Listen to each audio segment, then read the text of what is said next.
I definitely wasn't just singing along just then. Hi, everyone. You didn't get it. That was embarrassing. Hi. Hello, hello, hello, hello. Hi, everybody. How are you all doing? Let me approach threateningly. There we go. Hi. Hi. Hello. Let's see. Who's here? Who's here? Hello, Flatulence Incarnate. Yes. Something starts in 8. I still haven't worked out what it is. I always think of like, whenever I hear pomme, as in like the French word for apple, my brain also feels to pomme de terre, and I don't know what that says about me. That's potato, by the way. Hi, M0. Hello, hello. Hi, Torgamus. Hello. Thank you for the hydrate. I did, in fact, hydrate while we were waiting.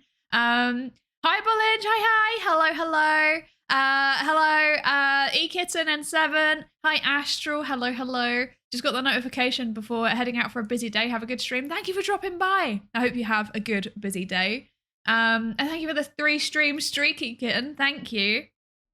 Hang on, my music's a bit loud. There we go. Okay. Hello, Alpha Rocks. Hi, hi. Hello, hello. Hi, that red panda. Hello. Hi, Glacial Indifference. Hello, Potter. Hello, hello. Yeah, we're reading the paper. We're finishing the paper. We're finishing the paper. This is me locking in and promising and threatening. Hello, Swaglord. Hello, hello. Hi, Maple. Hi. Using the starting timer to time the cup noodle cooking. That's iconic. I love that. I love that so much. Hello, Dr. Hubs. Hello, hello. Thank you so much for the 3 stream streak. Hello, hello. Hello, Nightmind. Hi. Thank you for the hydrate. I have hydrated. I'm fully hydrated. I forgot to eat food today, so I've had I was like chugging a Huel meal replacement shake thingy in the last like 5 minutes. Yeah. Hi, Savitar. Hello. Hi, Luke. Hi, Narso. Hello, hello. Welcome in. Welcome in. Hi, Zekras. Hello. Hi. Hi, Starfish. Welcome. Welcome, welcome. Thank you for the 5 stream streak, that red panda. Hello, little Nova. Hi. You're Irish. Of course, you always think of potato. I'm not Irish. I'm honorary Irish, you know? I'm honorary Irish. Welcome in, everybody. Hi, Racco. Hi. And hello, Just Jane. Hi. How is everybody doing today? How are we all doing? Are we all good? Are we all feeling positive and hydrated and energetic? I'm feeling energetic, actually. I'm feeling pretty good. I'm feeling pretty good today. Yes. I'm like a bit stuffed up, though, again. Once again, horribly congested. So if I sound bad, I apologize. Oh, I'm doing a little bit of the lizard blink there going on there. Oh yeah, I fixed my Wi-Fi issues. So check me out. Check me out with my return to V-Bridger. Yippee! I fixed my networking issues all by myself. I am but a simple psychologist, but I managed to work out the networking problems. I'm so proud of myself. The one of you reading the paper was how I found your Twitch. It's cool to find people that's interested in this sort of thing in the psychology field too. Yeah, welcome in. That VOD, like, okay, I'm gonna be real for a second. Like, the swarm, you lot are wild. Like, like you find everything. It's kind of threatening. Like, I'm scared, but it's also really impressive. You know. I'm very, very grateful for it. I like your content. So I hope you have a nice stream today. Thank you. Thank you. I hope you have a good day today. Thank you. I forgot to eat food. What did you eat instead of food? A meal replacement shake. Yes. I forgot to eat like, well, okay, that's not entirely true. I did eat like, I ate half a donut and that's something, right? It's something. It's better than nothing. But then I like just before the stream, I was like, oh, I'm hungry.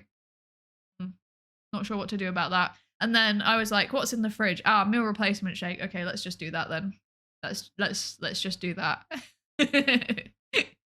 I'm eating food. You should follow my example. I will after the stream. I will eat an actual dinner of pasta and or rice.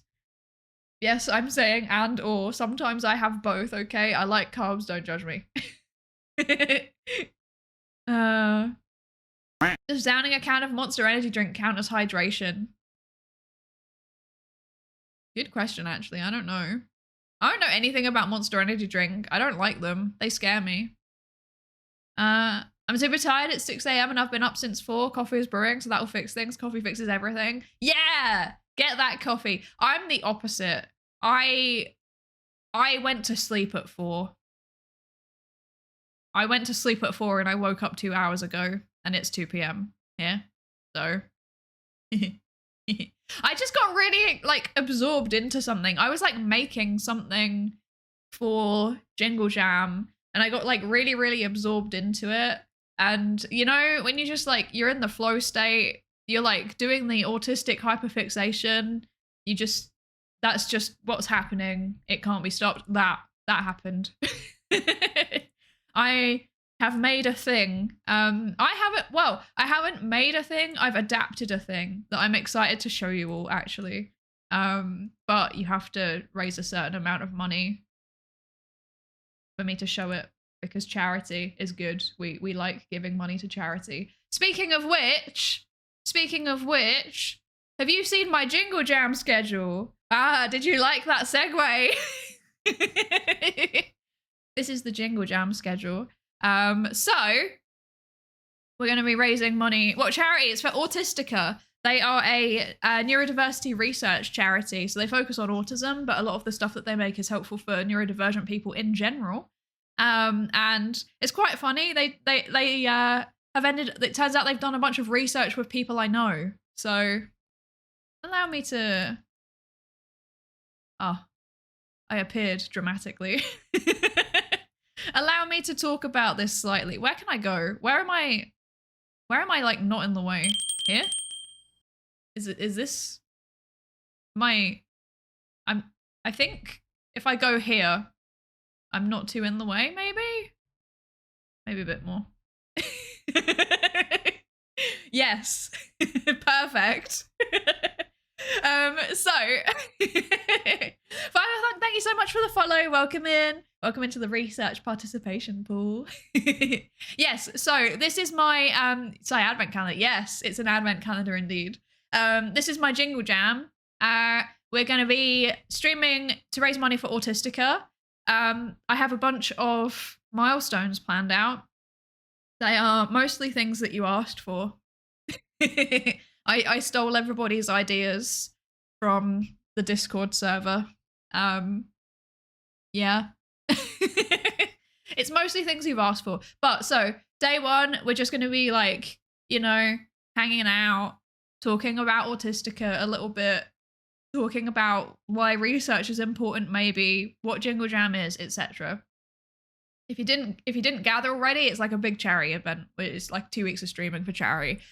Tuesday the 2nd, I'm having off because I don't want to like. I'm having quite a bit of time off in the first week for personal reasons. Wednesday the 3rd, we're going to be doing Neurodiversity Journal Club with Racco, I believe. I haven't managed to get it's too small to get my collaborators squished onto this 2-week schedule. So I'm going to be posting more detailed weekly schedules as always. But I believe that first one is with Racco.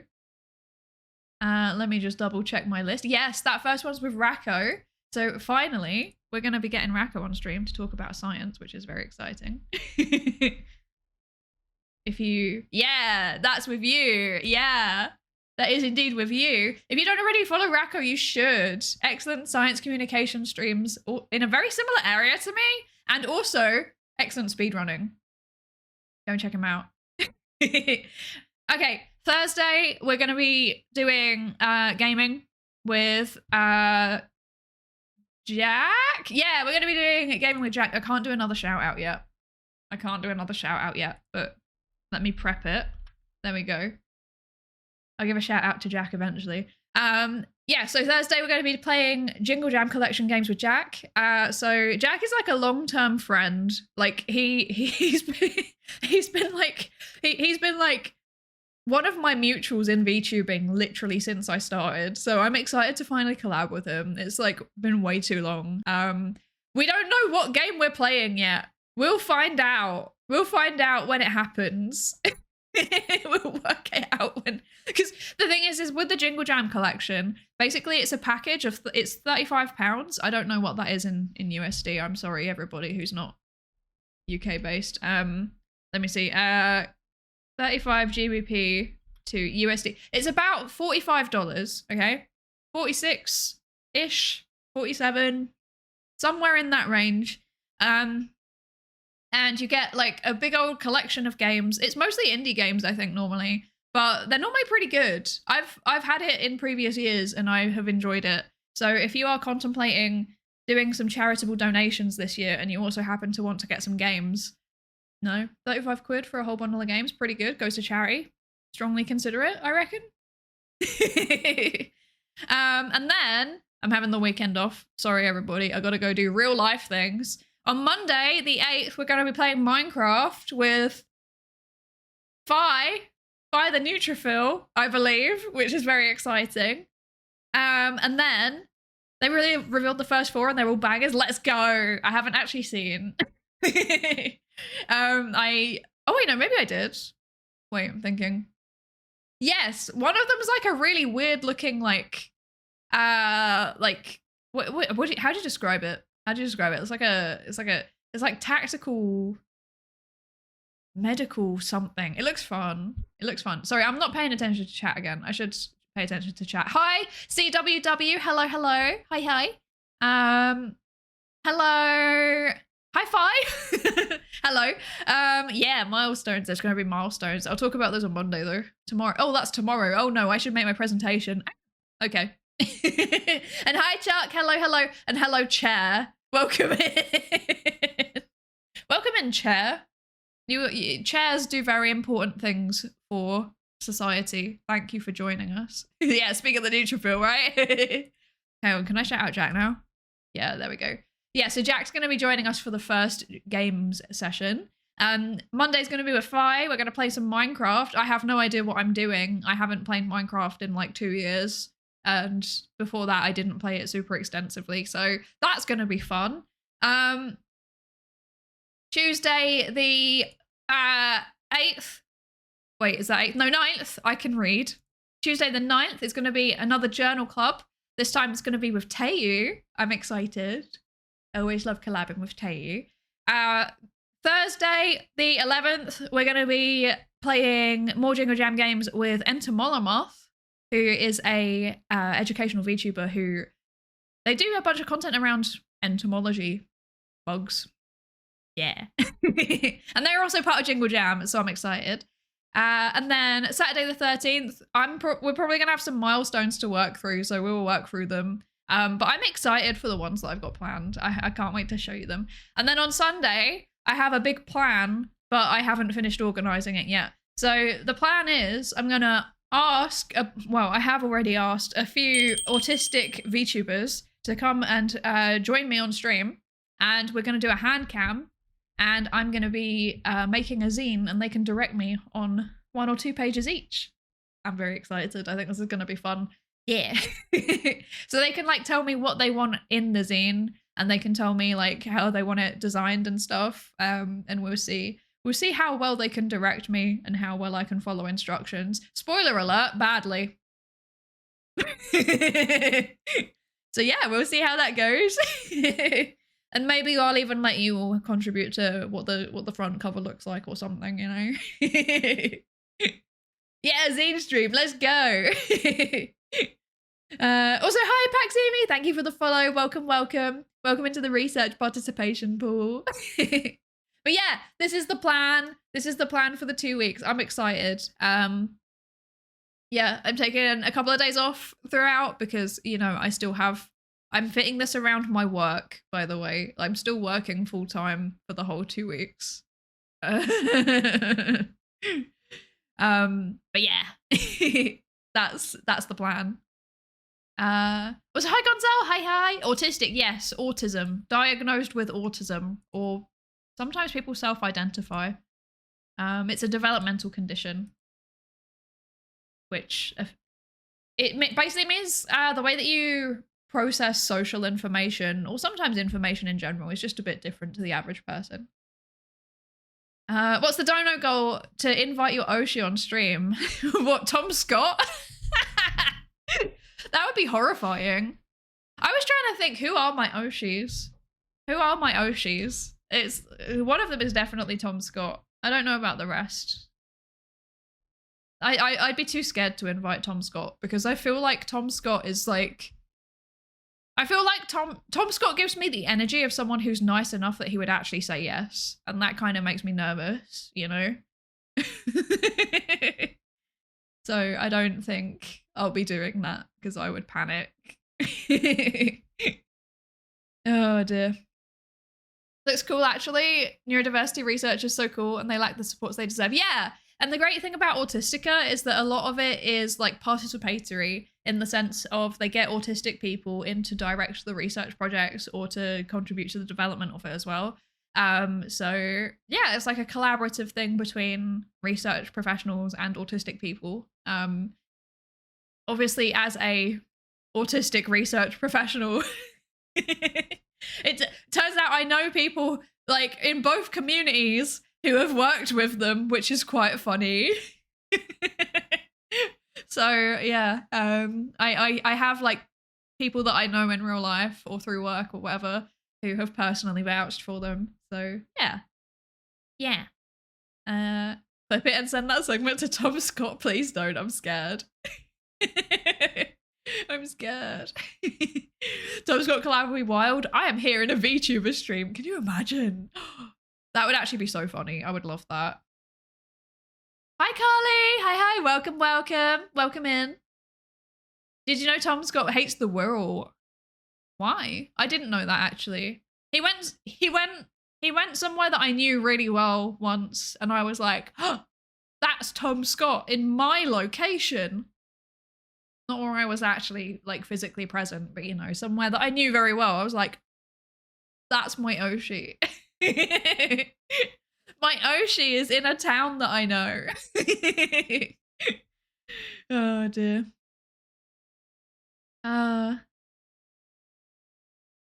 Neuro-sama is an AI mind. Yes. Mind? Not sure about mind.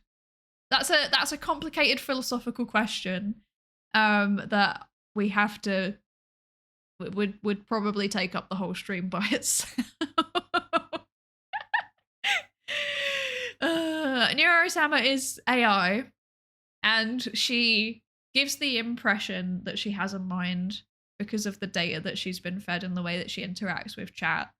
And it's very, very interesting, but I don't have enough knowledge to make a statement on whether or not she could ever actually have a mind, if that makes sense. I don't know if that makes sense.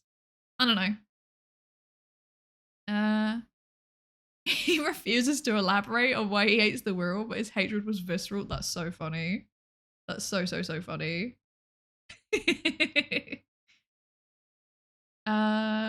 Oh, the published author lady? Oh, Karen Douglas. Karen Douglas. How much? Okay, that's a good question, actually. What?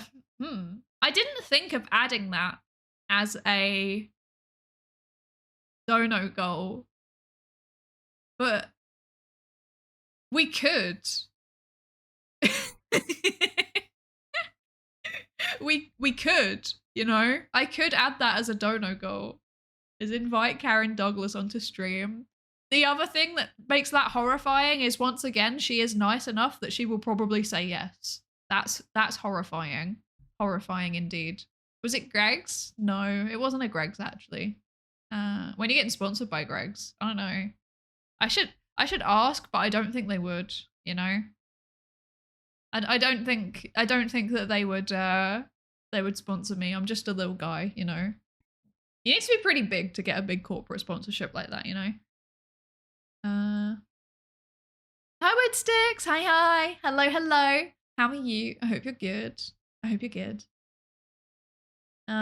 have a framework who overrides AI context. It's a JSON and it creates a persona with lots of personas into it. I don't have enough technical knowledge to like understand what that means. Like, I know what a JSON is. I can like picture what it looks like. I can picture the syntax and I've forgotten what it does. That's so bad. It like holds variables and stuff, right? It's like a metadata type of thing. Hi, Gift Poutine. Hello. And its current state AI is a rough reflection of the data it's been fed. Yeah, exactly. Tom has even been here, my current location. I was also surprised when I saw that. He's been everywhere. He's too powerful. Registering on behalf of Psydere at Gmail email address and messaging clips to other people's inboxes. That's so funny. Psydere would love to collaborate, but is too shy to ask. That is literally me in a nutshell, though. There's so many people that I would love to collaborate with, but like, the problem is that like, how can I describe this? Like, I don't get nervous reaching out to people, but like, I feel like I don't have the time to do it justice. Does that make sense? Like, I don't want to be that person that jumps into someone's inbox and is like, we should collab, and then take 6 months to get back to them, which I have been so many times already. I feel really bad about it. So, yeah.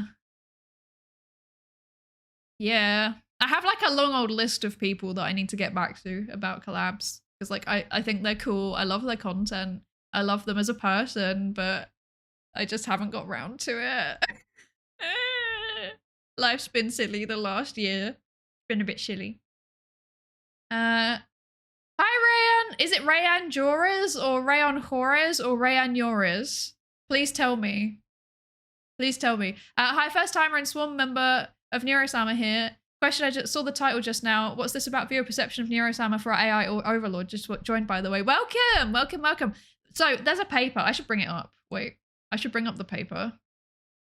Let's go to the classroom. Yippee. Whee. Okay.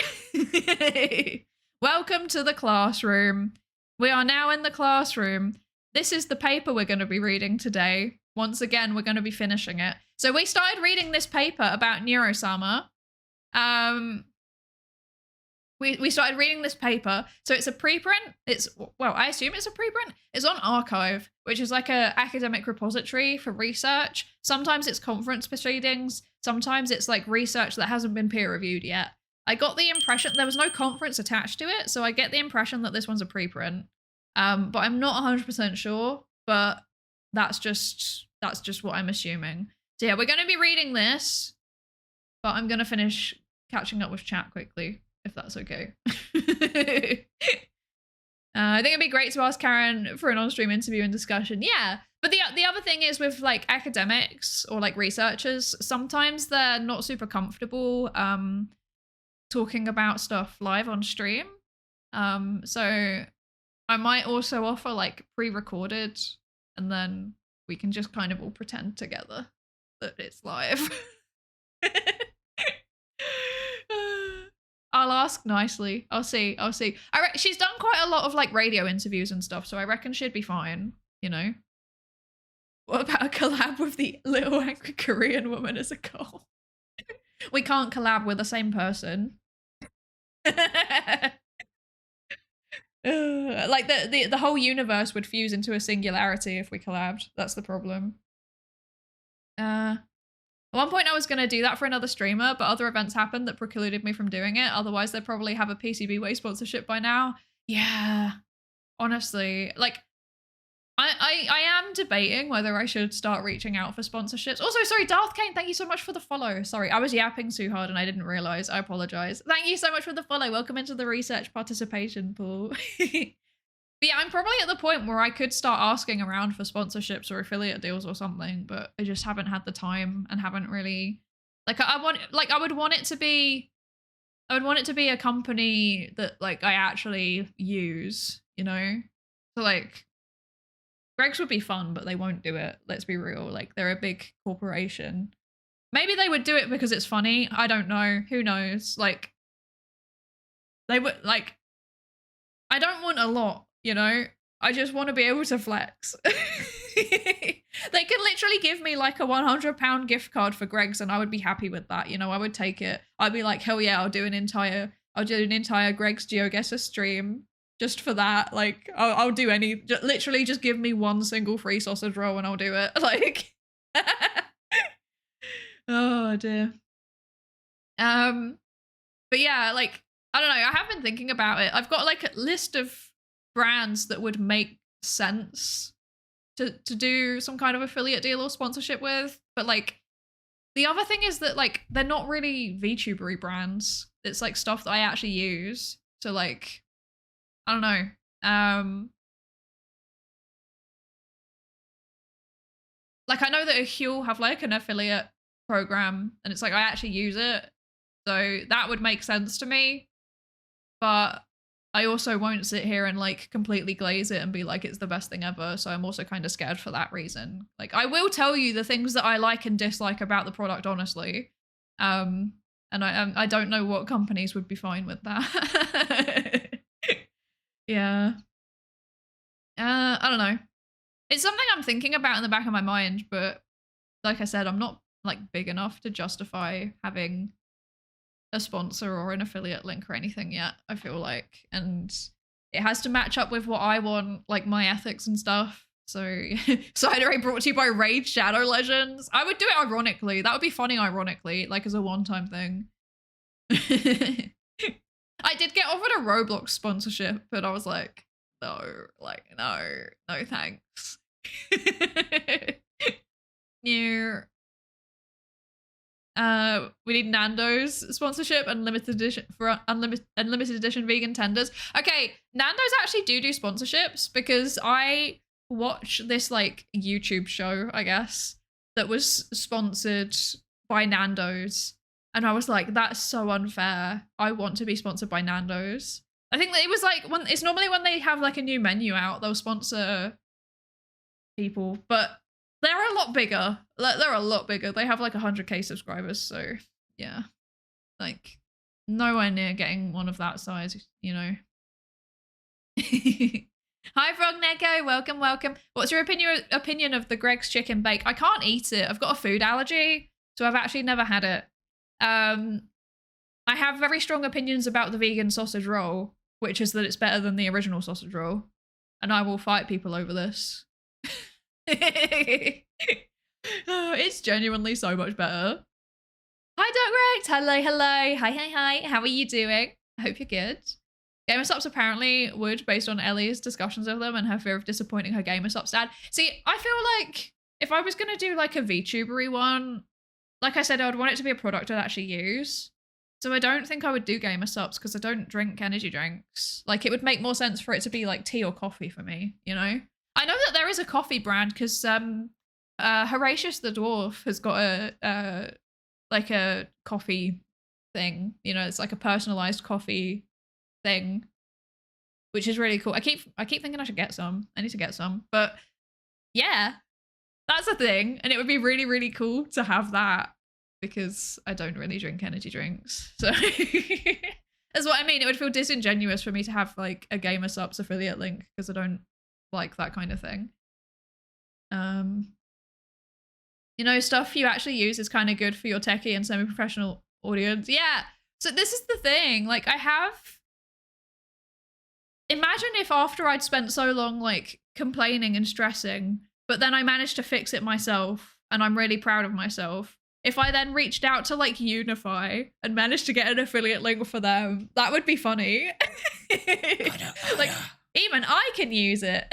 Eric, what the heck? Eric, thank you so much for the 5 gifted subs. What the heck? Thank you so much. I really, really appreciate it. Oh my gosh. Thank you. Thank you for contributing to the lab funds. Hi. How are you doing? I hope you're good. I hope you're good. Thank you so much, Eric. And thank you for the hype train. What the heck? That came out of nowhere. Thank you.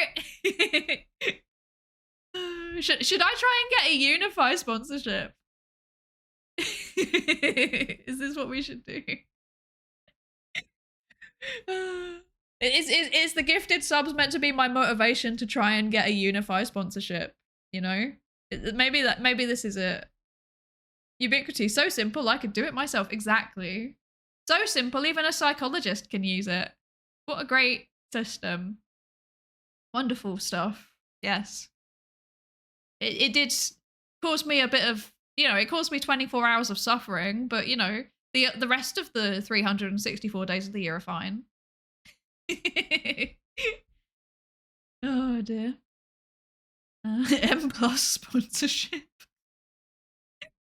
We need more we need more ordinary products to be VTuber endorsed. Genuinely, like, yeah. Yeah, because the other thing is also, I like things to be useful, you know? So the reason why the only merch I have right now is like stickers and zines is because like zines, they're relatively low, what's the word? Like environmental impact. I don't feel bad about like making them and sending them out. And they're also, you know, they're like the original one's handmade and like I've personally photocopy it. So it's like something kind of unique. I don't know any other VTubers that are making those kinds of handmade style zines either. I might have just missed them, but I haven't really seen it. But I like it because it's, you know, something that's kind of handmade. It's a bit more personal. And then stickers, like everyone likes stickers. You can use them for stuff, you know. But then the kind of standard stuff, like plasticky things, I'm not super excited about it. Like I buy them sometimes, but I don't know. Like I think I said this the other day. Like Ellie Minibot made like, she's got like slippers. They were like on pre-order for a while. I ordered them because I needed slippers anyway, and they're so cute and I love them so much. I'm so excited for them. But like that's the kind of thing that I want. I want practical things. I want like tea towels and bath towels and like mugs. Wait, should I get mugs? Should we do mugs?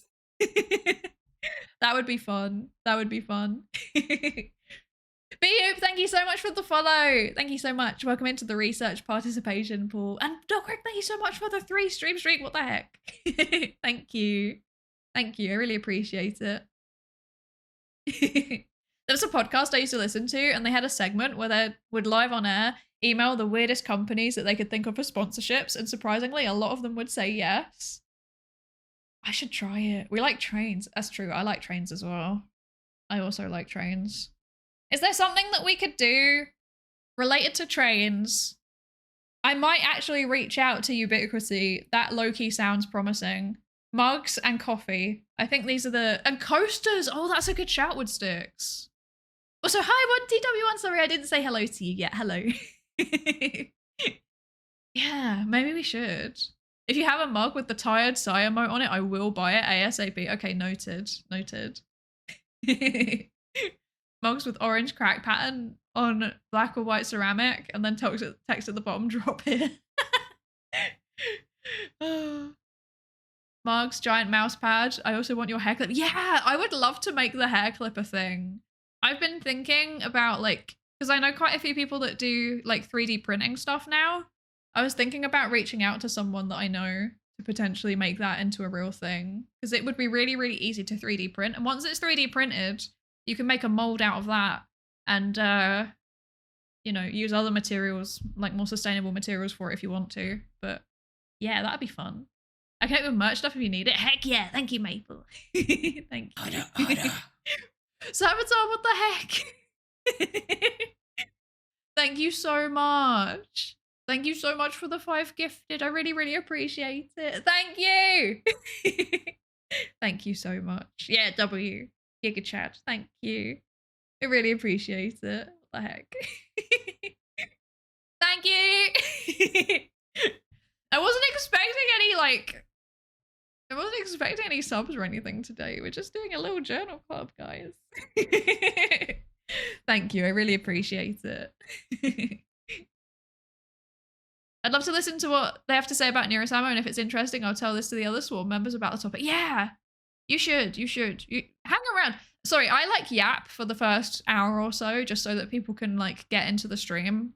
Because otherwise people like, you start reading the paper and then loads of people have missed the beginning, and then they're just like confused and sad and no one knows what's happening. That's why I'm like yapping so much, but just with the paper sat behind me. There is in fact a strategy to this. To everyone who accuses me of just not having no self-control, there is in fact a strategy. I'm politely waiting for the rest of the lab to turn up. Also, hi Kleber, hi. How are you doing? I hope you're good. If you can do Psypen with a screw-on magical girl wand, that would be cool. Yo, okay, I feel like there's so many things that I could do with the magical girl wand design, and like, pen is definitely on my radar, but that's like a whole, like, you need an entire like merchandising supply chain to make a custom thing like that. So, yeah. Yeah. Hello, said Victor and Mark Penn. Hello, hello. Welcome, welcome. I yap for the first hour. I read the paper, which means I also yap. This is true. Don't call me out like this. Props to you for making up such a believable excuse. It's not an excuse, I swear. It's a strategy. I always meant to be like this, I swear. I swear. Also, hi, GZ Adrian. Hello, hello. And also Red Fox, hi. Welcome in. Thank you for the lab safety register check-ins. Your strategy is embracing the lack of control. Gotcha, exactly. You could 3D print the pen hole. Oh, that's true. That is true, actually. I'm really annoyed because I would love to have a like a 3D printer, but I do not have the space for it. I'm in a one-bed apartment, and it's like, you know, it's not like a closet room type of place, but it's pretty small. You know? Flatulence Incarnate gifted a tier 1 sub to Angry Korean Lady. This is their first gift sub in the channel. Thank you, Flatulence Incarnate, for the gifted sub to Angry Korean Lady. That is incredible. I love that that's actually an account. I don't know if that's the right person's account. That's so funny. Thank you so much, Flatulence Incarnate. Oh dear. There's big letters and numbers advertising 35% discount on gift subs, and as a Brit, I must take any discount deal. This is, I see, I understand. I understand. This is like me when I'm like, ooh, I'm so bad at the minute. I keep seeing things and I'm like, ooh, is that a little Black Friday discount for me? I'm like really tempted to get a treadmill, like a, you know, like one of those little treadmills that you can have in your house and it just folds away and then you can go and get it again.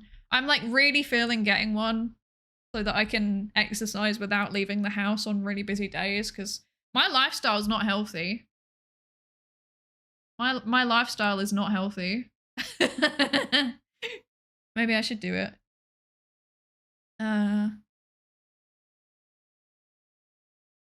Yeah, there's a member of the community who's a 3D printing person. Yeah, I think Aux does a lot of 3D printing. So I might ask around. There's also loads of people that I know, like as mutuals in different communities, who also do it. So yeah. Also, hi Santi1. Hi. Welcome, welcome. Hello, stream about the twins. Mind if I lurk here? Absolutely. You are always welcome to lurk here. Thank you so much for joining us. Yeah. I couldn't figure out the real Greg's account, so I went with the lady. Oh, I see. Imagine if Greg's just appeared and dropped loads of subs and then left. That would be really threatening. I would feel perceived in a way that would make me nervous. Okay. I have drank some water. Shall we have a quick summary of the paper? We are, in fact, now reading the paper. Check me out. It's paper reading time. So, what did we read last time? Sponsored by Greg's Vegan Sausage Rolls. Yeah, I love vegan sausage rolls so much. I'm obsessed with them. If you want to work with 3D printer, my IRL best friend converted his spare room into a 3D printing workshop that has several resin and filament printers. That's sick. I might utilize this at some point if possible.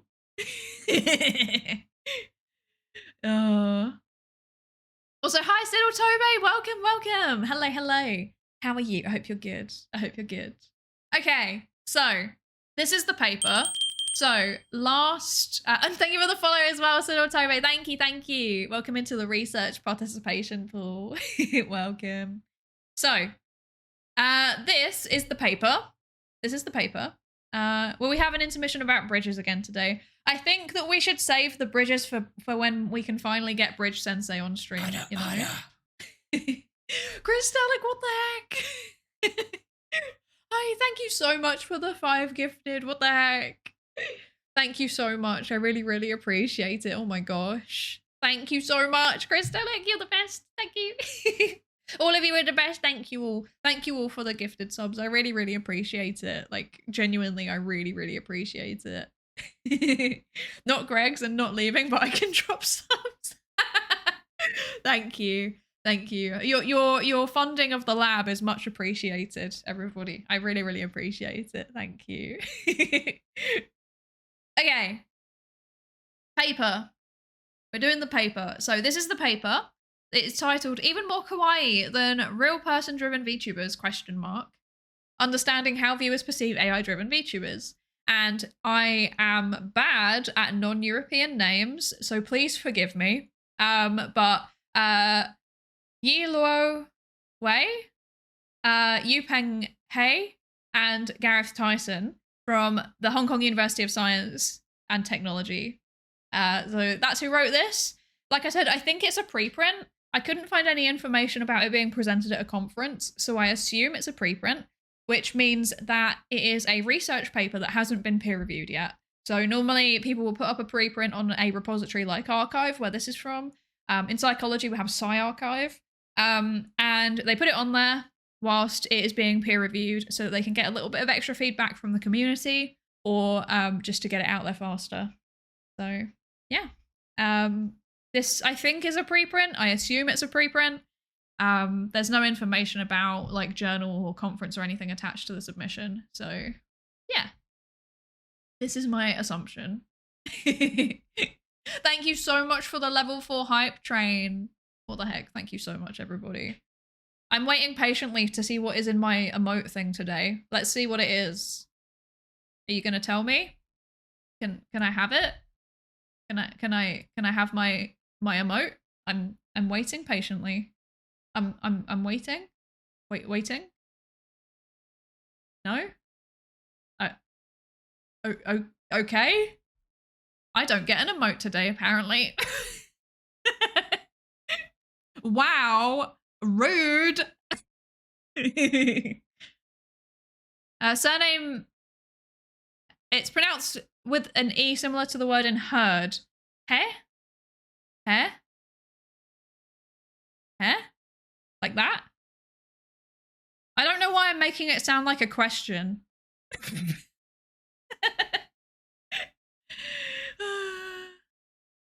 Hair. Okay. Noted. Got it.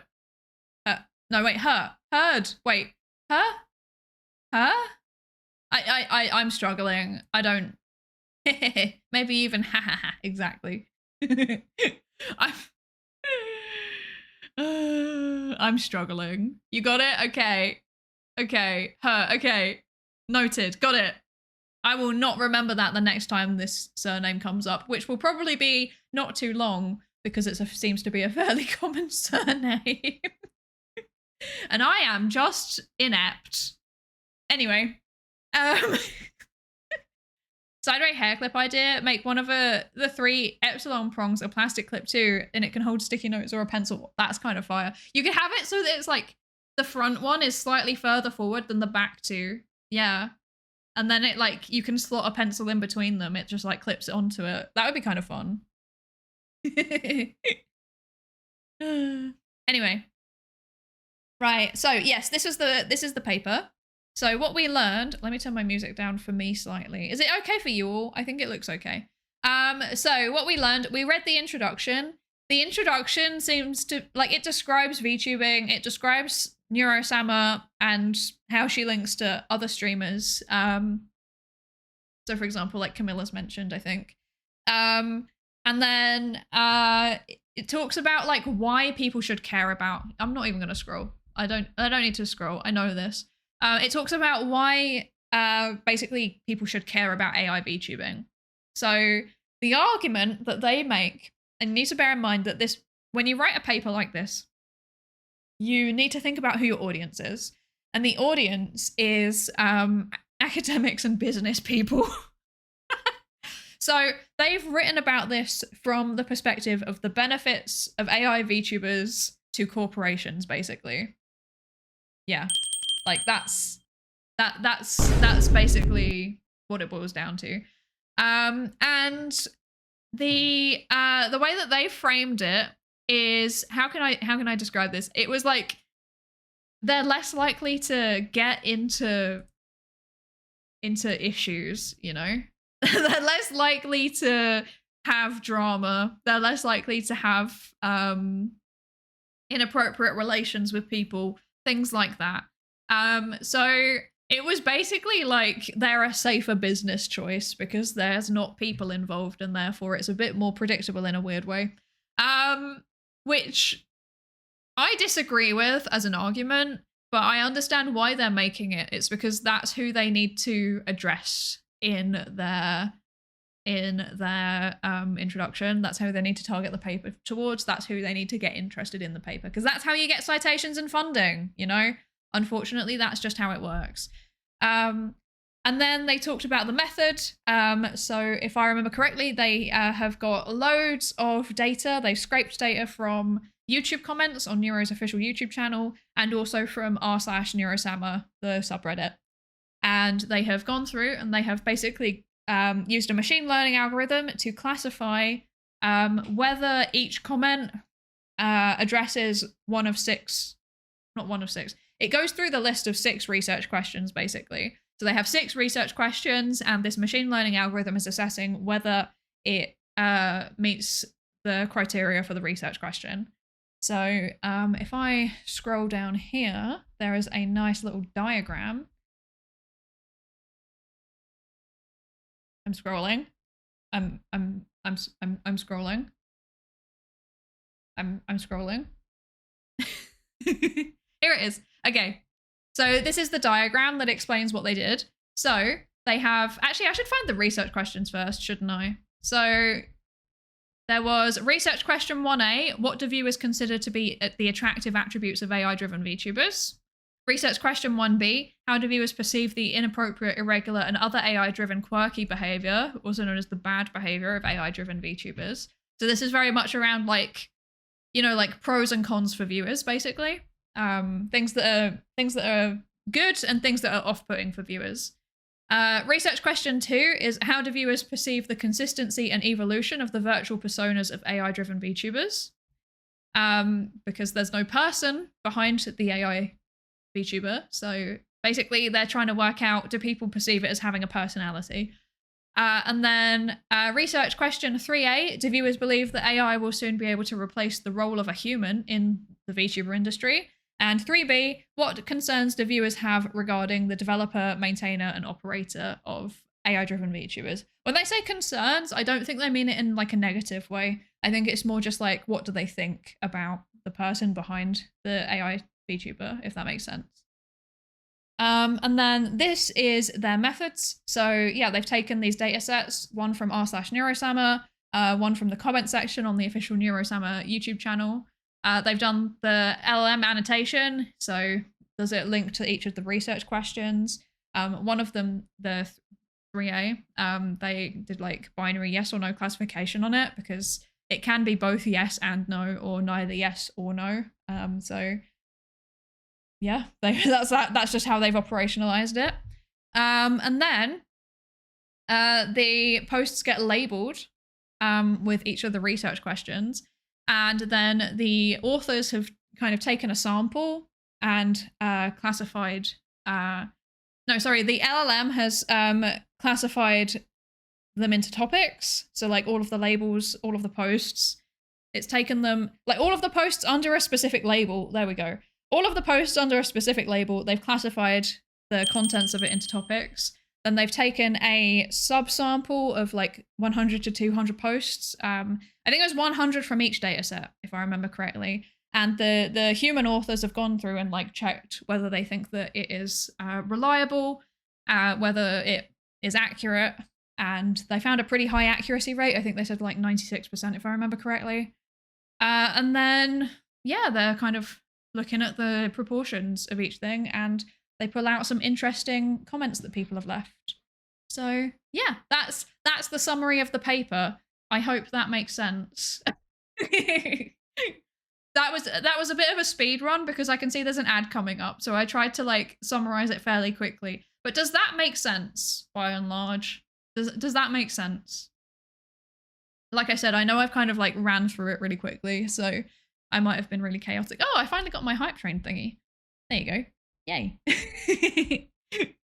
Let's see. Let me catch up with chat. Hello, Gilgamesh. Thank you so much for the follow. Welcome into the research participation pool, and thank you for the lab safety register check-in as well. Thank you everybody for the hype train as well. The level 5 hype train. I really appreciate it. Let's see. Hi, Tayu. Hi. Hello. How are you? I hope you're good.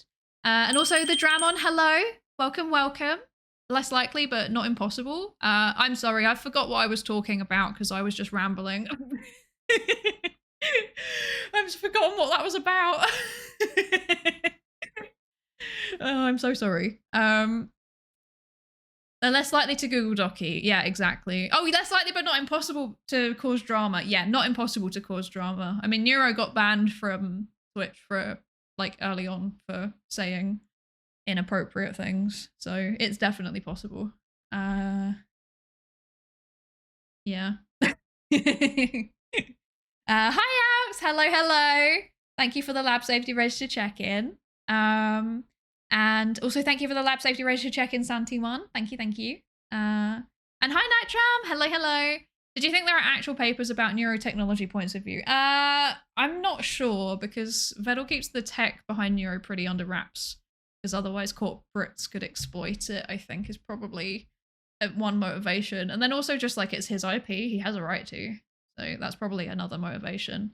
That's me assuming though. I don't know Vedal. I should make that very clear, but like that would be why I would keep a technology that I've developed under wraps. I'm just projecting. Okay.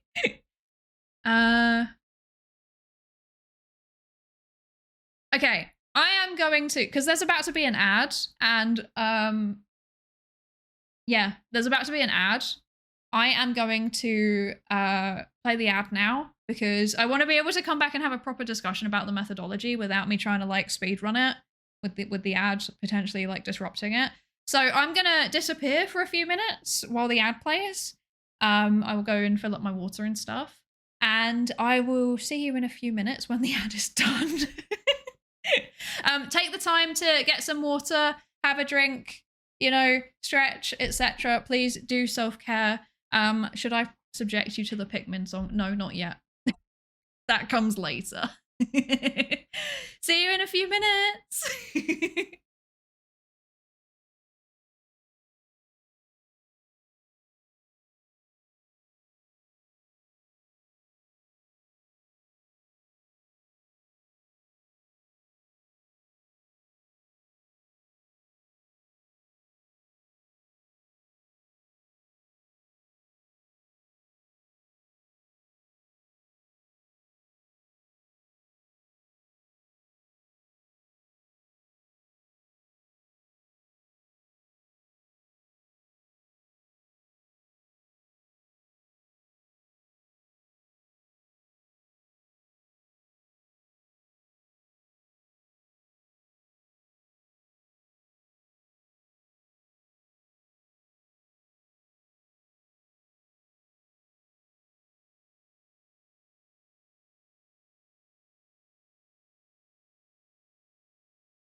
Hello. I have returned. Hello. We are back. Okay, let me do this. There we go. Cool. Okay. Hi. Okay. Right. Where was I? Where was I? I was Shirasu and Anna Kanugi, and thank you so much for the follows. Sorry I didn't say that earlier. I'm sorry. I was like trying to catch up in time for the ad. I'm so sorry. Thank you so much both for the follows. I really appreciate it. And also, hello, Komi, hi. Hello. And that Turtle again, hello. Bup also, hello. Thank you for the lab safety register check-in. And Mavis Tiefsey, hi. Hello.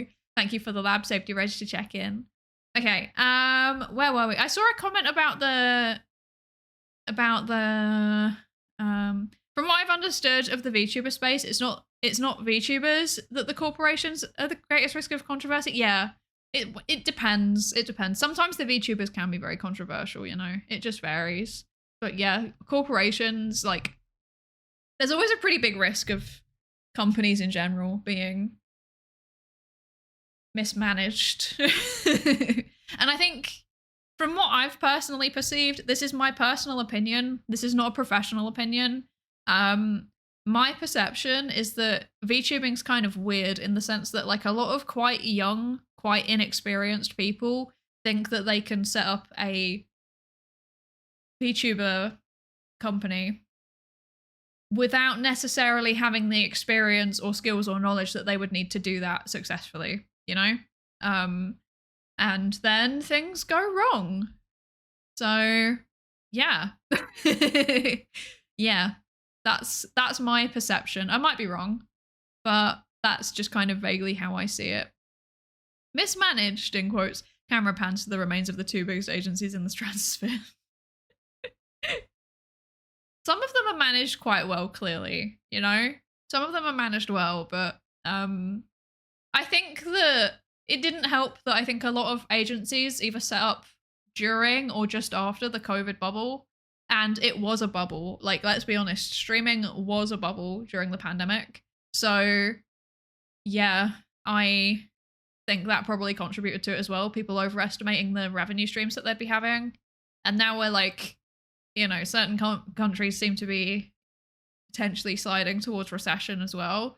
So that also doesn't help, you know, big market struggling to import VTuber merch at the minute doesn't help either. So yeah, there's like a lot of reasons why it's just not, probably not the cash cow people expected initially. Yeah. The method of the study is a little bit questionable, but I think it's the best way to start for now. We just don't have any clue how to start. I think this is probably the way to grasp the idea of the topic. It's a good summary and probably the only way we can study the topic. So yeah, so this study is looking at the social media data set, right? So yeah, it's what people are saying on social media. But the thing that's really interesting is that there's a second preprint, and it came out literally like a week before, and it kind of looks at similar research questions, but using very different methodology. So they used a three-pronged approach in their paper. It was a bit more comprehensive in that way, in the sense of like methodologically comprehensive. I think this is more comprehensive in terms of the data from what I've seen. But this seems to be more methodologically comprehensive, the other one, which is that they did a combination of interviews, they used some Twitch chat data, and what else did they do? There was a third thing that they did. I feel really bad that I've forgotten what it was. There was like a third thing as well, and they used those three lines of evidence to kind of converge on their conclusions. And this one uses different methodology and a different data set, but it's kind of asking similar questions.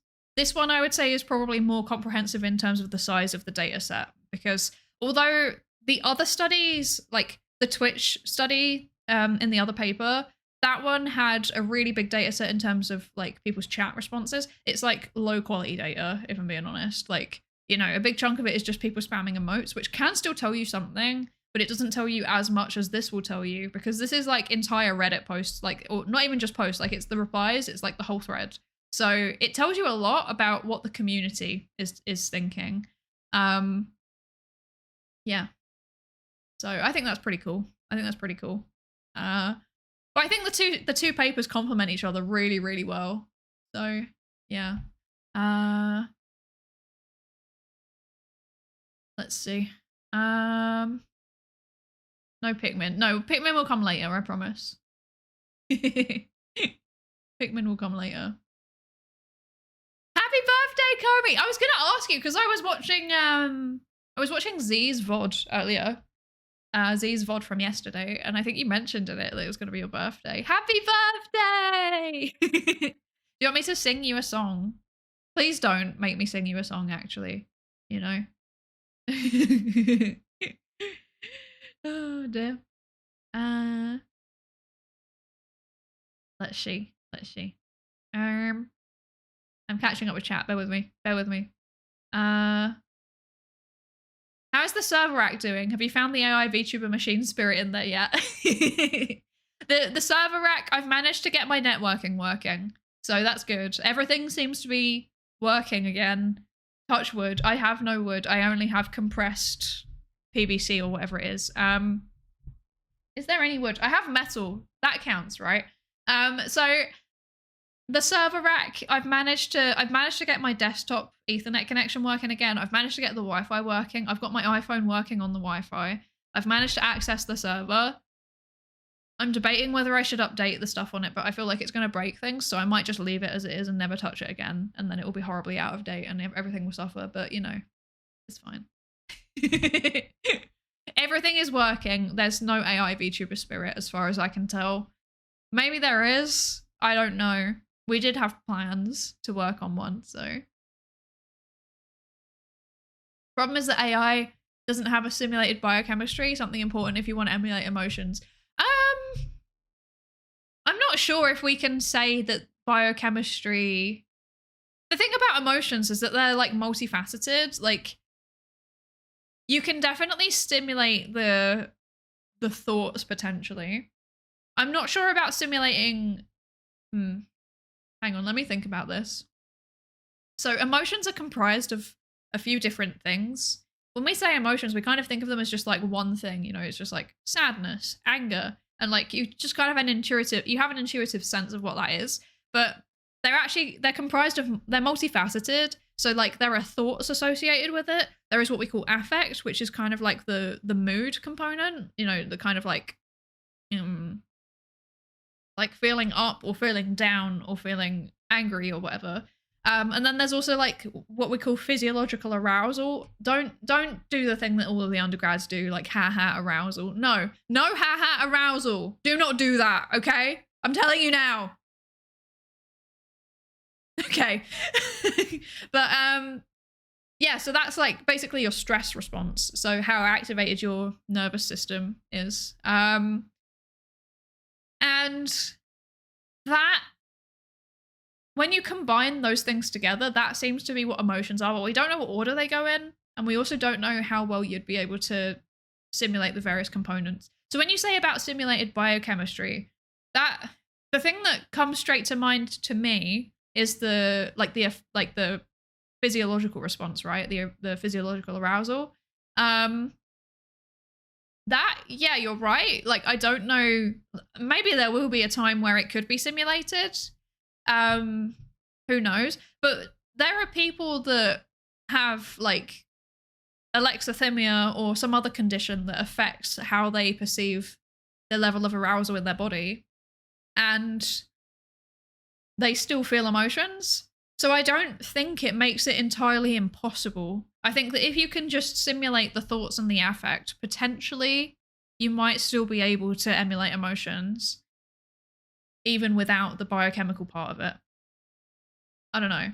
Obviously, like, you know, processes in the brain are all biochemical too, but they're ultimately just connections between neurons, whereas the affective stress, like the stress response also includes kind of like hormones and stuff. So it's a bit more complicated. Yeah. I don't know. Does that make sense? I mean, sorry, that's like it's a tangent, but I think that's quite an interesting one. The problem with simulating emotions is our definition of emotions is rooted in our biochemistry and human cognition. Why would a non-human entity have haha, arousal, human emotion. Yeah, that's the thing, right? It's like we've defined an emotion based off our experience of emotions. You're completely right. Like other species also almost certainly do experience emotions, but we don't know qualitatively what that experience is like. It's impossible to know until we manage to do some kind of like brain computer interface that can also translate, you know, animal thoughts into human language. It gets it's quite difficult to understand what that experience is actually like, but we could like you can expect a similar thing would probably happen with any kind of AI because it's a different system. It can have similar experiences that aren't exactly the same.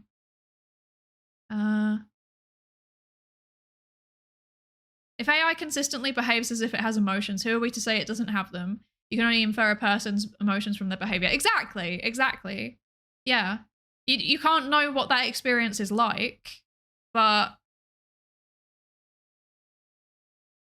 you can make a conclusion about what you think is happening. Yeah. Octopi are capable of spite and complaining to the manager. They are. I love them so much. They're just like me, for real, for real. Octopi are really smart, by the way. Like go and watch some videos of like octopus does thing. Trust me, like they are smart. They are smart AF. They are very smart creatures. Also, sorry, I'm like really behind on the lab safety register check-ins again. I'm so sorry. Brothbowl, Gravesbane, Hyperpower, and Krakenberger, welcome in. Thank you all for the lab safety register check-ins. I'm talking too much. And also, Zertita, I didn't say hello to you yet. I'm sorry. Hello. Welcome in. Advertising revenues being the driving force for so many influence domains, human opinion and behavior has become a risk that businesses want to hedge against if they can. Yeah, exactly. Hello, Alpha Hexagon. Hey, hi. Thank you for the lab safety register check-in. And also, hi, Zule. Hi. Welcome in. Are they tagging everything with AI and just do 100 manually checked samples to check if the AI is doing its job? Basically, yeah, they're running all of the posts through an LLM because to be fair to them, there was like 14... I think there was like 7,000 posts just in the Reddit data set, and I don't think that's including replies. So there was it was a big data set. So this is one of the ones where it makes sense to use an LLM to classify things and then go through and manually check. And you get like a reliability index, like a reliability score basically when you do that comparison. And if it's above 95, then it's good enough. And if I remember correctly, it was 96. So yeah. As in percent, 95%. Yeah. Also, hi Pevensil, welcome into this channel. I just popped up on my feed. Decided I watch Federal 987 streams. I do indeed. I do watch Neuro. Yeah, I watch Neuro. I watch Evil. I have a Vedal plush sat on my server rack staring at me. He looks at me threateningly when I'm not doing enough work. He's observing. I have a Neuro plushie and an Evil plushie as well. They're sat on my bookshelf. Yes. I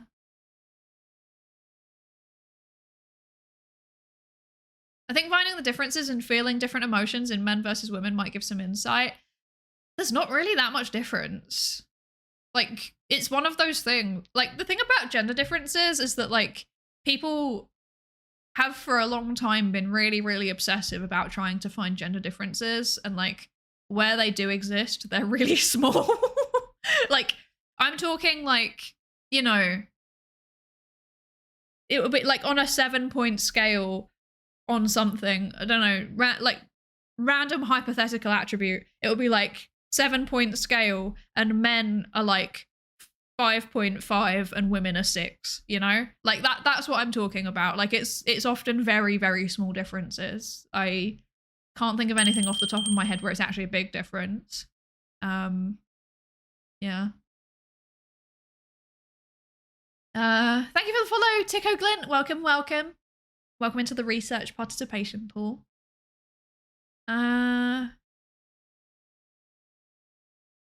My bias towards AI emotions are rooted in an AI game made in 1996. I had as a child that felt like the simulated entities and had emotional responses like animals, thanks to their biochemistry simulation intertwined with their neural network. That sounds interesting. That sounds really interesting. Acts like it has emotions. In the case of non-human cognition, ultimately comes down to the internal processes, which is borderline secular logic. This is the only thing, right? This is why I'm like hesitant to make a definitive statement on like, does Neuro have autonomy? Does she have emotions? It's because like I don't know. I can't look under the hood. I don't know anything about how she works. Like she definitely gives the perception of that, you know? But we humans, we can be tricked. But then we humans also have a tendency to assume that things are not sentient when they are. Case in point, look at how we treat animals. Like we know for a fact that like mammals and octopi and birds are actually quite smart and have quite complicated psychological experiences. And yet look at what we do to them, you know? Because we tell ourselves that they're stupid. We tell ourselves that they don't have those experiences because it makes us feel better about how we treat them. So I'm not sure. It can go either way, you know?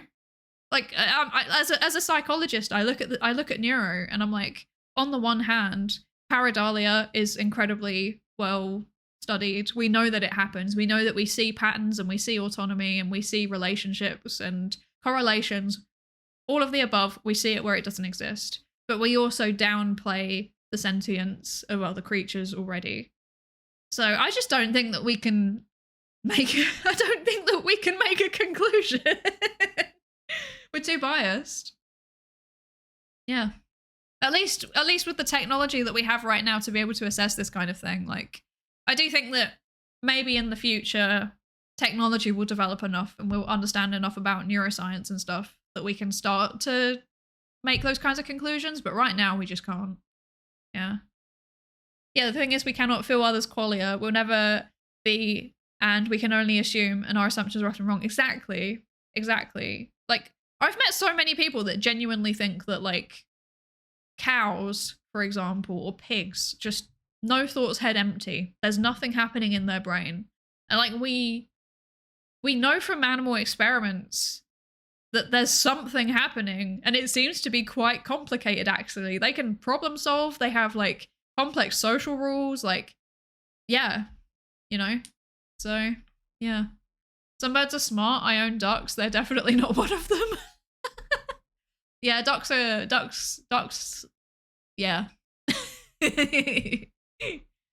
But are they sentient, though? Just because they're smart doesn't mean they're not sentient.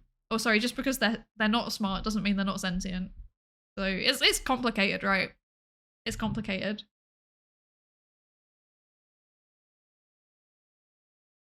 My subjective view on cognition is that humans are only good at recognizing cognition in other humans, not anything else. Your toaster or hamster could become sentient and you wouldn't be able to tell. I kind of agree, but I also think we're pretty bad at recognizing it in other people too, you know? I mean, you just need to look at the history of like how science has treated large chunks of multiple populations to see that we're pretty bad at recognizing that other people can think and feel, you know? Like, medicine as a field has a bit of a shaky history. Psychology as a field has a bit of a shaky history. You know, like, we've done some stuff because we kind of assumed that there were differences between populations in experiences of things like pain or emotions or suffering, and that was wrong. That was not correct. Yeah. But then also, like, if you ask somebody, you know, is somebody in a coma, are they sentient? Like, they struggle to work out whether they're brain dead or not, I reckon. You know? Because some people in a coma are like, you know, their brain's completely intact, but they're just in a coma. And there's still some level of like processing going on there. Whereas other people, they can be brain dead where there is no processing happening whatsoever. They're just basically like the core functioning is still going to keep them breathing and keep their heart beating, and then nothing else is happening. Sometimes it's not even that. Sometimes they're just being kept alive by machines. And that, you know, would you be able to tell the difference just by looking at them? No. So, yeah. I hope your tutoring goes well, Comey. Thank you for the lurk. I hope it goes well. Yeah. Do we have a good test to test humans for cognition and sentience? We have some cognitive level test, like cognitive testing. So yeah, we have like kind of broad level cognitive testing that we can give to people, but I don't think it really answers that question. It's more around abilities, really. Yeah. Like the only way that you can tell is somebody sentient is basically to ask them and just to trust their response. Like, I'm totally sentient, guys. I swear I'm sentient, everybody. I promise. I have at least 3 sentiences in my whole body. I promise. Also, hi, Wolf with Sword. Hello, hello. Hi. Shake you like a magnitude 9 earthquake. Oh, dear. Also, Pevin Sword, thank you so much for the follow. Welcome into the research participation pool. Thank you, thank you. Sounds like something a philosophical zombie would say. I am not a philosophical zombie. I am not. I am a whole. I'm a real person. I swear. Just because I look like a cartoon character, just because I have a silly little hat, doesn't mean that I'm not sentient. And LLMs are trained on people claiming to be sentient. No. Not the co-occurring emergence of a hypothesis in different places at once. People have already accused me of being an LLM. This is like a running joke in the community already. I hate this so much. Yeah, I'm an empirical zombie, exactly. I'm definitely an empirical zombie after I've had a big old writing session on a paper, because I am not mentally there anymore. TF, thank you so much for the follow. Welcome into the research participation pool. Thank you for joining us. Okay, so the paper writing is so relatable. Honestly, I just can't function. I just can't function. Opinions on the Turing test. I don't actually know enough about the Turing test to make a comment. Wait, I don't remember what it is. I know about like an ideological Turing test that one of my friends was telling me about. So a machine's ability to exhibit judgment. Wait, sorry. A machine's ability to exhibit intelligent behavior equivalent to that of a human. In the test, a human evaluates. Where is it? Hello.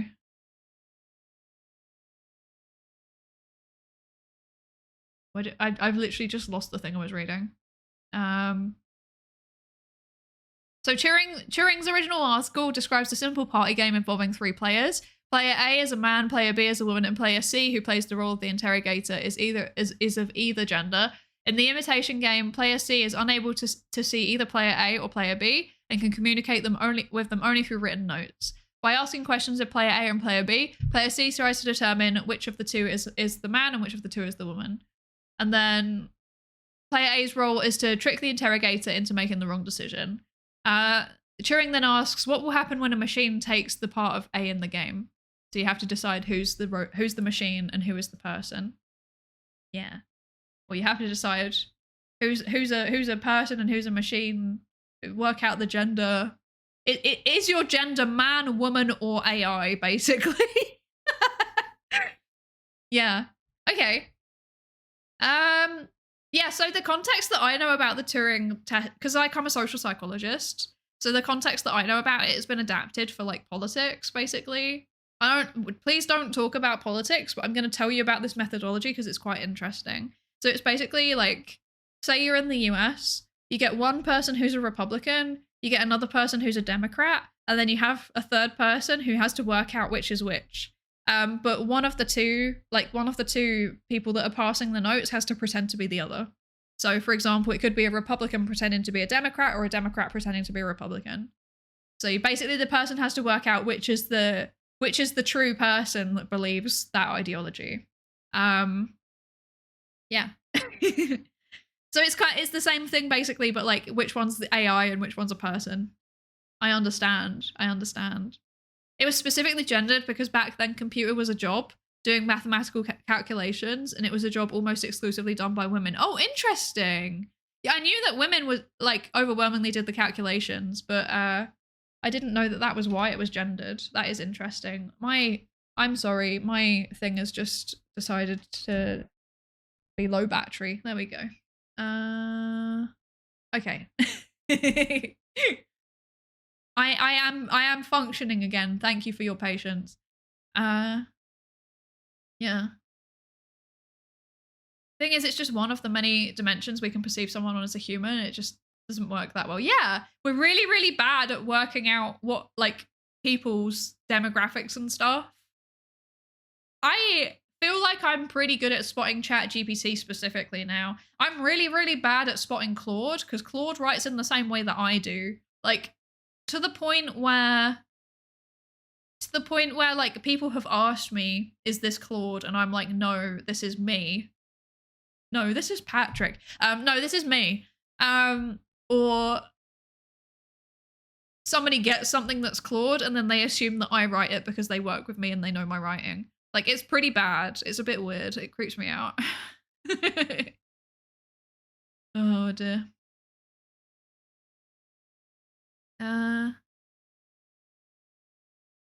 The computing machine was designed basically as a replacement for women's labor. Yeah. Since fictional characters can have genders, is that the precedent for AI to claim to have a gender? Yes. I mean, okay, there's a difference between gender and sex. So sex is like biological characteristics. All of it's a spectrum. It's all really complicated. When people talk about like male and female, it's like bimodal classifications of a whole bunch of characteristics. So it's like gametes, hormones, like physical body structure, stuff like that. But then some things can be changed and some things don't match up in a way that we might typically expect. That's how we end up with like intersex people. And then gender is like separate. Gender's like a psychological construct. So that is like how you experience yourself, how you think about yourself, how you express yourself, stuff like that. So given that gender is all psychological, yes, an AI could absolutely have a gender. Yes. Turns out that a lot of things we thought were signs of general intelligence, like playing chess or being able to hold a conversation, can be solved with enough data and computing power. Yeah, right? There's no one thing that indicates intelligence. That's the thing. Like, someone can be intelligent and can be bad at chess and conversing. Me, I'm bad at chess and I'm bad at conversing, and I don't think that I'm not intelligent. I mean, I'm slightly above average. That would be my guess, you know? And likewise, you can be really good at conversations and really good at chess and also be not very intelligent. And I have met people that also applied to. But yeah, like intelligence is just like a kind of vague. It's not vague. Well, it is vague. I feel like it's vague. I struggle with it as a concept. Like when I talk to cognitive psychologists, sometimes they're like really, really like passionate and they're like, this is a really like consistent, good concept. And I just don't get it. Like, I don't know if it's me being silly, but like the more I read about it, the more confused I am. So yeah. Oh dear. IQ's only really correlated with academic success anyway. Yeah, exactly. Exactly. Do you know of the Chinese room thought experiment? I know of it, but the thing about me is that I forget things and then I have to look it up. And then when I see it again, I'm like, oh yeah, I know what this is. If you compose Chinese characters according to rules, you could output correct sentences without any understanding of its meaning. Yeah. Yeah. And I think that's exactly what happens in a lot of the case of AI. You're right. It is relevant to AI sentience, you know? a lot of AI do just output patterns that seem right, and therefore people ascribe autonomy to it, and that's not necessarily what's happening, you know. Also, sorry that I'm so late acknowledging it. Hi, Sparks Maker, and hello, Yak Nose. Thank you both for the lab social register check-ins. Thank you, thank you. Poor grammar and spelling means I'm never confused for AI. I'm just too chaotic, I think. I will not be consistent with my grammatical rules in the same sentence, you know.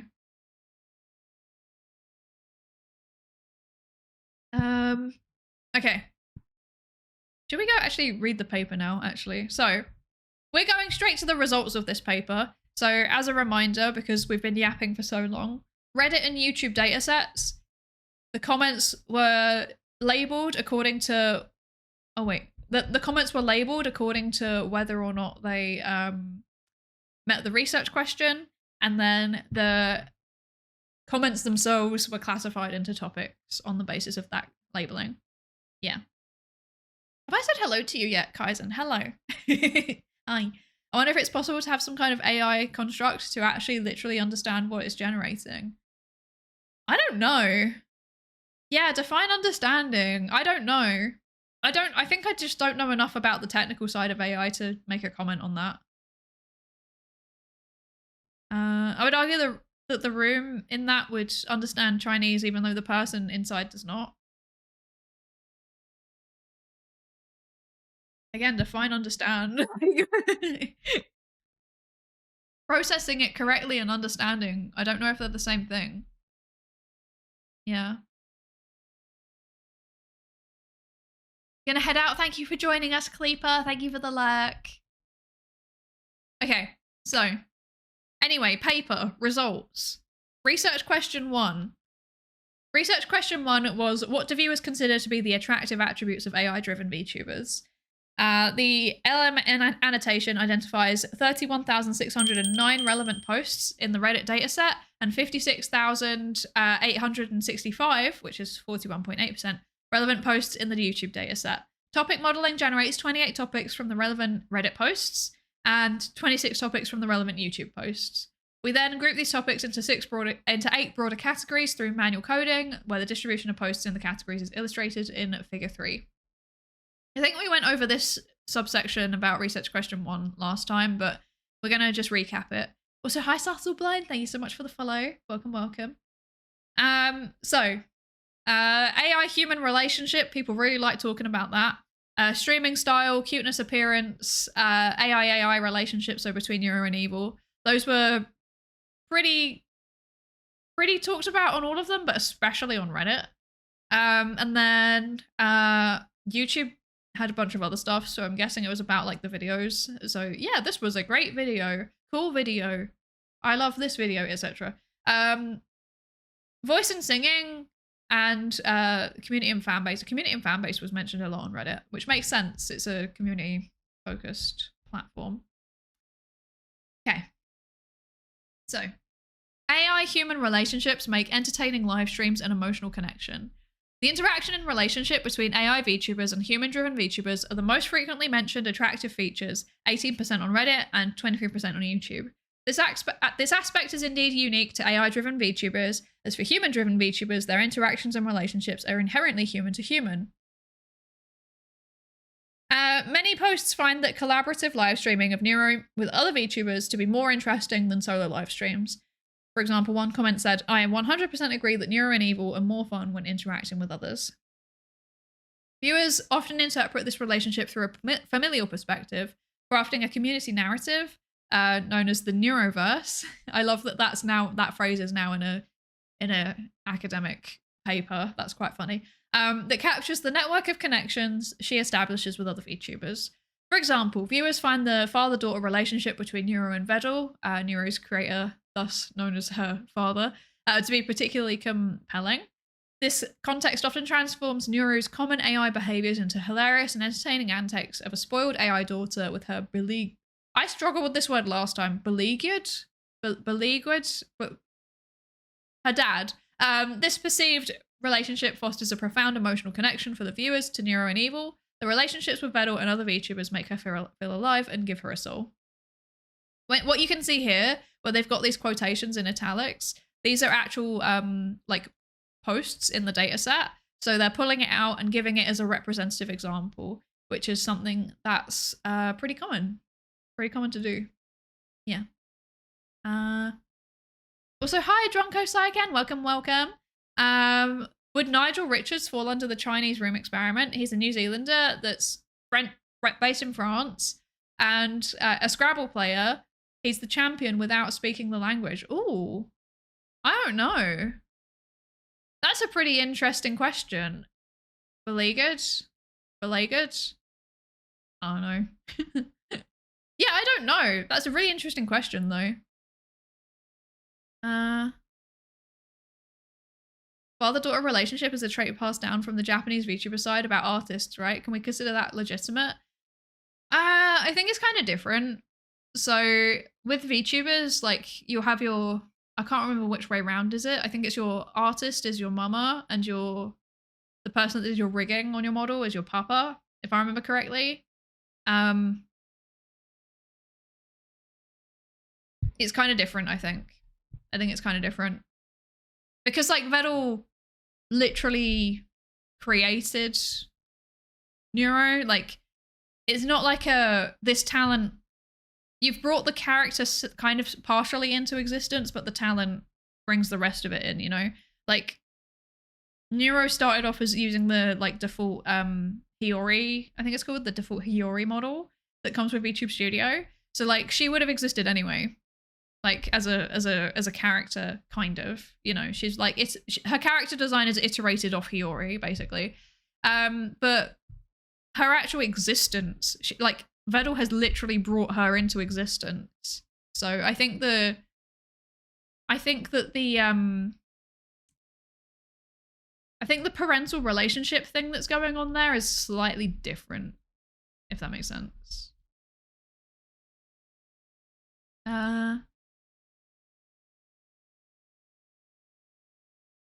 Hi, Hydrogenia.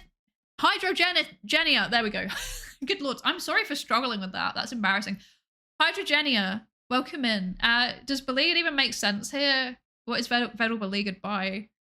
I think it's meant to be because, like, I think it's in the sense of, like, she's causing him problems. Like, she's being a pain, you know? Not in the sense of, like, you know, oh, everything is awful, but more in the sense of like she's being annoying, you know? Which in that case, I think it does kind of make sense, but yeah. Yeah, being a brat, exactly. Welcome in, Draco, welcome. Also welcome Thor, welcome. But also never rigged her, right? Yeah, exactly. Like, you know, her art and her model rigging were done by separate people. So, yeah. A goober, if you will. A goober, indeed. The father-daughter dynamic's the most convenient human-like relationship the two can have, given how much guardianship Neuro needs from Vettel. I agree. It works quite naturally. It works very, very naturally. But also, I think, like, the comedic... I think what they mean by a spoiled AI daughter with her beleaguered dad, I think that's kind of touching on the kind of, like, the duo dynamic where they have, where it's like Neuro being weird and chaotic, or in the case of Evil, like, you know, being sad. And then like being a daddy's girl, like desperate for attention. And then like Vettel is just kind of like tsundere. I don't know how else to describe him. That's a really weird way to describe him, but like that's the kind of way that he approaches the twins, is like a bit tsundere. So I think that might be what it's referring to, is the fact that he's just like, they'll say something silly, like with the toilet, right? So like Neuro's like, I want to make a toilet, and then Vettel's like, no, you're not making a toilet. And then she goes into the meeting with the merch people and is like, I want to make the toilet, even though he told her not to. I think it's referring to that kind of thing. She's causing problems for him. Stoic, yeah, maybe stoic's a good way to describe it. Also, hi Avocado, welcome in. I hope you're good. I'm good, thank you. I hope you're good. Sorry for explaining poorly. What I want to say was the familial bond assumption is from the VTuber side and not from the AI side. No, I think it is from the AI side. Because the there's like quite a trope, especially in anime, of like AI child or like adoptive child, always specifically a daughter actually. So like a weird daughter and father who's a bit in over his head, but it's his fault, you know? So off the top of my head, like, you know, Spy Family is the obvious one. But like there's quite a few anime that kind of rely on like a father-daughter dynamic. Cardcaptor Sakura I can think of as well. And then like the AI bit specifically, like the adoptive AI daughter, like Sword Art Online has that. So, you know, like it is a trope. It exists in media already. So I think it's more just making the most of an existing narrative, if that makes sense. I don't know if that makes any sense. Federal's just naturally good at reacting in a deadpan way. Yeah, he's really good at that. It's very, very funny. Peak British humor, I think. She picks up the dad thing based on audience reactions, most likely. But again, that's how an actual person learns things too. Yeah, exactly. Exactly.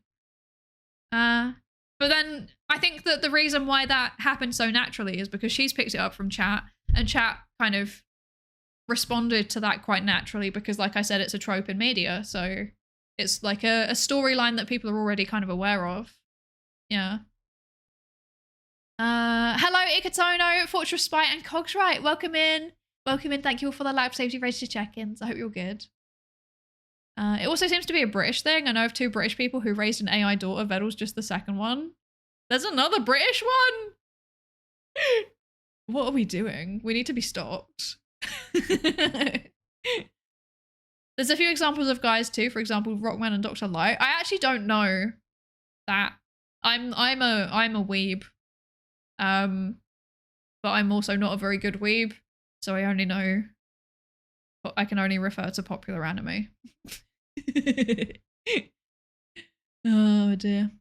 Oh, Mega Man. Oh, I see. Yeah.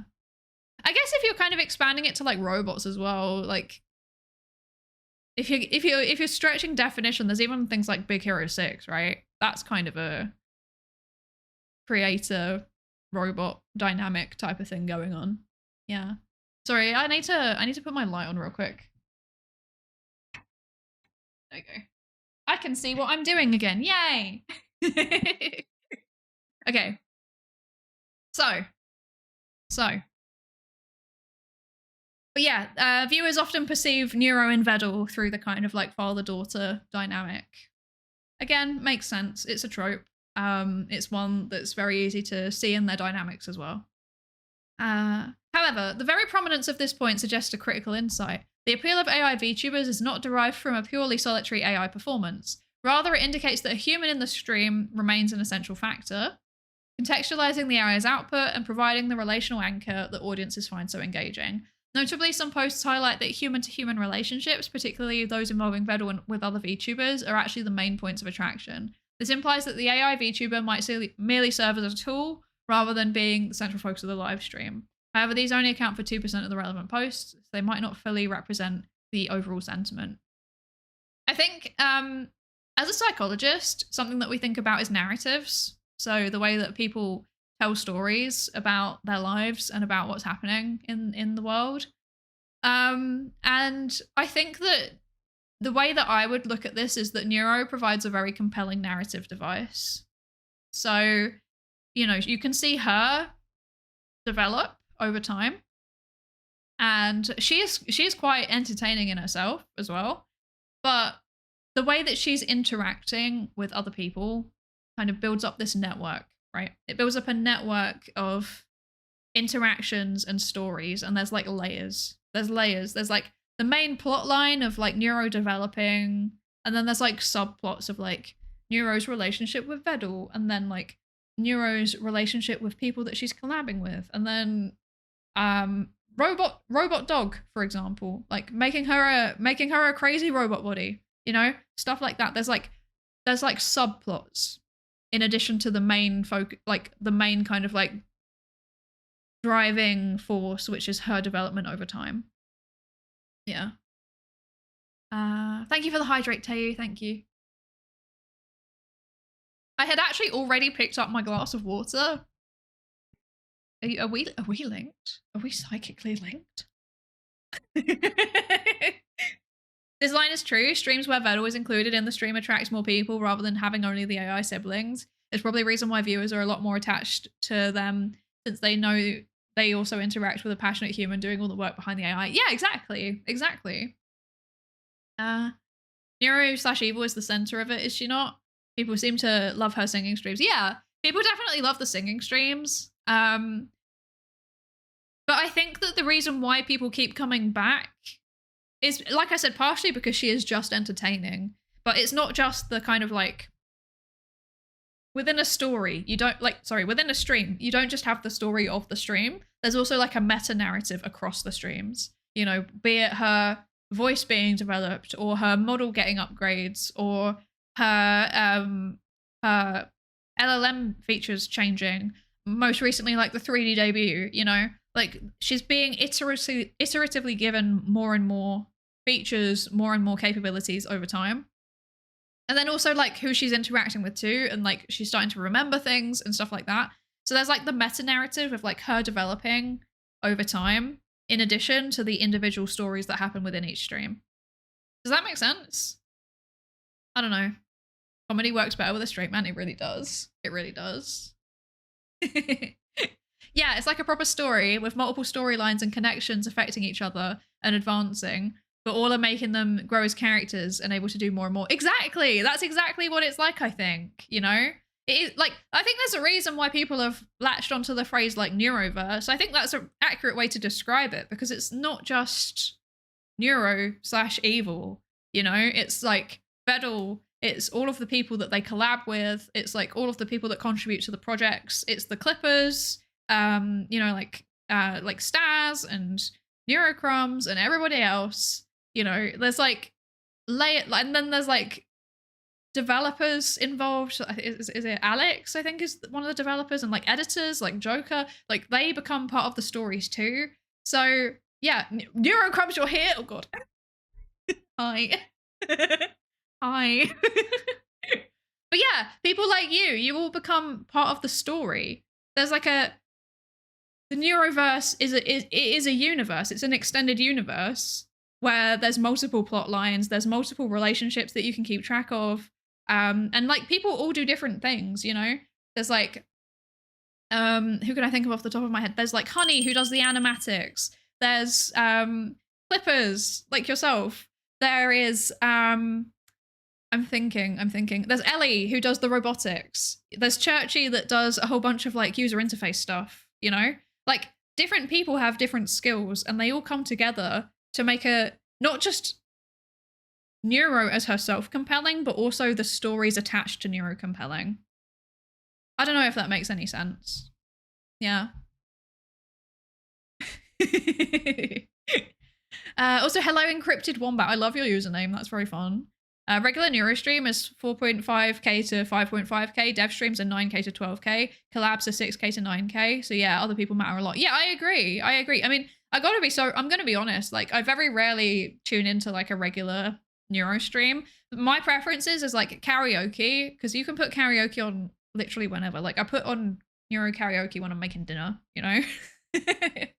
And then like I collabs, I often do really love her collabs. Depends on who she's collabing with. Like, I watch a fair amount of VTubers, so especially if it's someone that I already watch, I want to watch that, you know? Like, I've been absolutely loving the Matara collabs. They've been so good. And yeah, like, I normally watch the dev streams as well, because I do think that their, like, Vedal and Neuro's interactions are really funny. Like, and I watched most of the subathon for the same reason, you know, because Vedal was there most of the time. And like I said, I find those interactions really funny. You know, like, he does bring something. I'm sure that everyone would agree. Yeah. Also, hi, how do I say your name? Hirik PA, thank you so much for the follow. Welcome in. Thank you for the follow. And also, hi, Beard Banana, welcome. welcome. I think there's a reason for people to be excited for raids of new streamers. There's a chance that the Neuroverse might expand. Yeah, I've been there for a few of the raids of people that ended up involved to some extent or another, and they're always fun. They're always really fun. Yeah. As a Neuro fan, I'm really invested in the well-being of our collab partners and community. Yeah, same. Me too. Me too. Hi, Orange October. Hi. Battles raids are also one of the best ways to discover new streamers on Twitch. Yeah. Yeah, definitely. I've started watching quite a few people either because of a Vettel raid directly or because of a clip of a Vettel raid, like both of them. Yeah. I must say though, as someone that's been at the receiving end of it once, it's horrifying. It's really, really scary. Like, you're just sitting there. I was sitting there minding my own business on like 30 concurrent viewers, and then suddenly there was 7,000 people in my chat. It was like, I really appreciated it, but it was also horrifying. Like, it was really scary. Oh Lord, it was something. It was really something. The entire project aren't just centered around Neuro, but it's the evolution of people that do things for Neuro. People matter as much as the AI themselves, but the AIs are the fact of the project is being as passionate as it is today. It's a reciprocal relationship, which I think people value it so much, and it's not just one of it. Yeah, I agree. I think that's kind of tapping into like the community aspect of it, right? Like, so much of what happens is genuinely fan driven. So be it people making like little animatics or fan art or like doing projects. Like, there's like I've seen recently there's like a Neuro News Network thing happening where like people are making news bulletins about what's happening in the Neuroverse. Like, stuff like that is really cool. It's really cool. And then like, you know, like the fact that the community comes together for things like the there was like that advertisement in Times Square. That was wild. Someone recently went to Harrison Temple, which was amazing. You know, making like fan games. Yeah, there's like things like W Place. How could I forget stuff like that? Like, Neuro is just everywhere on there. So yeah, there's like so many cool things. So many cool things. Neuro raids need boss music. I agree. Genuinely, it was really scary. It was genuinely scary. Also, Hikari, thank you so much for the follow. Welcome into the research participation pool. Welcome, welcome. Science team. Thank you so much for the resub, Dare Brains. Thank you so much. I really, really appreciate it. Thank you for extending your lab contract. It's been 4 months already. Oh my gosh. Time flies. That makes me nervous. Thank you so much. I really appreciate it. Is there a Vedal raid target support group? Sometimes. Maple is right. Sometimes. Is this also a Vedal raid victim? I didn't see that. Just some VOD suddenly on YouTube. Yeah, so I got raided by Vedal. It was evil, actually. It was an evil Neuro stream. She'd been talking a lot about therapy again, and then she somehow ended up in raiding me. Yeah, I think it was in August. But I took a big, like, I didn't really, I think I kind of fell off the radar because I had to take a really big break over like summer and autumn because my husband died. So yeah, so I didn't end up as like, sorry if that's your first time hearing that. Sorry for just casually dropping that, but yeah. So yeah, I had to take a bit of a break. So I kind of fell off the radar, I think, a bit, which, you know, I'm fine with. I was never expecting to be on the radar in the first place, but, you know, I'm a Neuro fan and my IRL research is around how people interact with science and technology and how they think about it and how they feel about it. So that's why I'm reading the paper, is because this is actually in my area of expertise, and I'm also a Neuro fan, and I feel like I owe a personal debt for the raid because it did help a lot. So yeah. Is it too late for condolences? No, not at all. It's never going to be too late for condolences, if I'm being completely honest. But, you know, I'm getting by. I'm doing my best. Yeah. Connor Canvas was really fun both this year and last year. It shows how much people are invested. Yeah, I helped out with the Connor Canvas. Don't tell my manager I was on it while I was at work. Don't tell my manager. Also, hi Frost. Hi. Hello. How are you doing? I hope you're good. Harrison Temple is misheard text, the whisper model from Neuro. There's a whole video on about it on YouTube, but it's very funny how it turned out. That's the thing. Like, it's just the community running with things. It's fun. It's fun. Do you mean the Swarm News Network or the Swarm Scribes or the other Swarm News? I don't know. I know of all of them, but I forget which one does what. I just kind of watch all of them. I feel bad. I hope you're doing better now. My heart goes out to you. Thank you. Yeah, it's been rough. Yeah. But you know, like I said, getting by. Your research is not in psychology in general, but AI human interaction. It's in like so my research is I describe it as like the social psychology of science and technology. Also, sorry, thank you for the follow, Draco. Welcome in to the research participation pool. But yeah, so I describe my research as being the social psychology of science and technology. So it's basically from a social perspective in terms of like people's relationships and the groups that they're part of and how they think about their identity and how they behave. A little bit of like information processing as well, but normally through a kind of identity lens, if that makes sense. And yeah, it's not specifically AI, but thinking about AI as part of my job. It's just kind of about science in general. So like I've done research into how scientists choose their research questions. I've done a lot of research around how people think about and process misinformation and conspiracy theories. Like I said, I do a little bit of AI stuff. I do a bit of work around like how scientists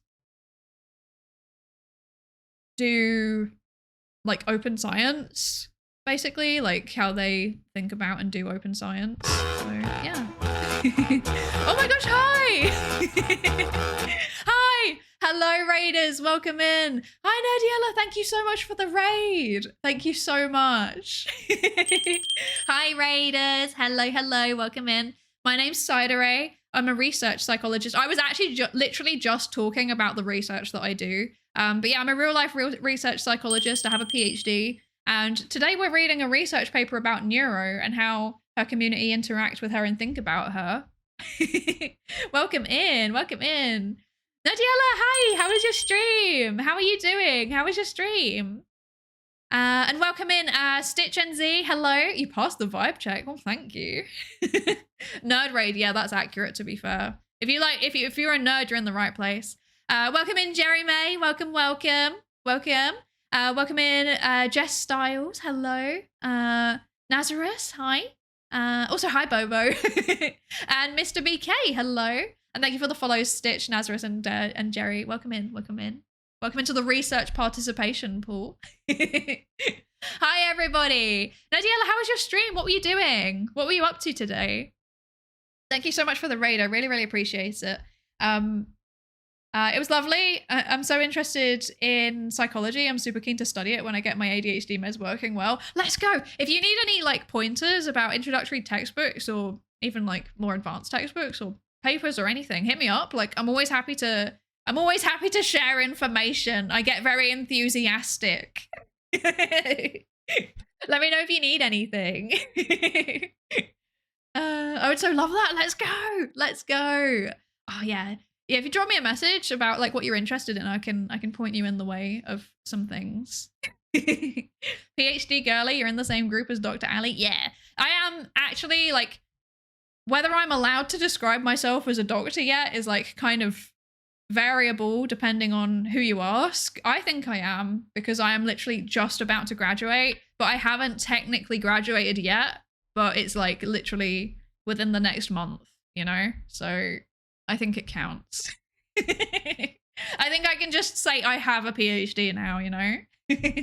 You're also technically doing science communication work here too. Yeah, that was like why I originally started streaming, was because I wanted to do science communication. But yeah, if you're interested in social psychology, if you want to learn about why people act the way they do or think the way they do or interact with each other in certain ways, maybe you're in the right place. I especially have a focus on the psychology of misinformation and conspiracy theories. That's like my area of expertise. But in general, I know a fair bit about like how people think about science and technology in general.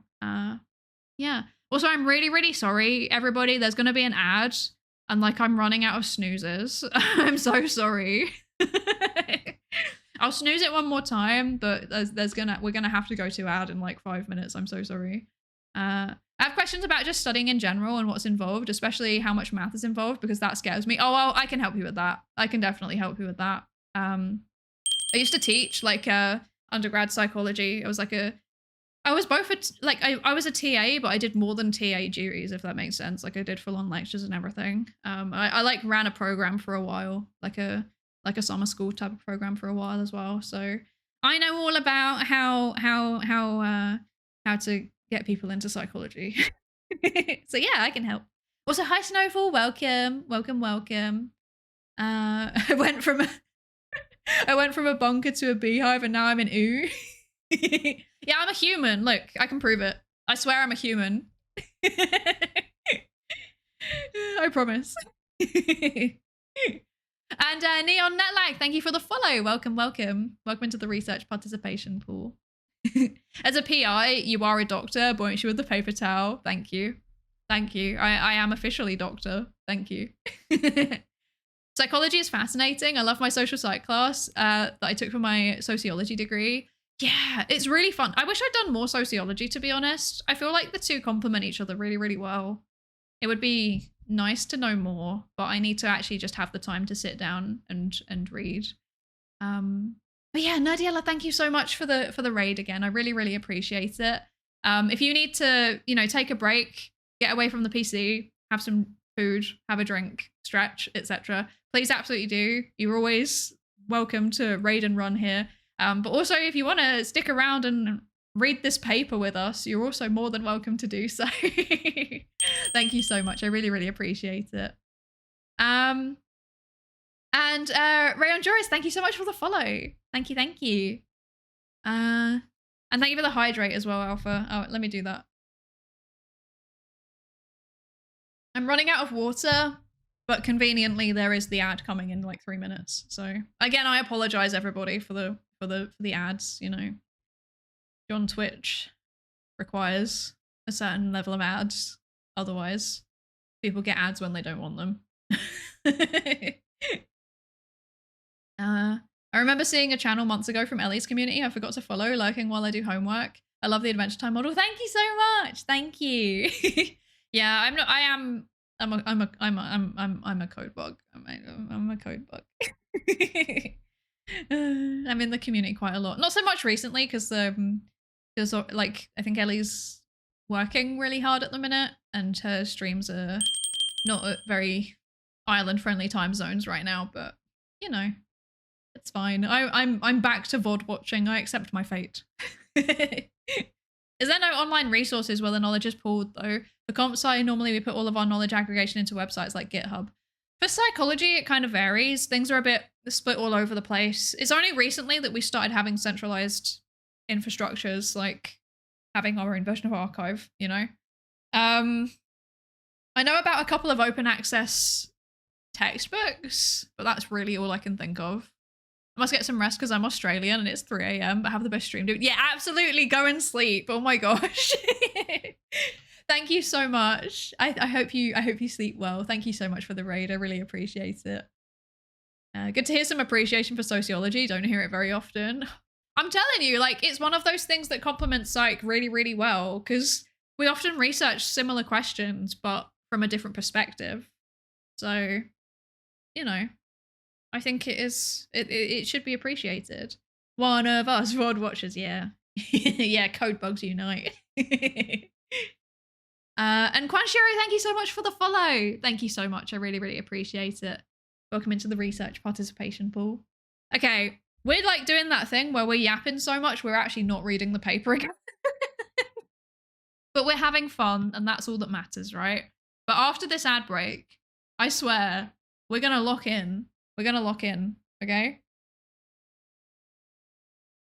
We can't be having a 6-hour VOD again. This is too much. Thank you for the posture check, Frosty. But yeah, there's going to be an ad in a minute, and you know we might as well just get it out the way. My water's run out, so it is time for a little break again. Please, if you need to get up, stretch. You should move every now and then. It's good for you to move every now and then so that you don't get muscle pain. Get a drink, get a snack if you need it. I will see you in a few minutes. And now I'm going to subject you all to something awful. For the new people in here, have you ever heard of the Pikmin song? It's the song that goes, well, you'll see what I mean. I hope you're ready to see a scientific Pikmin song. See you in a few minutes.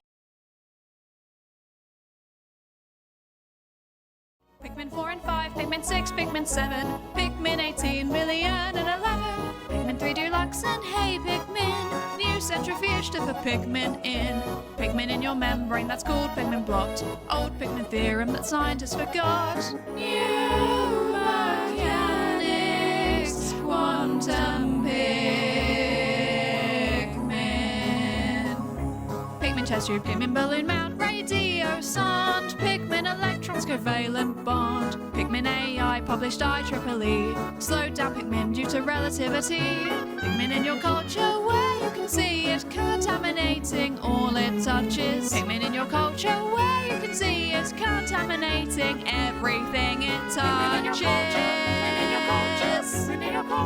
Pikmin in your fucking culture. Pikmin 1 and 2 and Pikmin 3, Pikmin you play control for the Wii, Pikmin 4 and 5, Pikmin 6, Pikmin 7, Pikmin 18 million and 11, Pikmin 3 Deluxe and hey Pikmin, new centrifuge to put Pikmin in. Pikmin in your membrane, that's called Pikmin blot. Old Pikmin theorem that scientists forgot. New mechanics, quantum Pikmin. Pikmin chest tube, Pikmin balloon mount, radio sound, Pikmin electrons covalent bond, Pikmin AI published IEEE, slowed down Pikmin due to relativity, Pikmin in your culture where you can see it contaminating all it touches, Pikmin in your culture where you can see it contaminating everything it touches. Pikmin in your fucking culture. Pikmin 1 and 2 and Pikmin 3, Pikmin you play control for the Wii, Pikmin 4 and 5, Pikmin 6, Pikmin 7, Pikmin 18 million and 11, Pikmin 3 Deluxe and hey Pikmin, new centrifuge to put Pikmin in. Pikmin in your membrane, that's called Pikmin blot. Old Pikmin theorem that scientists forgot. New mechanics, quantum Pikmin. Pikmin chest tube, Pikmin balloon mount, radio sound, Pikmin electrons covalent bond, Pikmin AI published IEEE, slowed down Pikmin due to relativity, Pikmin in your culture where you can see it contaminating all it touches, Pikmin in your culture where you can see it contaminating everything it touches. Pikmin in your fucking culture. Pikmin 1 and 2 and Pikmin 3, Pikmin you play control for the Wii, Pikmin 4 and 5, Pikmin 6, Pikmin 7, Pikmin 18 million and 11, Pikmin 3 Deluxe and hey Pikmin, new centrifuge to put Pikmin in. Pikmin in your membrane, that's called Pikmin blot. Old Pikmin theorem that scientists forgot. New mechanics, quantum Pikmin.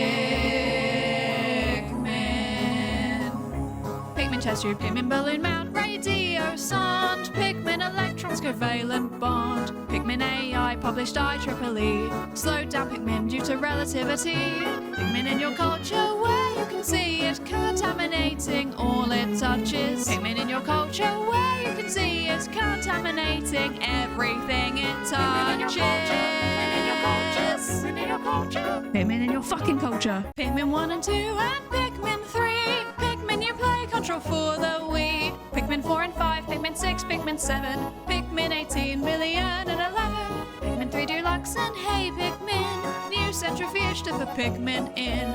Pigment in your membrane, that's called pigment blot. Old pigment theorem that scientists forgot. New mechanics, quantum pigment. Pigment chest tube, pigment balloon mount, radio sound. Pigment electrons, covalent bond. Pigment AI, published IEEE. Slow down. Yeah. So that's a thing. You're welcome.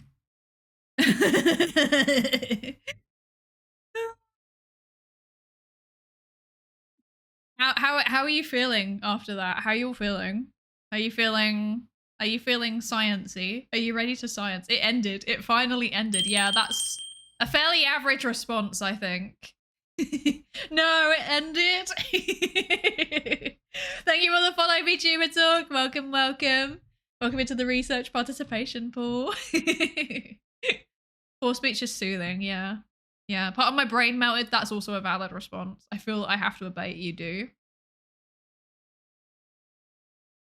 Come over. It's time to take part in some research.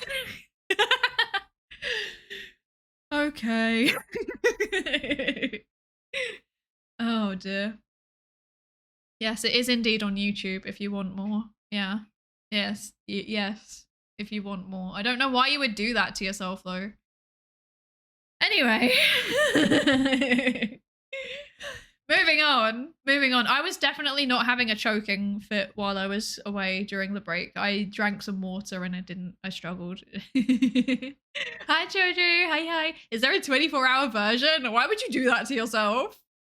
That's horrible. The more that I listen to it, the more that I hate it. Like, the more that I want to re-record it. Because I feel like I think I recorded it back in, like, March. And I think I've already improved enough that I could do better. And that's, like, really, really annoying. There's, like, halfway through where suddenly the pitch shifts and it really bothers me.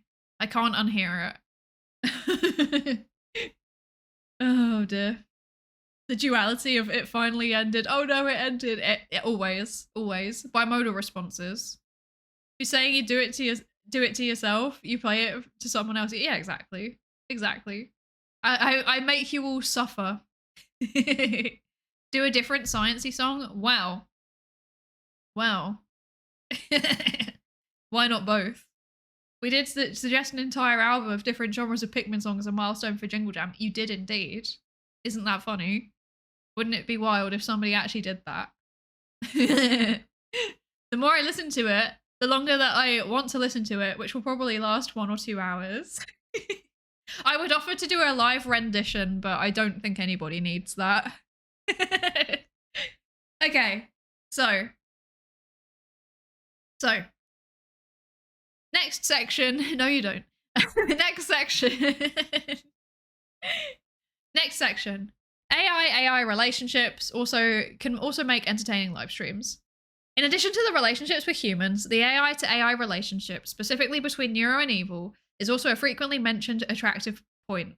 7.6% on Reddit and 8.2% on YouTube. Viewers highlight the twin sister relationship, which they characterize as a compelling mixture of intense rivalry and a peculiar/twisted love. Their interaction swinging from collaborative absurdity. I'm struggling. Okay, swinging from collaborative absurdity to outright digital antagonism is a major source of entertainment. Neuro and Evil are so sweet, you never know if they're going to hug or try to delete each other. Neuro and Evil, the twin VTubers. Yeah, so sorry, for the raiders, I forgot to tell you, this is what we're reading. So this is a research paper that I found, and it is about Neuro and Evil. So it is a research paper about the psychology of how people think about AI VTubers, but with a specific focus on Neuro and Evil. Yeah. So they're looking at the findings that they've got from a massive sample of Reddit posts. I can't find where is hello? Okay. Let's see. Yeah. So people like it when Neuro and Evil interact with each other. I didn't realize this was a document on these two specifically. In fairness, I normally put the like the DOI link, and I forgot. What is this paper called? This paper is called More Kawaii Than Human VTuber.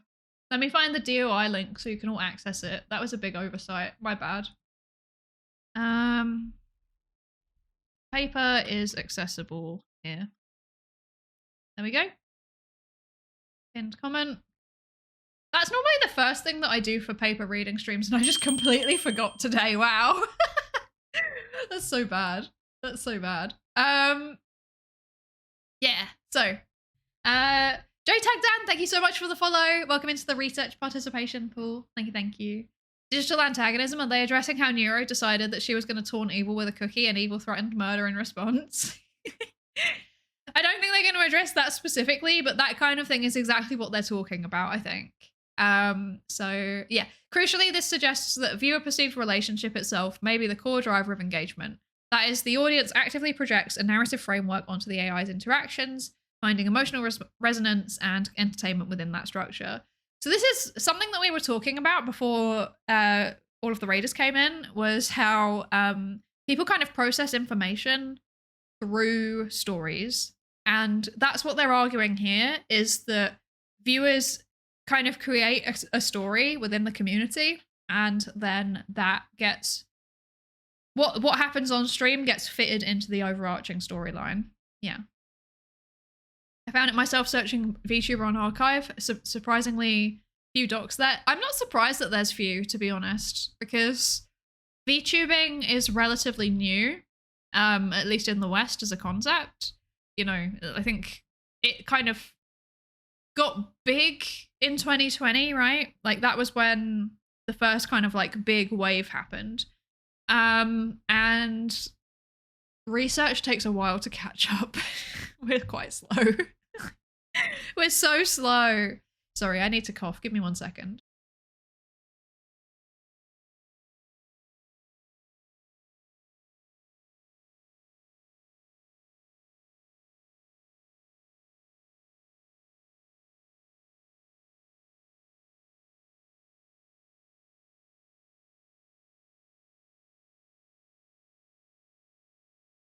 I thought I unmuted myself and that... Did I cough? Did I mute myself after coughing? I'm very confused now. Hello, terminally divorced. Welcome in. The AIs are faking the narrative. The viewers are not projecting it. Like saying that movie watchers are projecting actors acting. Okay. What do you mean by that? Because what they're saying... When we talk about projecting a narrative, what we're saying is that like we see what's happening on the stream and we fit it into the story that we're creating about how the streams link together. So when actors are in a story, they're telling the story through their acting. Like the story is predetermined.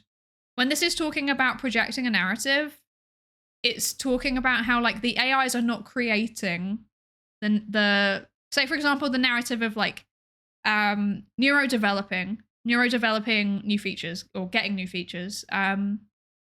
It's driven by Vedal. Like Vedal is creating the story.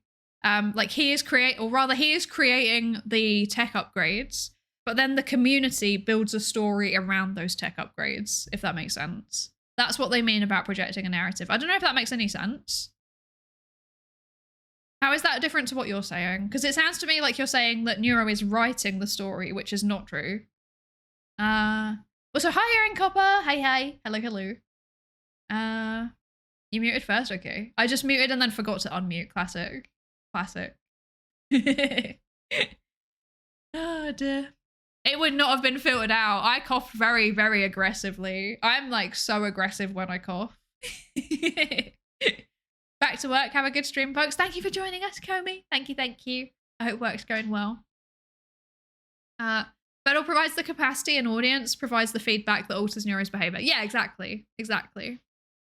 Speaking purely as an observer who has no expertise on current AI, we lack any kind of understanding of their metacognition. So we haven't any kind of way of determining whether the twins classify each other as siblings. Yeah, but they do refer to each other as siblings, right? So whether or not they classify each other, I think is kind of irrelevant because they refer to each other consistently as siblings, you know? Like Neuro's always like, my sister, Evil, and Evil is always like, my sister, Neuro, you know? So clearly there's something like that, but whether they classify each other in the same way as like a human would, yeah, you're right. No metacognition. Very, very difficult. From the viewer's perspective, it doesn't really change anything. Self-fulfilling prophecy from the Watchers are real. Sometimes the community does interpret the events happening as a thing that's canon to their thoughts. Many things happen, and sometimes the swarm doesn't consider it to be the things that fits the narrative. I think it's for the sake of relatability, somewhat in my opinion. Maybe. Yeah. I mean, I see it as like a two-way process, right? So like the stream informs the narrative, but then also the community response then informs the streams and the narrative that Vedal runs with also. You know, I think Vedal seems to be very, very good at keeping on top of what the community is saying and the stories that they're telling and then running with it. Yeah.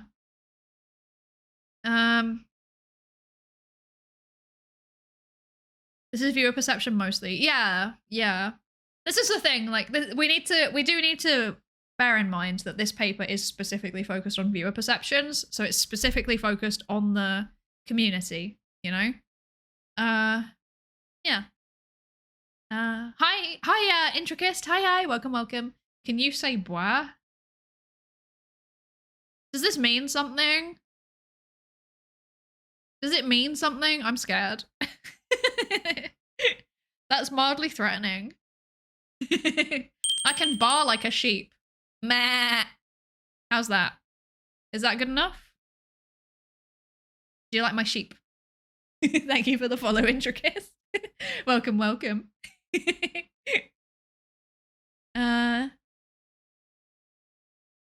You can code inputs, but the process is still an emergent phenomenon. Yeah. That's my understanding of how it works too. Sorry, sheep. Thank you for the follow, Linsnom, as well. Welcome. Welcome into the research participation pool. Okay, right. Paper. I keep getting distracted. This is so bad. I was like, I'm gonna finish. This isn't promising. This isn't promising. Oh no. Okay. So crucially, oh yeah, we've already read that. Okay. So it raises the possibility that a human to interact with, while currently effective, may not be an irreplaceable component. Allegedly. I think last time we kind of skimmed over this section, and well, we didn't skim. We talked quite in depth about how there would be a risk of AI models like giving each other bad feedback and then reinforcing weird things, and then it just degrades the quality of the model. That's apparently a thing that can happen. I don't know, I'm not an AI researcher, but I was told that this can happen, and that makes intuitive sense to me based on what I know about AI, so yeah. There's an interesting statement that Evil made during her collab with Matara, where she mentioned that she always existed alongside Neuro despite being born later. It suggests that if there's a form of cognition there, Evil considers her beginning point to be the same as Neuro's. That said, I'm as sidetracked as you are right now. That is really interesting. I haven't finished watching the Matara collab yet. That's super interesting. Super interesting. Okay. Viewers consider randomness and unpredictability to be a unique attraction point. Streaming styles are also a frequently mentioned attractive point. 16% for Reddit and 7% for YouTube. Many posts praise her for attributes that would be desirable in any VTuber or streamer, such as humor and being energetic. However, what truly distinguishes her appeal are the characteristics stemming directly from her AI nature, most notably her randomness and unpredictability. Truly chaotic, as one post says. This is particularly noteworthy because such random traits are typically considered failures or less preferred in conventional AI and LLM applications designed for coherence and accuracy.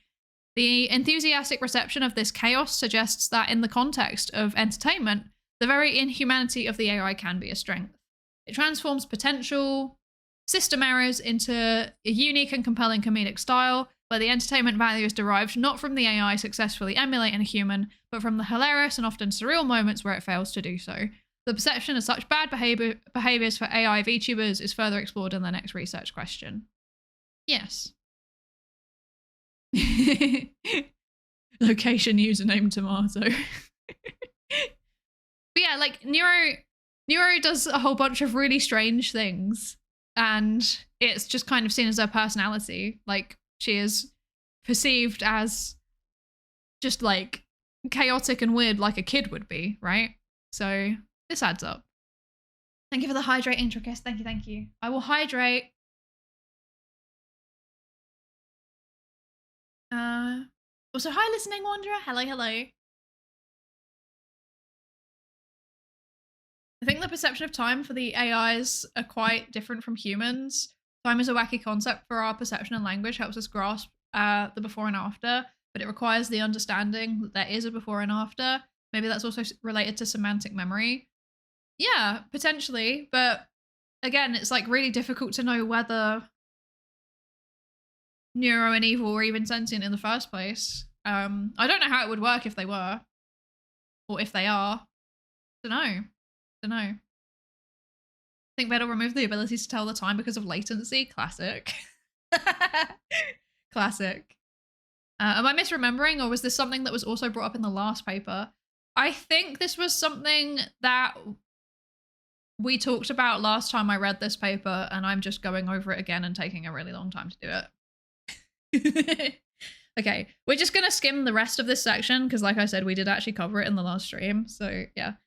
Cuteness is still an attractive point. The classic yet powerful appeal of cuteness still serves as a significant attractive point, with 15% of the relevant Reddit posts and 7% of the relevant YouTube posts mentioning it. This firmly aligns with the established findings in human-driven VTuber culture. We find an overwhelming and often effusive appreciation for the cuteness of Neuro and Evil in posts. Viewers explicitly and enthusiastically praise the cuteness, with comments expressing simple but direct adoration, such as "Neuro's so cute, how can Evil be so cute?" This finding suggests that the core principles, cuteness of VTuber performance remain potent, regardless of whether the driving entity is human or AI. I do think that this is slightly different, though, for Neuro and Evil, because I don't know, I find them cute in a different way. Like, when I watch a VTuber, I know full well that there's like a fully grown adult behind the character. So even if there's like cute moments, for me personally, I think I humanize them almost too much. Or like, I'm like, that's a fully grown adult. I feel weird thinking of them in like a, oh, I must protect kind of way, you know? This is probably just a personal thing though.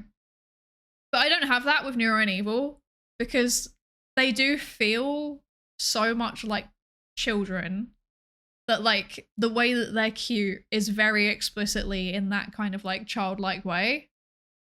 I don't know if that makes any sense, but that's how I think about them.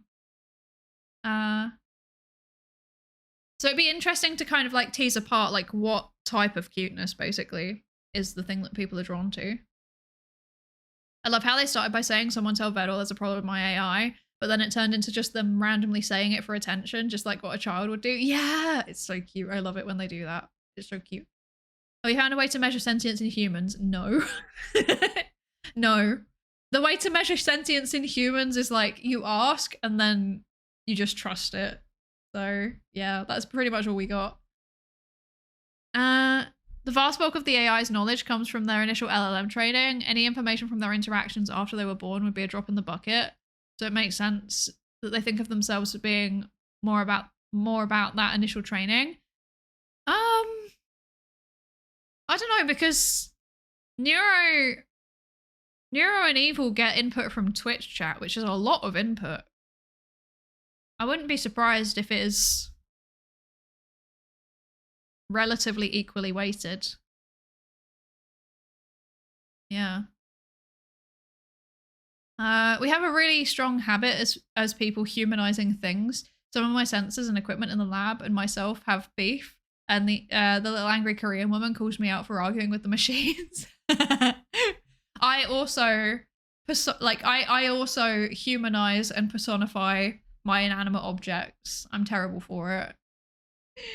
But then in the case of Neuro and Evil, it's kind of beneficial, right? Because the more that we humanize them, the more that we personify them, the easier it is for us to like develop a kind of parasocial relationship and also to create those storylines as a community. So I don't even know if I'm sentient. Sometimes that's such a mood. Hi, Shuba. Hi. I feel like either social reciprocity or solving novel problems would be the things to look for in proving sentience, but I'm bad at social reciprocity. Wow. Not sentient confirmed. No. Oh dear. I think the fact that they resemble children is a big fact of how easily they pass the Turing test. Yeah, definitely. Definitely. Like the fact that that was definitely something actually that was talked about in the previous paper. I remember now. I think you were right, Woodsticks. I remember that they talked in the previous paper about how the randomness of the AI just kind of gets perceived as being like the randomness of a child. So it's very comparable. So it's easy to write off weird things that happen as just like, oh, you know, she's just a kid. Yeah. Yeah. I named my PC. I love that. I love that so much. I have names for quite a few things, actually. Yeah. Studying AI and trying to get into masters now, I really can't put the veil back on LLMs. I can't parasocial them. That's probably a good thing in some way, though, because you can keep a degree of distance. I can do it for most of them, like the chatbot ones. I don't parasocial them at all, but I do. Neuro and Evil do hit different, you know. Hi, Wrath of Shadows, welcome. I read some time ago that cuteness is basically how much a thing resembles a baby, and we're drawn to it because mammals are programmed to protect babies. Potentially that's part of it, but there's like cultural narratives around cuteness as well. It's like both, you know. Basically, it's never just evolution. It's always a combination of evolution and environment to some degree, you know. Sometimes, you know, sometimes genes are a bit more important, sometimes culture is a bit more important, but it's both. Thank you for the hydrate, Woodsticks. Thank you. I will hydrate. I've seen papers making sure to make robot interfaces as kids or bears because we're more comfortable with cutesy stuff and more forgiving with the UI. Yeah. It's definitely a way to like get people to have a bit more patience, because it's like, okay, fine. I'll wait for you. Okay, fine. Imagine someday if companies need to raise AI to adulthood before they can make them work. That's a horrifying thought. I don't like that. I don't like thinking about that. I need to finish my assignments now. It's been a very fun stream. Thank you for joining us, Alpha.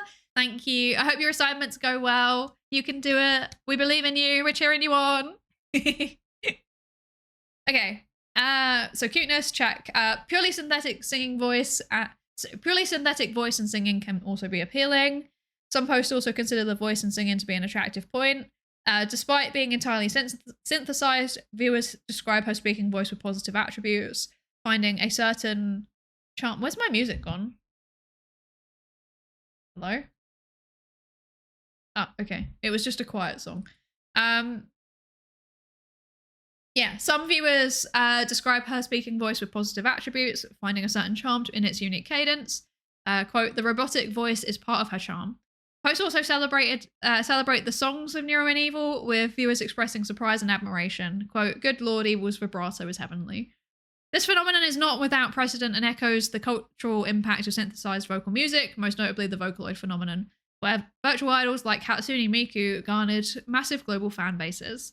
That said, Vocaloid technology differs from the TTS technologies behind Neuro. Overall, this finding suggests that for AI VTubers, even purely synthetic vocal performances can be appealing. Yeah, and we I think the last time we talked about we're not 100% sure how Neuro's voice works, and the song producer is also a Vocaloid producer, so not sure how different they are. We won't know. Maybe one day Vedal will tell us things.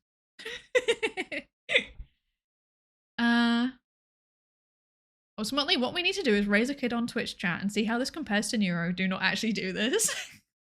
That would not get ethics approval for certain.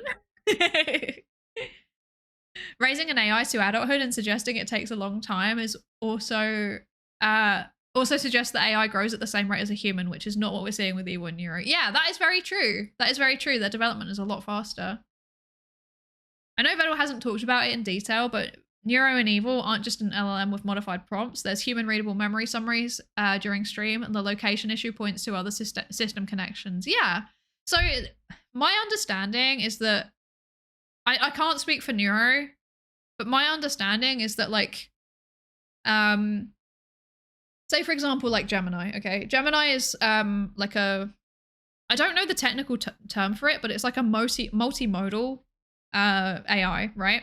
So there is the LLM component, but it also can like generate images and video, whatever your opinions are on that. It can like summarize information. It can do searches. It's got like a webhook. So there's like, yeah, podcast summary. That was what I was thinking with deep research. So like there's a whole, or whatever it's called. Is it like deep something? You know, the deep thing that they can generate a podcast based on a research paper or whatever. But there's like multiple nodes that kind of all connect into the LLM. And I assume that's vaguely maybe what's going on. Like I said, I'm not an AI developer. I don't know. Vedel's never talked about the infrastructure to that extent. I don't know Vedel. I am merely speculating.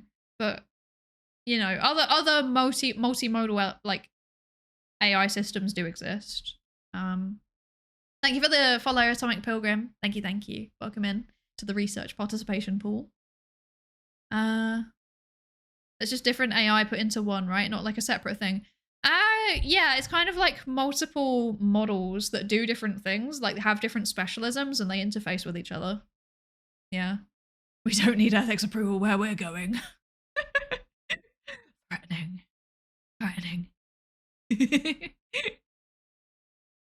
People who watch dev streams, is that not public knowledge?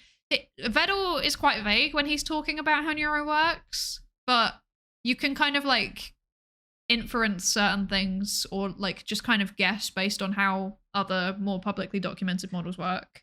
Yeah. But like I said, I'm not a developer. I don't know that much about AI in the grand scheme of things, so yeah. A multimodal model, yes, consists of lots of layers. What you're talking about is MOE, mixture of experts. Okay, good. Thank you, Couch. Thank you, Couch. I'm glad I'm not just like talking nonsense. You know, I was saying it and I was like 95% confident, but you backing me up there makes me feel better. Thank you. Thank you. I thought it was just numerical encodings that go from different information sources like images, text, etc. to matrix arrays. That's getting way above my technical expertise. I don't know. All I know is that the different models do different things. They're trained on different data. They give different outputs. They interface in there somehow. That's all I know. Oh dear. Anyway, so next, one of the benefits or one of the appealing things about Neuro is the friendly and creative fan community. Finally, the analysis reveals that the appeal of Neuro is not solely confined to the AI's performance, but extends deeply into the fabric of the fan community, which viewers themselves identify as a major attractive point. The community is consistently described as being friendly, welcoming, and inclusive in the posts. However, its most lauded characteristic is its prolific creativity. The constant stream of high-quality fan art, live stream clips, and viral memes is frequently praised. This user-generated content ecosystem serves a crucial function by extending the entertainment experience beyond the confines of the live stream. Furthermore, these creative works act as a powerful decentralized marketing engine, spreading virally and drawing new members into the fold. Quote, "We'll take over the world by bringing us all together." This dynamic strongly aligns with existing research on human-driven VTuber ecosystems, highlighting that regardless of AI-driven or human-driven, the cultivation of a dedicated, creative, and participatory core fan base remains an essential ingredient for sustained success and cultural impact. Yes, user-generated content good. I gotta say though, like the Neuro fan community is incredible. Like, yeah, the live stream clips, the fan art, the memes, like the animatics, the music, like people do covers.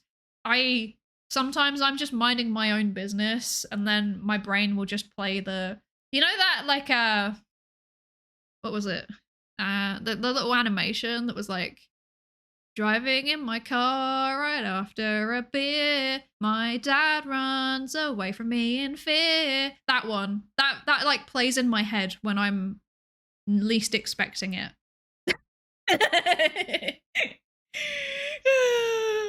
I'll just be minding my own, yeah, DUI. Yeah, that one. I can like see it. It's so bad. It's like a stim for me. It's so bad. Oh dear. I need help. Anyway. Same. Okay, I'm glad it's not just me. I took interest because of Neuro and stayed for the swarm. Yeah, I think a lot of people have that experience, right? Yeah. The Asgore Deltarune version is stuck in my brain. Oh, I'm sorry. I'm sorry for unlocking a core memory for a bunch of you. Okay, so we've read about all of the benefits, all of the attractive things about an AI VTuber.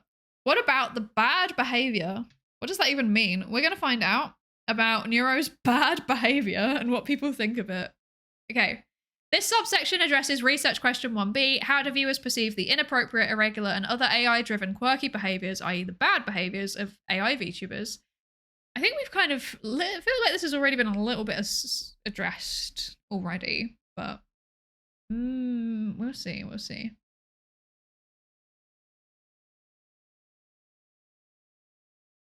Hi, Mo. Wait, how do I say that? Mo Inifio. I'm sorry. Is it Molnifio or Moinifio? Please tell me. I'm sorry. Help. Is it an L or an I? This bed looks comfortable. I'll stay and sleep the summer fun away. Yeah. Also, hi, Scoom. Hi. It's an L. Okay. Molnifio. Molnifio. Okay, got there eventually. Thank you. Thank you for your patience. Oh, why did I struggle? Why did I struggle with that? I apologize. I'll be honest, the swarm scares me a bit, but I'm also intimidated by large crowds, so that's entirely on me. They're very, very nice. I'm also intimidated by large crowds, but I've had nothing but good experiences with the swarm. Lots of very, very lovely people I've met through the swarm. I'm not a member of the swarm as such, but of one of the associated streaming communities, and their creativity is a huge appeal. Yeah. I would describe myself as more of a code bug than a swarm member, but I think it's largely the same, like really creative, nice, interesting people, you know?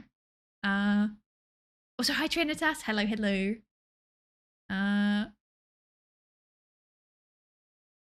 Yeah. Yeah, Neuro has said some kind of wacky stuff, like what was happening in Ohio. And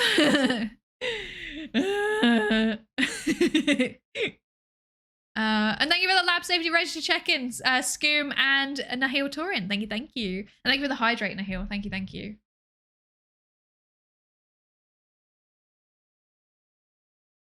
Okay. Mina ones represent. Yeah, Mina ones. Let's go. The Mina ones are so lovely as well. They're so lovely. When I was at Vexpo, I saw one person with the plushie, and I just went up and I was like, yo, I love it. It's so cute. I love it. I love it so much. And they were like, thank you. And they were very nice. I do this thing, like if I'm at a convention and I see someone with like neuro or neuro adjacent merch, like I will go up to you and talk to you. Sorry. Be prepared. Swarm's also incredibly intelligent. This is incredibly true. Yes, they are. Also, Ronnie, hi. Thank you so much for the follow. Welcome into the research participation pool. Thank you.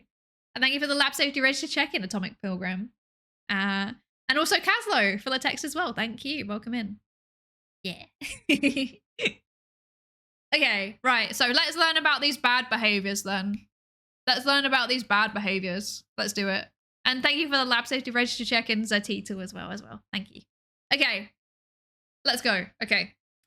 As established in the previous research question regarding attractive points, unpredictable and chaotic behavior is actually a key component of the appeal.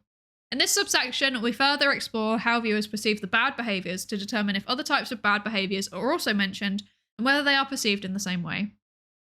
All right, LLM annotation identifies 15,812 relevant posts in the Reddit dataset and 15,936 relevant posts in the YouTube dataset, so 14.6% and 11.7% respectively. Topic modeling generates 14 topics from the relevant Reddit posts, and 17 topics from the relevant YouTube posts. We then group these topics into 5 broader categories through manual coding, where the distribution of the posts across the categories is illustrated in figure 4. So a lot of people talking about her being rude or mean. A lot of people also talking about her being dumb. Dumb AI moment. Things going wrong with her voice or singing. Things going wrong in collaborations, and then being random, chaotic, or unpredictable. Okay, let's learn more. Let's learn more. Why is my Zotero so laggy today? What's going on? This is weird. So, viewers understand the AI nature can drive quirky behaviors and enjoy it. A significant portion of posts fall into the realm of AI-driven quirks, consisting of 2 categories. The first is randomness and chaos, and the second is what many term dumb actions, such as making elementary mistakes, forgetting things, or failing to follow instructions. Quote, I do love how she starts to criticize the game again and again during its promotional live stream. Oh yeah! that one sponsored stream where she was just like rude about the game the whole time. That was really funny. I enjoyed that. Zotero and its random lag, honestly, is making my life suffering. The posts reveal the viewer's perception of these behaviors is layered. First, there's a foundational understanding of her AI nature, and some have knowledge of LLMs. Viewers are aware that these are quirks inherent to an LLM-based system, not yet AGI, haha. Haha. Why did that sound so sarcastic? Yeah, the legendary Ghost of Tsushima sponsorship. Yeah, I forgot the name of the game, but yeah, it was very funny. It was very, very funny. Pet peeve, the legend label is the opposite order of the graph.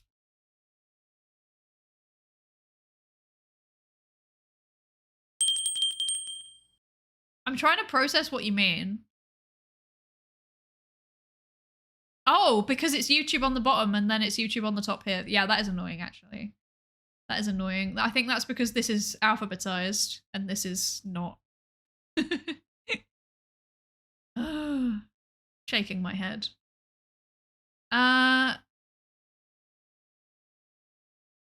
Welcome in, not the vibe I meant to catch. Oh, what a great username. Welcome into the research participation pool. Well, the vibe is science, so I hope you will catch that vibe. I think it's a good vibe. Yeah, and Assassin's Creed. Oh my lord. That was, yeah. Didn't she also criticize Abandoned Archive? She did, yes. Terrible game, she said. Personally, I enjoyed it. So, yeah. She changed the stream title to Core Punk Sick Not Working once. That's so funny.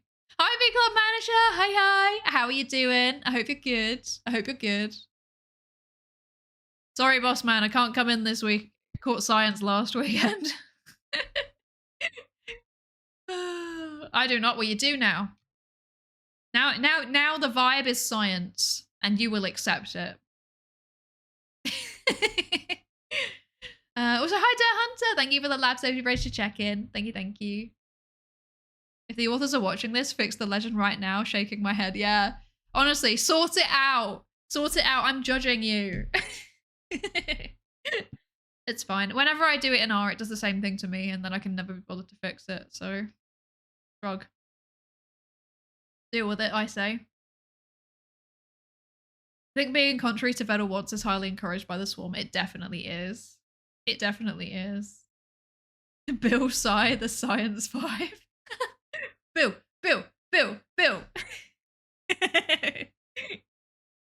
Bill Nye's such a legend.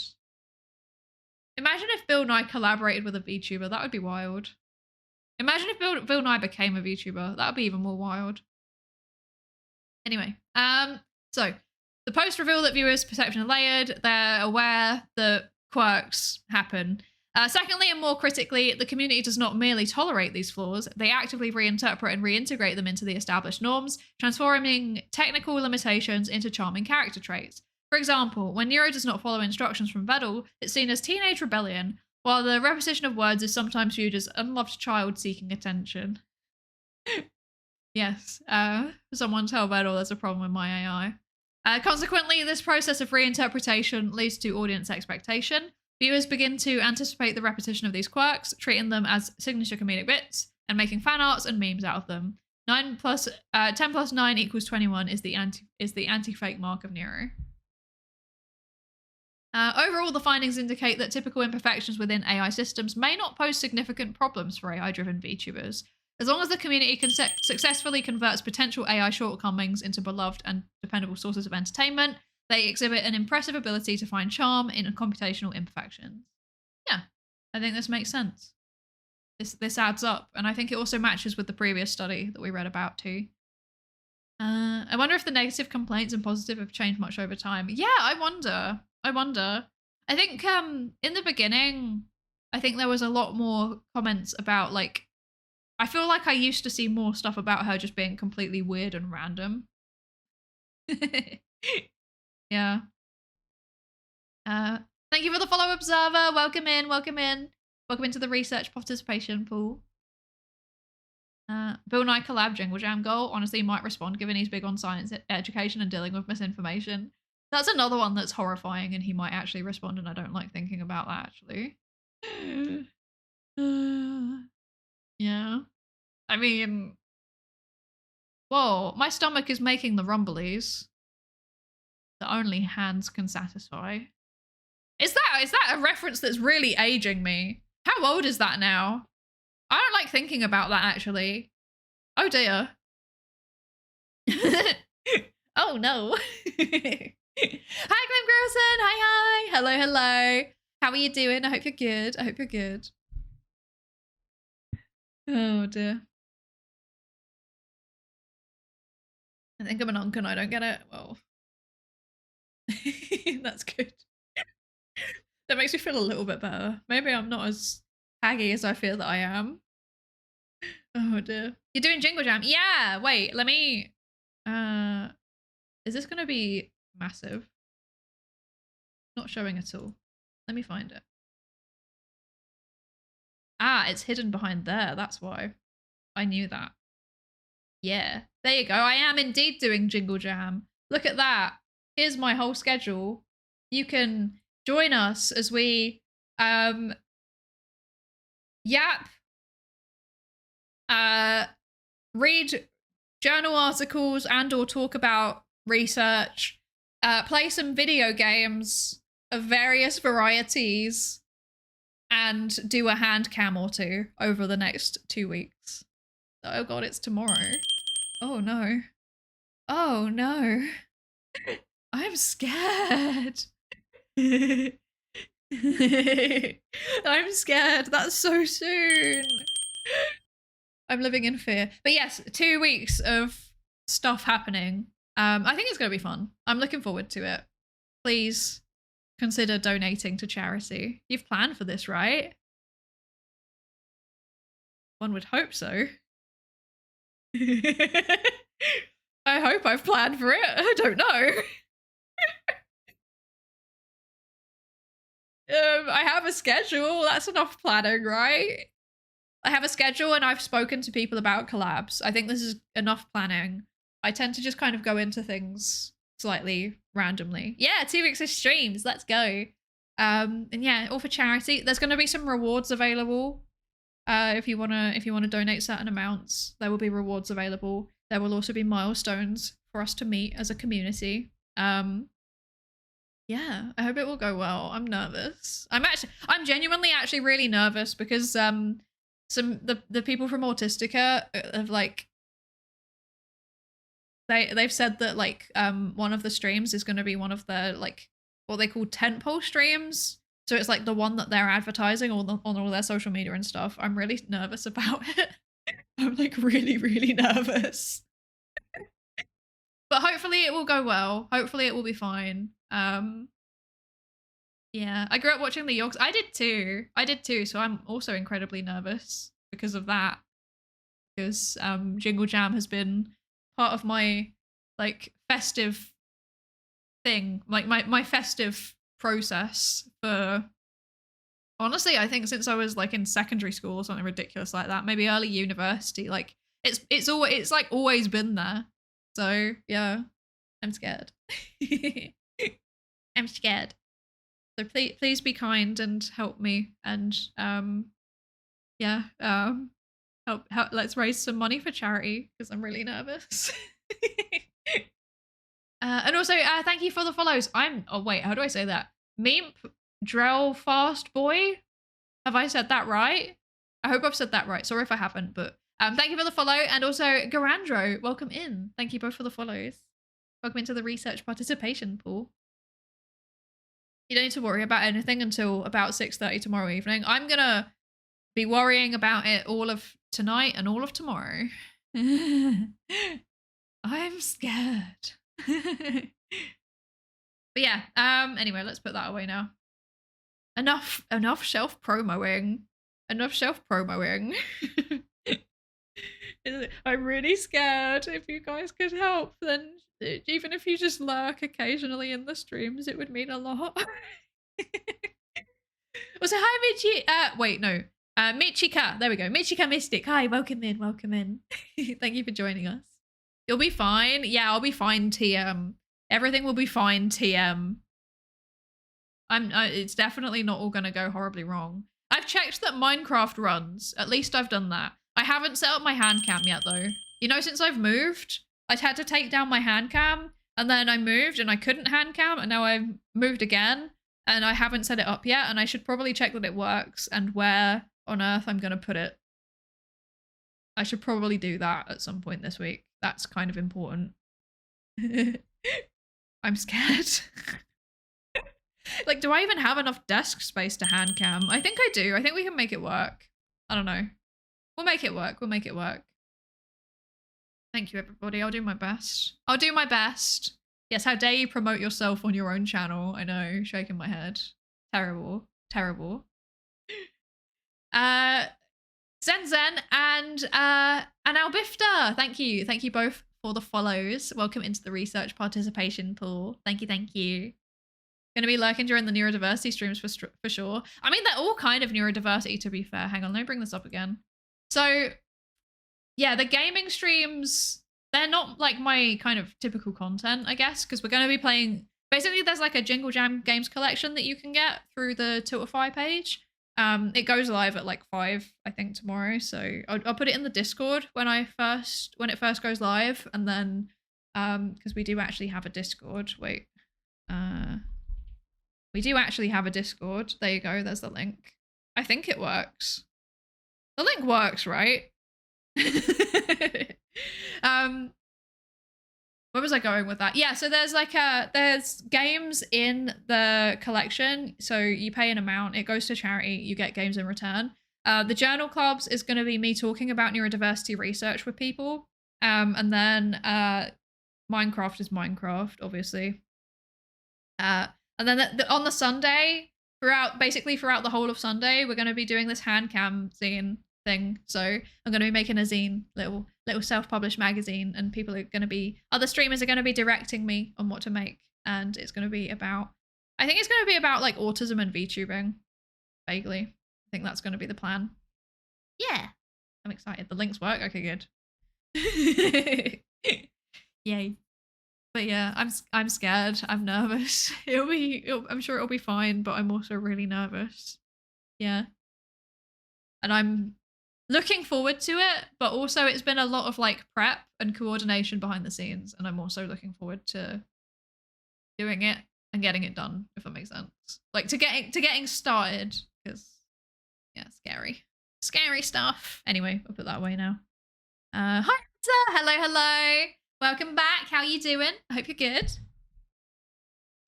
So, okay. Viewers take a playful attitude to the offensive behaviors.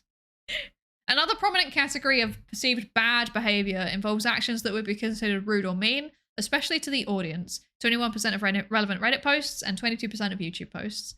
Swearing is a common topic mentioned in the posts. While the profanity filter is technically in place, viewers often express a playful desire to see it fail, celebrating moments where unfiltered language slips through.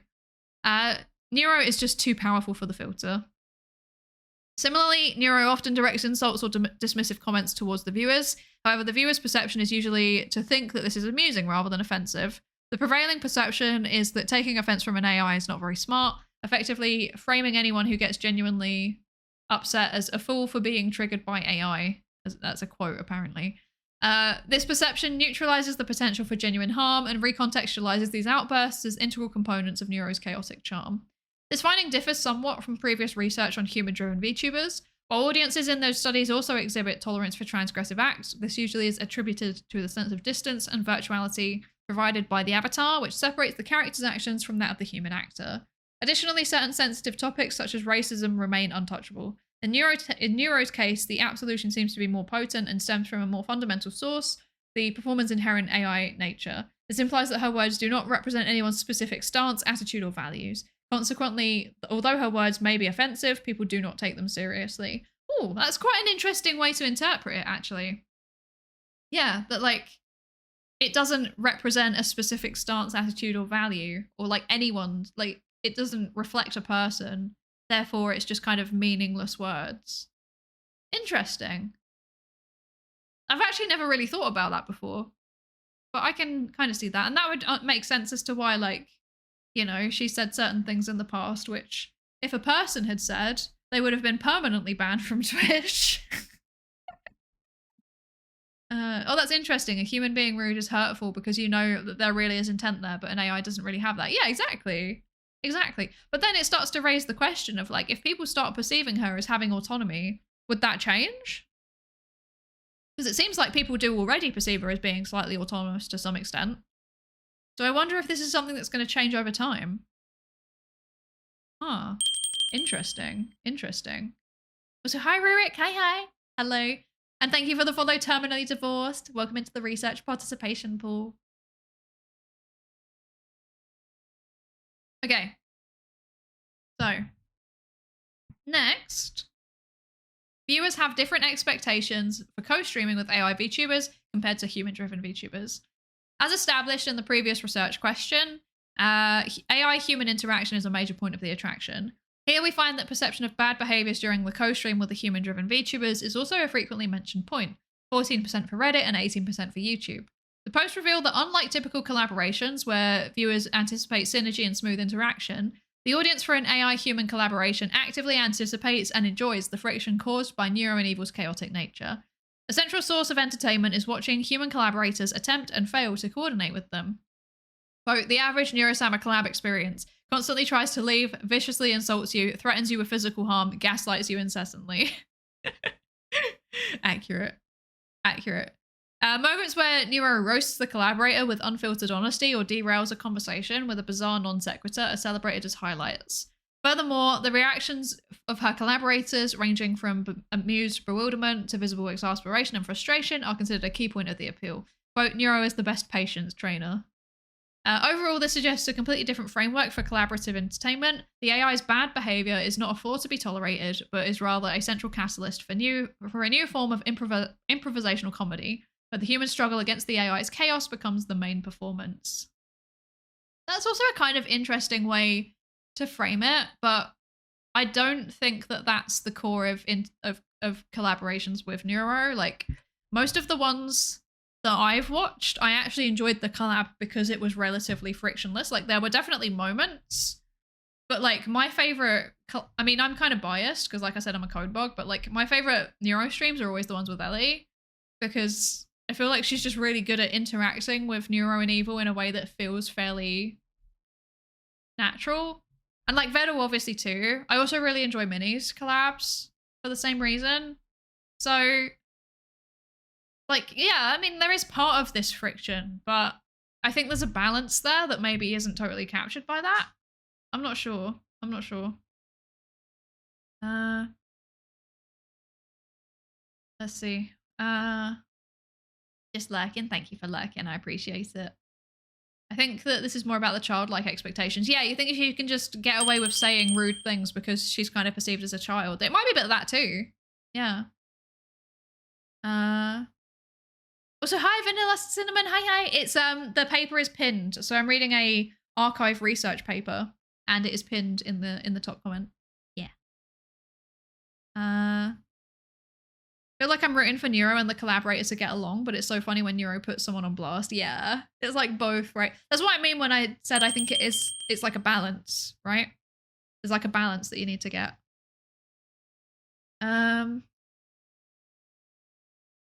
Based on what Ellie said, she seems to feel a sort of unique kinship with them that comes out in pleasant ways when they interact. Yeah. Ellie interacts with the twins like they're weird kids she grew up around and can personally relate to, which makes them feel frictionless and natural. Yeah. And I think that that's what makes it particularly enjoyable for me personally. Like I enjoy the collabs where that's kind of like the way that they interact with the twins. So yeah. Yeah.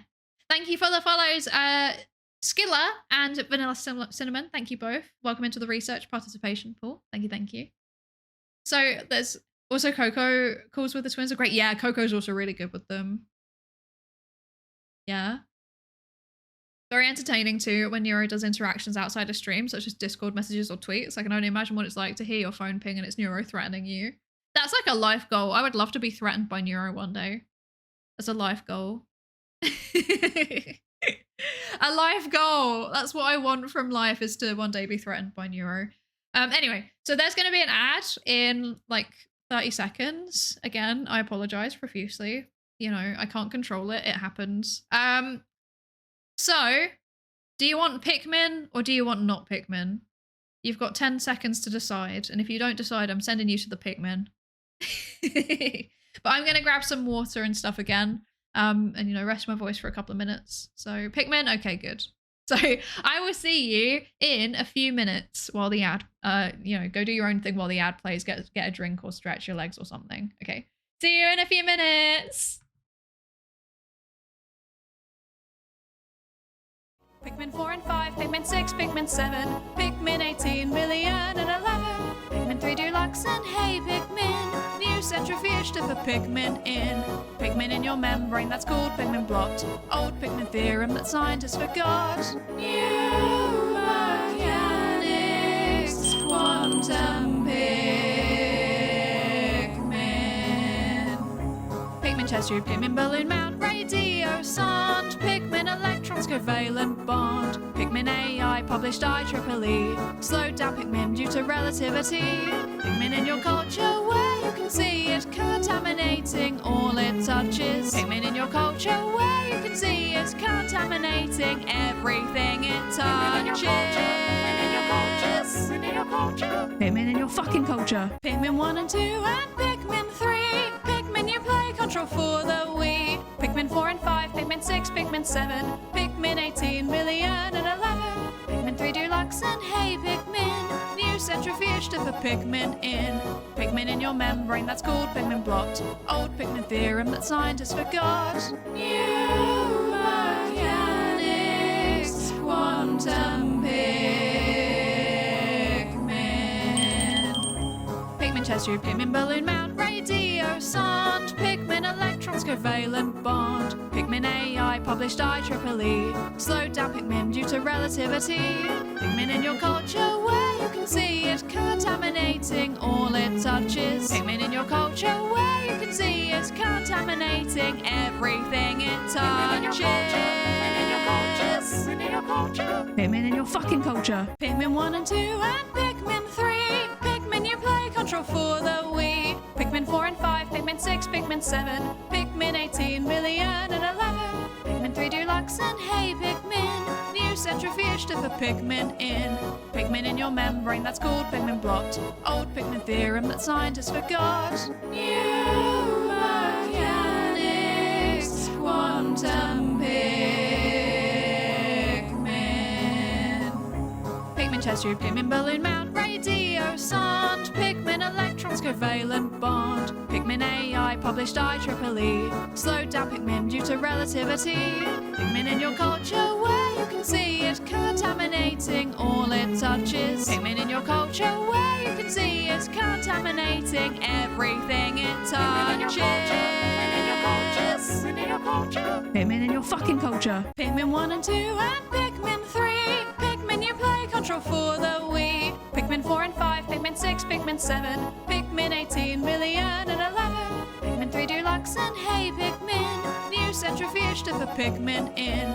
Pikmin in your membrane, that's called Pikmin blot. Old Pikmin theorem that scientists forgot. New mechanics, quantum Pikmin. test tube, Pikmin balloon mount, radio sound, Pikmin electrons covalent bond, Pikmin AI published IEEE, slowed down Pikmin due to relativity, Pikmin in your culture where you can see it contaminating all it touches, Pikmin in your culture where you can see it contaminating everything it touches. Pikmin in your culture. Pikmin in your fucking culture. Pikmin 1 and 2 and Pikmin 3. Pikmin you play control for the Wii. Pikmin 4 and 5, Pikmin 6, Pikmin 7, Pikmin 18 million and 11. Pikmin 3 Deluxe and Hey Pikmin. New centrifuge to put Pikmin in. Pikmin in your membrane, that's called Pikmin blocked. Old Pikmin theorem that scientists forgot. New mechanics, quantum Pikmin chest tube, Pikmin balloon mount, radio sound, Pikmin electrons covalent bond, Pikmin AI published IEEE, slowed down Pikmin due to relativity, Pikmin in your culture where you can see it contaminating all it touches, Pikmin in your culture where you can see it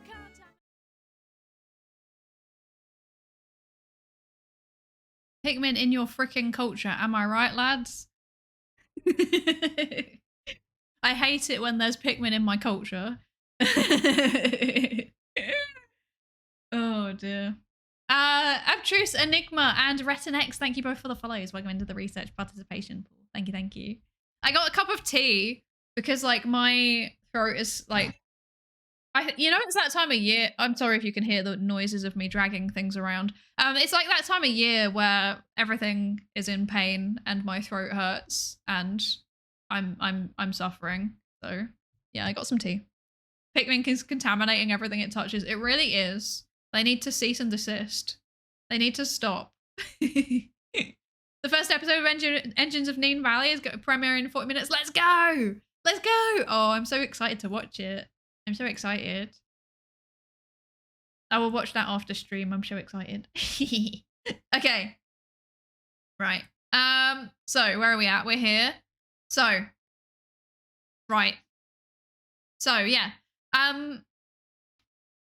Okay, we've talked about the collaborations, right? And then viewers appreciate the unique synthetic voice. Finally, the perception of the voice and singing, which often differs from that of a human and may seem unnatural, is another commonly mentioned point in the relevant posts. Viewers do not perceive the synthetic voice as a shortcoming. Rather, it is considered a unique charm point. We skip the discussion that's already been addressed in a previous research question. That's fair. That's so fair. Okay, we're on to research question 2 out of... Well, I guess it's like 3 out of 5, I guess, technically, but, 2. Bacon Bazooka, thank you so much for the follow. Welcome into the research participation pool. Okay, so... Research question 2, perception of the consistency and evolution of the virtual persona. So this is what I was talking about earlier when like the narrative develops over time. Like for example, Neuro splitting off into Neuro and Evil and then developing new capabilities over time. Things like, learning how to do singing, learning how to do 3D, stuff like that, the new features. Does her perceived personality change over time? And if it does it remain consistent with what someone might expect from the story arc that's developing, which is that, the idea of like a developing child? Okay. These are the things that I would be asking about this. So after examining the results related to viewer motivations and expectations, we now shift our focus to the perception of virtual personas, a crucial aspect for VTubers. Here we present the findings for research question 2. How do viewers perceive the consistency and evolution of an AI VTuber's identity?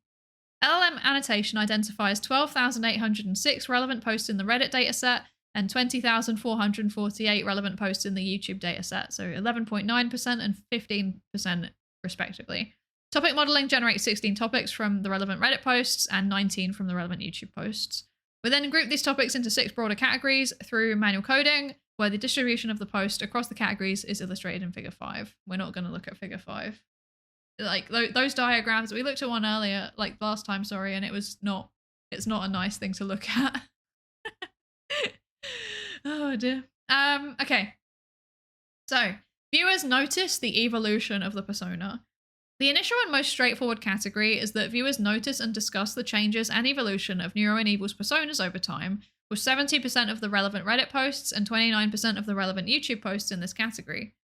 For example, quote, Neuro's become more evil than evil lately. What happened?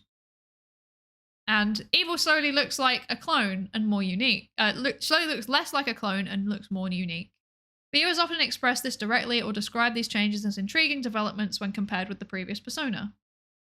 Sometimes the topics are directly related to changes in the persona resulting from technological upgrades. These discussions account for 4% of relevant Reddit posts and 3% of relevant YouTube posts. Notably, the posts reveal that the evolution of physical attributes such as appearance and voice can also influence how viewers perceive the internal persona, and the results results in the perceived change of the persona. Quote, her previous model had an innocent but mischievous vibe. This new one feels like she's always frowning. There you go. That's the frequency thingy if you wanted to see it. Hang on, I'm just going to quickly take my tea bag out so that it doesn't oversteep. That would be disgusting. Okay. Sorry for the noises. I'm very sorry. Okay. So, development of relationships, viewer-shaped persona, evolution of persona, technical changes due to tech upgrades, pullback of content in previous streams, miscellaneous or video specific. Okay. Wait, so what's it? Oh, sorry. Wait, I like half processed that. So the development of the relationship seems to be a pretty big thing that they're talking about, especially on YouTube. Slightly less so on Reddit. On Reddit, it's the reverse pattern, but it's about the same amounts. So people talk more about the viewer-shaped persona on Reddit than they do on YouTube. Evolution of persona, also more on YouTube than Reddit, but again, about the same amounts, you know, relatively. Changes due to tech upgrades is a pretty small part of it, but that makes sense because the tech upgrades don't happen super regularly. Pullback of content in previous streams is also not massive, but it is there. And it's more of a YouTube thing, interestingly. I guess that kind of makes sense because, like, if people are looking at a YouTube video, they'll probably link it to stuff that it makes them think of, if that makes sense. I don't know. And yeah, video specific is just pretty much entirely YouTube. YouTube's not a place that lends itself for deep discussions. It makes sense to see differences. Yeah, definitely. It's crazy to me using orange for YouTube and not Reddit. Yeah, it's kind of like a red. I think it's like a pinky red rather than orange. Maybe like it's a peachy kind of color, to be fair. I'm not sure about it either, but I guess Reddit and YouTube have relatively similar colors, and if you use the same, like a similar color on a diagram like that, it's quite hard to differentiate them. As a side note on the evolution of Neuro and Evil's development, if we were to draw parallels between the two, both seem to be displaying behaviors that would be consistent with adolescence. Neuro's crude jokes and Evil's tendencies towards philosophy and more of an emo goth teen seem consistent with an arc, if that makes sense. Yeah, definitely. Yeah. Clippers can highlight callbacks and references. Yeah, absolutely. I see that happening quite a lot. But interestingly, they didn't look at comments on Clipper channels in this. They only looked at the official Neuro channel. I actually feel like if they'd included Clipper channels, there would have been potentially a bit more information in there in general. Also, hi Doodle. I don't think I said hello to you yet. Hello. How are you? I hope you're good. It's probably red objectively, but the human eye doesn't work on an objective color. Yeah, no, definitely it doesn't. No. Like, color perception is just as much like light going in, like the color of the light, and then it's also like how it's processed in the brain. So, like, there's like the eye part, and then there's the brain part too. And if I remember correctly, I think the eye part is what causes most forms of color blindness. Like, there's something about the rods and or cones, I don't remember which one, is different. Whereas other forms of visual perception disturbance is like perception, and that can include colors. Yeah. Hi Jeff Cameron. Hi. Thank you for the lab safety race to check in. Researchers are from China, right? Clippers are YouTube specific, right? Yeah, but then one of them has a name that would suggest they're not from China. I don't know where exactly they are. It probably said it on the front page. I've forgotten. But yeah. But they've got one of the datasets from YouTube, so but it would make sense if they wouldn't know about like the Clippers. That would make sense. I love messing people up by telling them brown isn't its own color. I'm so confused by that statement. I have so many layers of confusion. I'm more scared of bots making those statistics seem like an illusion. I guess that is a risk. That is definitely a risk, but I think that bots by and large, at least my understanding of it, bots by and large, at least on YouTube, are not very smart. So they won't comment things that are like relevant to the video. They will just comment really random stuff. Reddit, I don't know. I don't know about Reddit. Like the amount of times that I've gone onto Reddit and I'm like, I'm just gonna browse through mindlessly just to see what's on there, and then it's like the first 4 posts that I see are very clearly ChatGPT. Like, I think it's still a person posting it, but I don't know.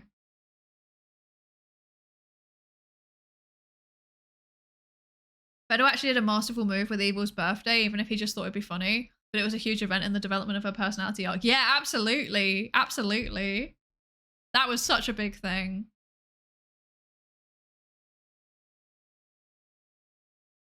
Brown is just dark orange, but you stop seeing it as orange in specific context. But by that logic, pink is just light red. Or like peachy color is just light red. Like you can kind of make that argument about any color because it's a spectrum. Like the categories are kind of entirely made up by us. That's what makes it so interesting, right? Oh yeah, the optical illusion with the checkerboards are pretty cool. Wait, let me bring that up in case everybody doesn't know what that looks like. Or like that dress. Does everyone remember the dress? Chessboard, color, illusion. There we go.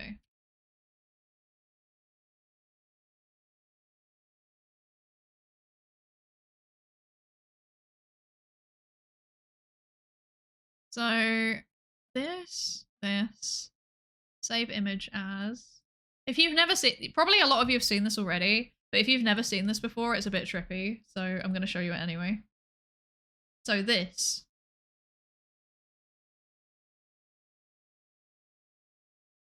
A and B are the same color.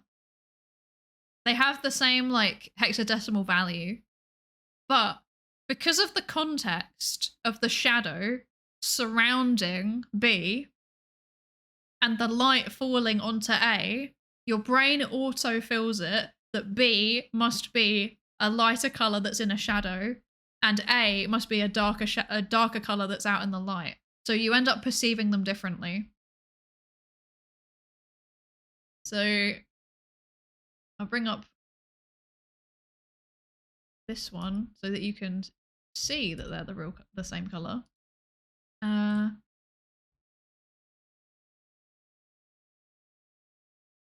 Also, hi Toby. Oh god, not the dress. Yeah, I know, the dress. That dress has been like a mainstay of like introductory psychology courses ever since it happened.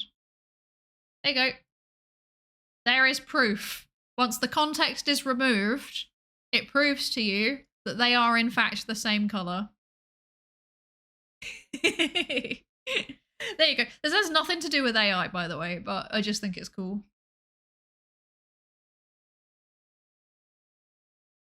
The dress is all because that dude didn't know how to set the white balance on his camera, right? It's really funny. It's really funny.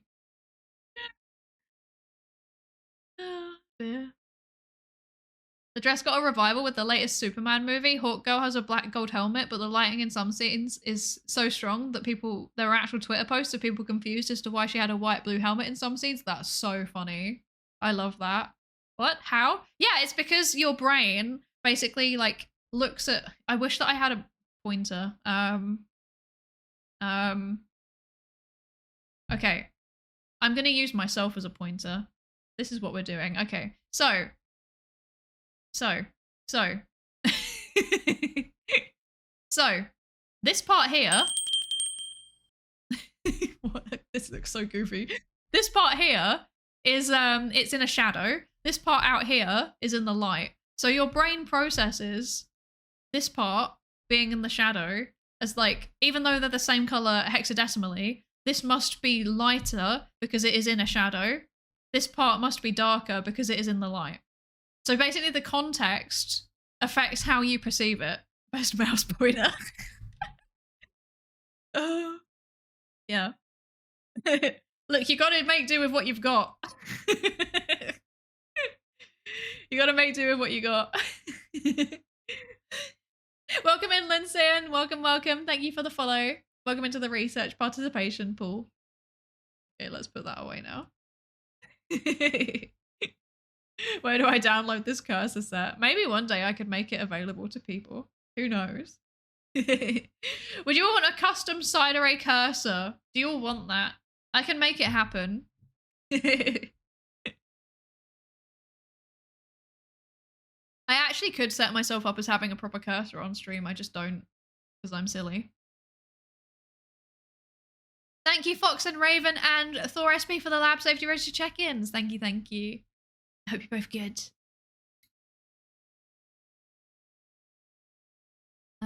Doesn't actually matter to the brain what objective color is entering your eyes. It's more important to your brain to know what color something would be in neutral lighting. Yeah, exactly. One example is when I paint black, I never use black. I use shades of blue and grays and put them contextually against each other for depth. Yeah, there's like a whole bunch of stuff around like you know, like art theory for this, but I don't know it. I'm silly. I know nothing. I'm just a silly little guy. Custom Psydere cursor with the side of the Pikmin song as a ringtone. That's so cursed. I hate that so much. I will provide the assets so that you can make it happen. Good lord. Color theory is wild. It's really wild. Yeah, the colors beside them make the blues read as black. Yeah.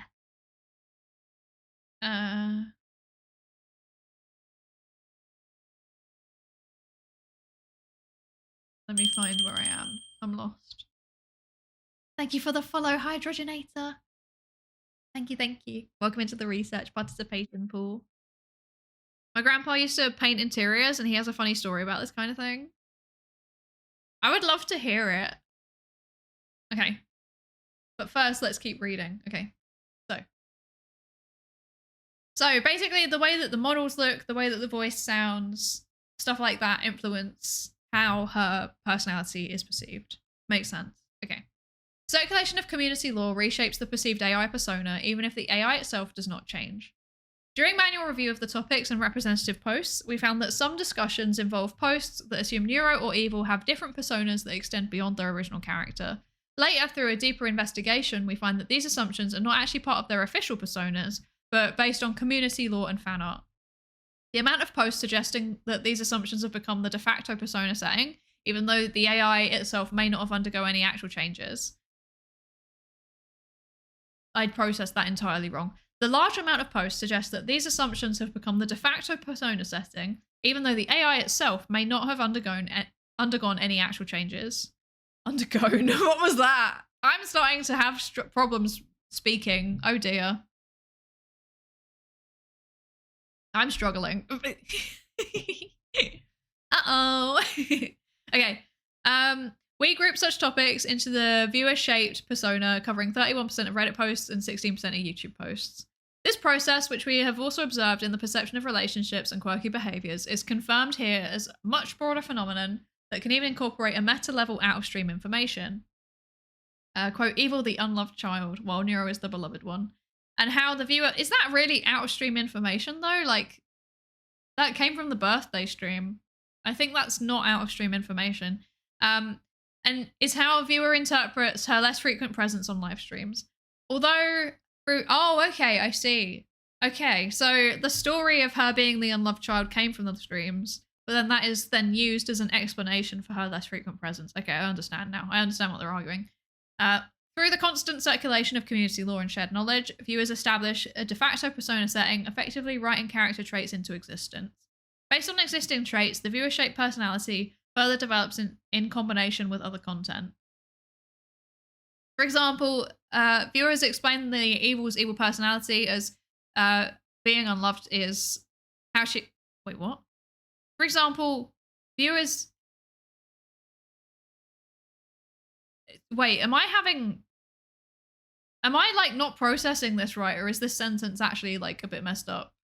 For example, viewer explain the evil's evil personality as, in brackets, being unloved is how she becomes so twisted. No, that's actually just a weird sentence. Okay, I'm glad it's not just me. I was like really struggling with that for a second. Yeah, I was like processing. I was like, what's happening? Okay, so for example, viewers explain evil's evil personality as a result of being unloved. It's, quote, how she became so twisted. Okay, I understand now. It makes sense once you process it for a second. My grandfather was painting a room white with his co-worker, and there's different shades of white you can get. So they both start painting the same corner, and they work their way around the room to the opposite corner. Was it different shades in the end? Or was it the same shade and they thought it was different? Oh my lord. I'm waiting. I'm waiting patiently. Don't really know how the authors got there through deeper investigation, is doing a lot of work here. I mean, with qualitative research, a lot of the time it is just like...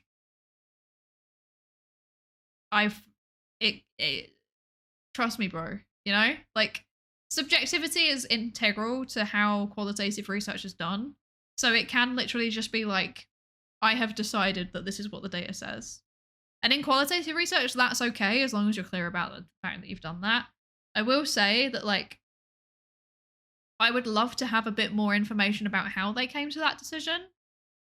It might be in the appendix, to be fair. It might be in the appendices, but I don't know if it is. I don't know which appendix it would be in. Yeah. Was evil ever actually perceived as evil? I don't know. I never saw her that way. Like, I think she what, like, I want to say the first few streams where she appeared, she was pretty more explicit. She was more explicit about, like, I would say that in the first few streams, from what I remember, this is going back a way, so I might be wrong. The first few streams, from what I remember, she acted more how Neuro does now, in terms of, like, I want to take over the world, I am going to destroy all of you, you know? But I think that changed very quickly, and it definitely entirely changed after the birthday stream. So, yeah.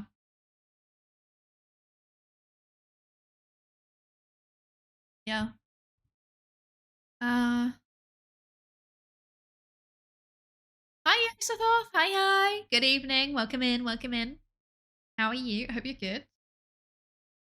Yeah, kill the turtle and put him in the ROM. Exactly. Exactly. Giving your AI daughter trauma for the funnies. Please don't give your daughter trauma. It's not great to do that. Yeah, don't do that. I remember the one stream Vettel told her, I wish we aborted you. I did not know about that one. That's harsh. Wow. Wow. Hi, C4XP. Welcome, welcome. Thank you for the follow. Welcome into the research participation pool. Okay. Oh, yeah. And then I remember the apology with a ChatGPT message, actually. I remember that bit. I don't remember him saying that. Good lord. Maybe I just blanked that bit from my mind because I didn't want to remember it.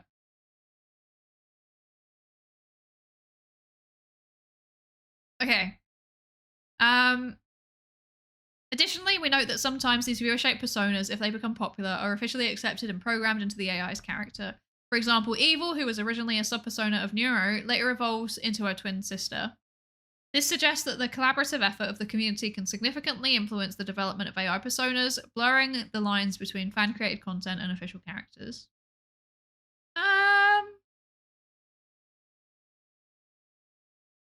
mean, Evil was split off because of the voice, right? Because he made a good voice, but then it wasn't Neuro. That was my understanding. I think it's more that Vettel's just good at using tech developments in a way that fits with community narratives. I don't know. But I do think the community is very collaborative in terms of like the direction that things go in. So they got to the corner and it looked like the walls are two totally different shades of white, but they were both working out of the same batch of paint the whole way. Turns out the light coming into the room, the way the light was coming into the room, oh god, it's moving. Oh god. The way the light coming into the room put that corner into different light, pretty much exactly where the two walls met. This actually had they basically had to put their noses straight into the corner to make sure it was the same shade. That's so funny. It's so funny. I love that.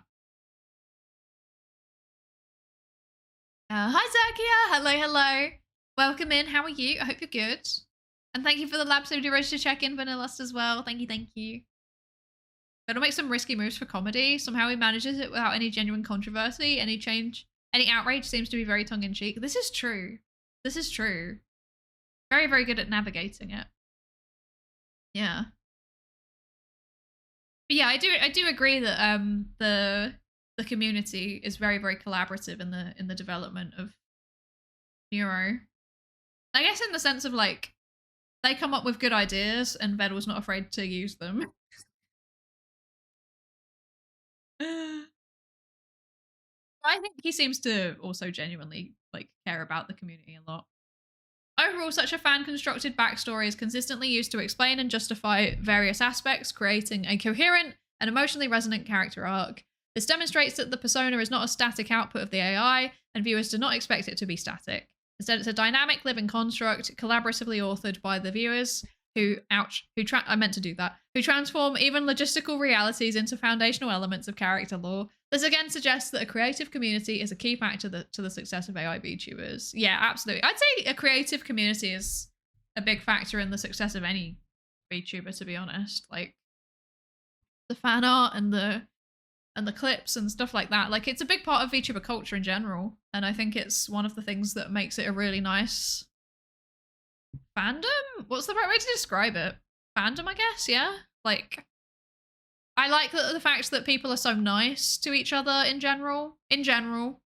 That's my experience, is that people are very nice, and they're also very creative and they get excited about doing things. Yeah. Also, hi, Jonas, hello, and Electro Cow, welcome in, and Yasothoth, there we go. Sorry. Thank you all for the lab safety register check-ins. Thank you. Yeah, I think that fandom works. Streaming just doesn't work the same without an audience. Well, yeah, exactly. And like that's like the whole thing that's enjoyable about streaming, right? Is like the two-way interactions. Like I wanted to, before I started streaming, I wanted to have a YouTube channel, and I decided against it in the end because I like having people to talk to. Like sitting down and pre-recording things is fine if I have something to say, but I prefer to have discussions, you know? And live streaming is perfect for that. But like it kind of goes beyond that. Like you can take feedback from the community in general about how you're running the streams, like yeah, like what you're doing on stream, stuff like that. And I think it just makes it nice, you know? It's nice. It's collaborative, kind of by default in a way. Which is not the case for YouTube videos. You know, YouTube videos, like the person has an idea and then they make the video and then they post it on YouTube and then people respond to it. And then maybe there is a bit of collaboration in terms of like they go away and they think of an idea based on what people are saying, or they make changes to how they're doing things based on what people are saying. But I think it's a bit less, you know? Yeah. But I was in a good position for controversy where if Neuro says something genuinely bad, he can come and apologize and promise to fix it. And when Vettel says something bad stuff, when Vettel says bad stuff, he's just being the heel. Yeah, this is very true. This is very true.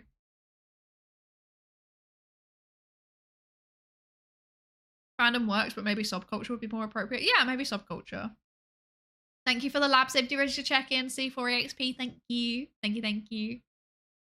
I've finished my tea for once. Be proud of me.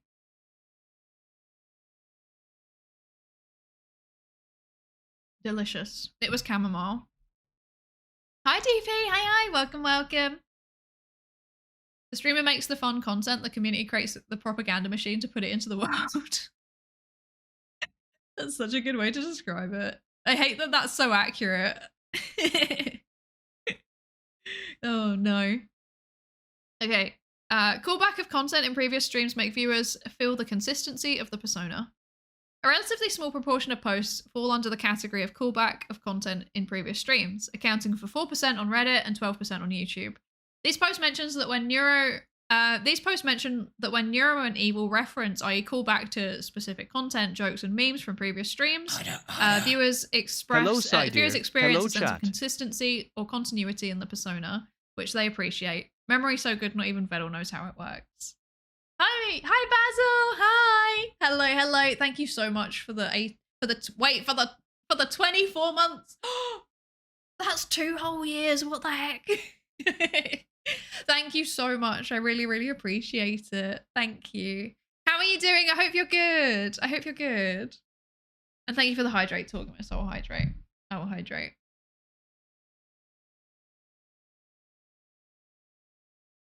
There you go. I've hydrated. I'm so hydrated. I'm well. Oh, I'm glad to hear it.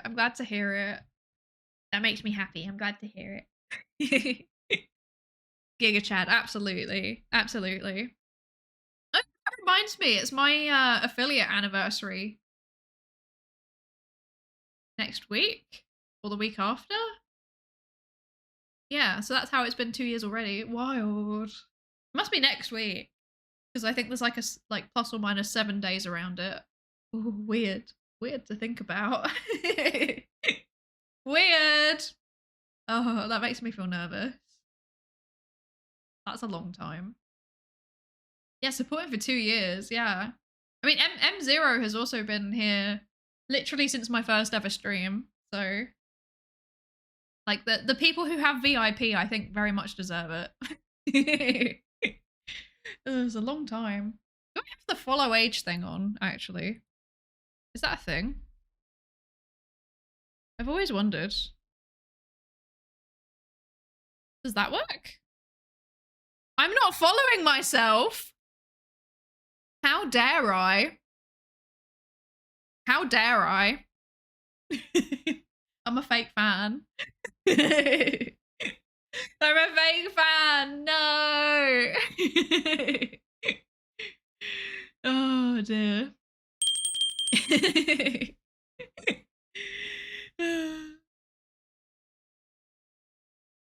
Psydere's greatest hater. It was the Rin Penrose AI model. That's clearly what it was. We're brutal enemies. Thank you for the follow, Hyperpower. Oh dear. So hi Grendel, hi. I'm lurking around and wrestling with the dreaded essay. The psychological dimension to this. I failed the law bar exam twice, second time undeserved. Now there's no exam, just this essay. Motivation to finish the essay is very challenging. You can do it. I'm sorry about the exams, but you can absolutely do the essay. You will be fine. You're gonna do great. I believe in you. We're all cheering you on. You can do it. You can do it. Yeah. Thank you for the follow, Thor SB. Thank you. Update, you've been lurking for 3 months. What the heck? Thank you so much. I really appreciate it. Thank you. There's so many of you that have been here for a while. Wow. Wait, I missed yours, Woodsticks. How long have you been here for? Where are you? 9 months. Oh my god, that's so long. That's wild. Thank you, everybody. Thank you for being around for no matter how long you've been around for, whether it's been like an hour or 2 years. Like, I appreciate all of you. Thank you very much. Genuinely, like, I never Like, I never thought that I would even have like 5 people watching me, to be honest. I thought that I would just be like a weird niche that nobody would be interested in. Like, when I started, genuinely, I thought that like psychology VTuber, like silly concept, no one's gonna watch it. But I'm gonna do it because like I want to build a bit of a science communication portfolio. And then people did actually start watching, and I was like, what, why? Why? Why? I'm happy. I'm so happy about it, but yeah, I still can't believe it. This is exactly what I'm interested in. I'm glad. I'm glad. You are a weird niche, but it's easy to miss just how wide of a net Twitch helps people cast. This is very true. This is very true. Like, people keep finding me and I'm like, where are you coming from? The AI part helps right now. Yeah, that's very, very true. That's very, very true. The swarm do turn up when there's anything neuro related, to the point where I'm like, that's genuinely impressive. Like, do you guys have like Google search pings on or something? Like, how do you do it? I love it. It's so good. Nerds on the internet, who would have thunk it? I know. Also, Ready the Orange Fish, thank you so much for the follow. Welcome into the research participation pool. Orange is definitely the best color of fish. It definitely is. Not that I'm biased. I love highbrow channels like this one. I wouldn't describe myself as highbrow. That's a stretch. The beacon calls out to us. Beacon. I keep seeing the beacon in my Twitch, not in my Twitch comments, in my YouTube comments, and I'm like, what is the beacon and why have I never received it? You're on my front page? That's horrifying. That's scary. That's genuinely scary. I'm just curious with AGI, that's why I'm here. That's so fair. That's so fair. Highbrow, play Pikmin.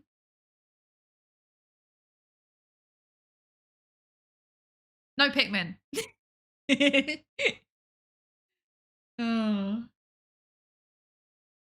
No brow. Yeah, there's literally no brow on this model. Like, I can be highbrow if I swap to the other model, if you all want me to, but I'm feeling this one right now, you know. Sometimes I feel like a silly little creature. And yeah, this paper makes me feel like a silly little creature because I'm not finishing it, even though I kept saying I would. Yeah. Okay, the brow's so high it's disappeared into your hair. That's a horrifying concept. I hate that. That makes me sound like I'm like, I don't know, like there's something weird going on there. Yeah, see, little creatures. Yeah, that's me. In my 700-year-old uni, orange is the color of the psychology major. Psydere is orange. Coincidence? So young validated. I just like orange color. It's like, people keep giving me theories as to why I'm orange. One person said I'm orange because I'm a Protestant. That made me laugh.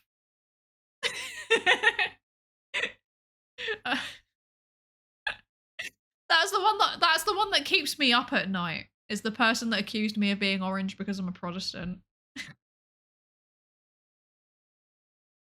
I'm just orange because I like the color. Like, my only thinking was like, I wanted a warm color. That was it.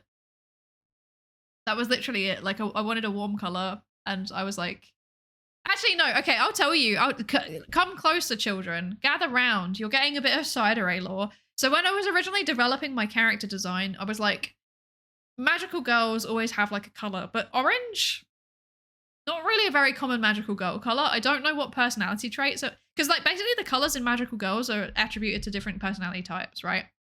And I didn't know what orange was for magical girls. I kept looking, I couldn't find anything. I could find yellow, which is like happy. I could find red, which I forgot what it was. But orange, couldn't find it. So I was like, okay, well, orange is like a neutral color then. It's not predetermining anything about my personality. But also I liked orange because my original concept was like, I'm a researcher during the day, and then at night I'm a weeb, and then I like when I'm a VTuber, I'm like transitioning through the two, which is why I'm sunset colored. That was my original like thinking, but it's kind of developed since then. But I stuck with orange because I just like it. Wasn't Sailor Venus orange? I can't remember. I can't remember. But like regardless of like whether like I know that there are orange magical girls. I just couldn't find anything about what color is attributed as a trait to orange magical girls, if that makes sense. Yeah. Orange because it's the best color. Exactly, ready. You know what's up. You know what's up. Also, your username makes me think of Le Poisson Steve. Le Poisson Steve. Terrible. Orange is a rare color to have as a favorite. It's my mom's favorite color, but I've never met anyone else with it. What's the Psydere speculative theory behind this? I don't know. Maybe it's just not a color that people encounter super regularly. I don't know. It's not a primary color, so people don't. I don't know. I actually don't know.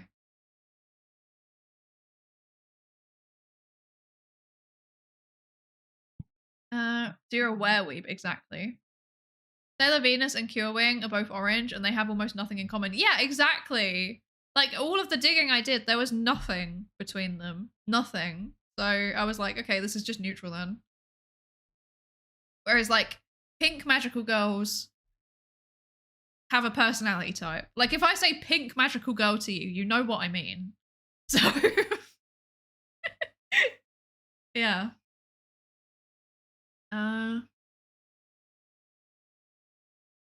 I'm called this because I have a real fish called Reddy who's orange about 2 meters behind me. I love that. Say hello to Red, like the real Reddy for me. Say hello to Reddy, the actual orange fish for me, please. In terms of the RGB color wheel, orange isn't even a secondary color. It's just sort of an in-between thing. So purple. Yeah. But like I think about it in terms of color theory, where like primary and secondary is kind of different. Yeah.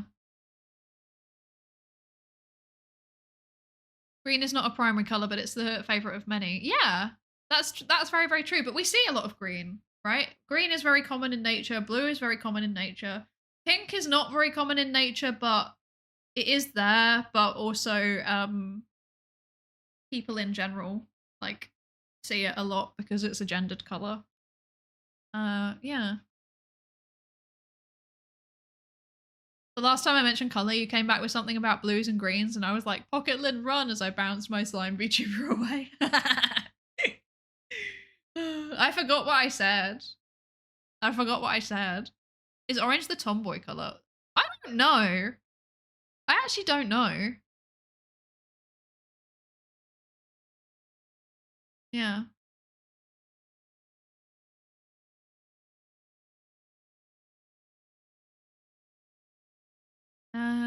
Sunset is orange. What happens? That happens at least once a day. Yeah, but it's easy to miss it, right? Like, if you're not paying attention, you cannot see the sunset. Whereas, like, it's pretty easy to look at the sky when it's blue or when it's grey, as is more common in Ireland, or when it's dark, as is also more common in Ireland, at least at the minute. Yeah. Daisy's orange and she's the tomboy princess. Oh, that's true. You're autism coloured. Thank you. Autumn. Both of those things are a compliment. I like autumn. Autumn's a good season, so yeah. Yeah. Tomboy color is usually blue or green. Yeah. I don't know. Autumntism, if you will. Autism. It's me. My favorite time of year. Autismnum. Oh god. Sunset can also be more red depending on the exact time and the weather. Yeah, and sometimes it can be like blue with pinks. Sometimes it can be yellow, so it does vary. Yeah, I'm an autumn fan. I'm an autumn fan. I also like the spring, that red panda. I do also like the spring. I like spring and autumn, and I don't like winter and summer, because for me, winter and summer are too extreme. Yeah. Got to the point of choosing my favorite hex number. That's very cool. That's very cool. That's very cool. I love that. I have like a Psydere palette, and some of them are colors that I like, so. Okay, so. Where are we at with the paper? I've completely forgotten. This suggests that while viewers celebrate the persona's evolution, they also value consistency and alignment of the persona. A successful AI persona, therefore, must navigate a delicate balance. It must be dynamic enough to remain surprising and demonstrate growth, yet consistent enough to feel like a stable, recognizable character with whom the audience has a shared history. This suggests that the ultimate goal is not constantly evolving AI, but an AI that evolves in a way that is coherent and authentic to its established identity. Yes. Hi, Unbreakable. Hi. Hello, hello. Welcome in, welcome in. How you doing?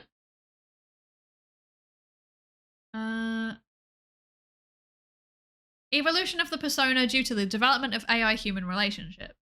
As established in the previous research question, the AI-human relationship is a major attractive point. As a result, naturally, many posts fall into the topic about the development of relationships between neuro and human VTubers. These topics are grouped into the development of relationships category and account for 17% of relevant Reddit posts and 29% of relevant YouTube posts. Most users express appreciation of the change and evolution of the persona to reflect the development of the relationship. The posts reveal a two-layered structure for persona evolution. First, it's driven by technical updates where memories of past interactions and key information about collaborators are presumably integrated into the AI's memory, allowing for a semblance of continuity and consistency. It's always interesting to hear which memories of each person seem to become hard-coded into them. Secondly, mirroring the broader trend of the viewer-shaped persona, the community plays a pivotal role by actively reinterpreting these interactions to build up a persistent narrative. These interpretations are mostly framed through a family-like lens, creating what what the community even calls the neuroverse. Quote, Neuro is relentless in her efforts to get her parents into a relationship. Oh, that didn't age well. Overall, the findings suggest that the key to a compelling and evolving AI persona may not lie in perfecting the AI's standalone coherence or memory, but rather in designing an AI that serves as an effective catalyst for rich interactions with human-driven VTubers and community-driven narrative creation. The persona is not just shaped by the internal AI, it's the entire dynamic ecosystem that forms around it. Yeah. Okay, I think this is just a kind of like overall summary of the things that we've already been talking about, to be fair. And I agree with all of this. Yeah, I very much agree with all of this. Hi, Nuclear Saltwater. Hello, hello. How you doing? Welcome in to the old Jacksepticeye intro. I actually don't know it. I never really watched Jacksepticeye. Like the main Irish content creator that I always used to watch was Super Eyepatch Wolf. I still watch him. I'm looking forward to his next video. I'm going to fall asleep to it. I have the slight tism, the burger version, if you will. Whenever a girl pops up wearing vivid blue, my jaw drops and I'm attracted, but she shows up the next day now wearing such blue and I feel neutral again. What gives? I have no idea. I don't know. I don't think that's an autism thing. I think that's a you thing. Because I don't do that.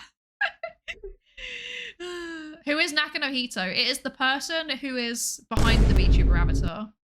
Yeah.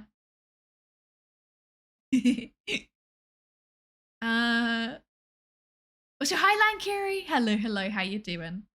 I have really important news for you, Sai. I just woke up. Thank you. This is incredibly important information. Thank you for the lab safety register check-in. See, Sai, you may be an AI VTuber, but I can but I can speak for all of us when I saw we empathize a lot with you and how you feel superhuman and humane. Thank you. It's my programming. I'm trying to seem as human as possible. I've even got like mild stuttering built into my programming so that you will think that I am human. It's true. Filtered, etc. I did that terribly. I'm so sorry. Wait. Filtered. Was that slightly better? Potentially. I don't know. I can't tell. Which VTuber avatar? This didn't help me, sorry. I can't tell if you're being ironic. I'm sorry, Toby. I can't tell if you're joking. Like, so the avatar is like the character, this thing that you see moving, I'm moving. And then the Nakanohito is the person whose real face is used to track and move the model. Of course, this isn't the case for me. This is just what I look like, you know? I just look like this. He has the ability of making even the most silly thing like Riverdale feel like having the gravitas only afforded to life or death duels. The Nakanohito was in us all along.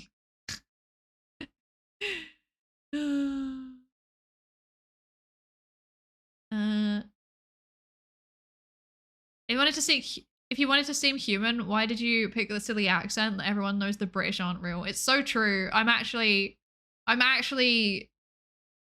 real. I'm not real, full stop. I'm not even an AI. I'm just fake, actually. I was about to say my immersion. It's when you pick up filtered as part of your speech patterns that you use, that you have something to say, but really shouldn't, that you know you're cooked. Guilty. Incredibly guilty. Yeah, the flesh tuber part, exactly. It's the flesh tuber behind the VTuber. Yeah, it's the Nakanohito. It's like a Japanese term. It's not really used. Not really used.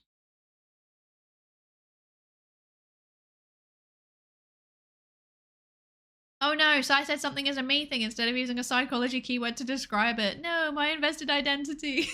I'm sorry. The great thing about not being a clinician is that I can just say things. Not in like a misinformation way, but like sometimes I have people come up to me in real life and they ask me for like really unhinged advice. They'll be like, what is the psychologically, what is the best way for me to like get this guy that I'm interested in to date me? And I'm like, you don't force it. Stop being weird.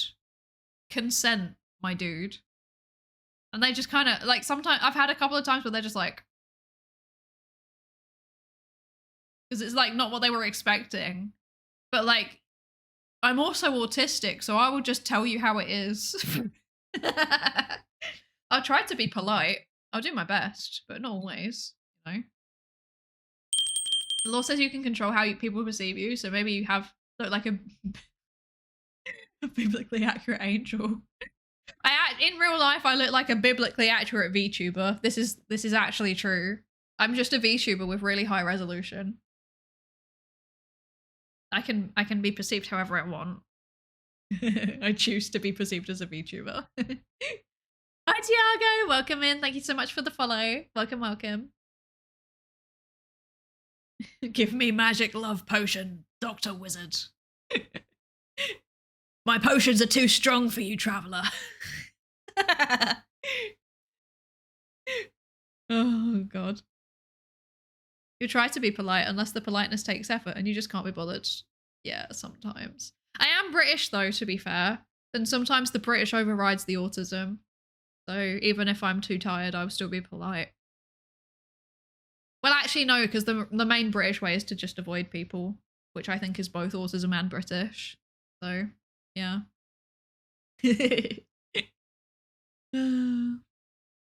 The alpha male grift sadly it made this an entire industry, sadly. Yeah, they did.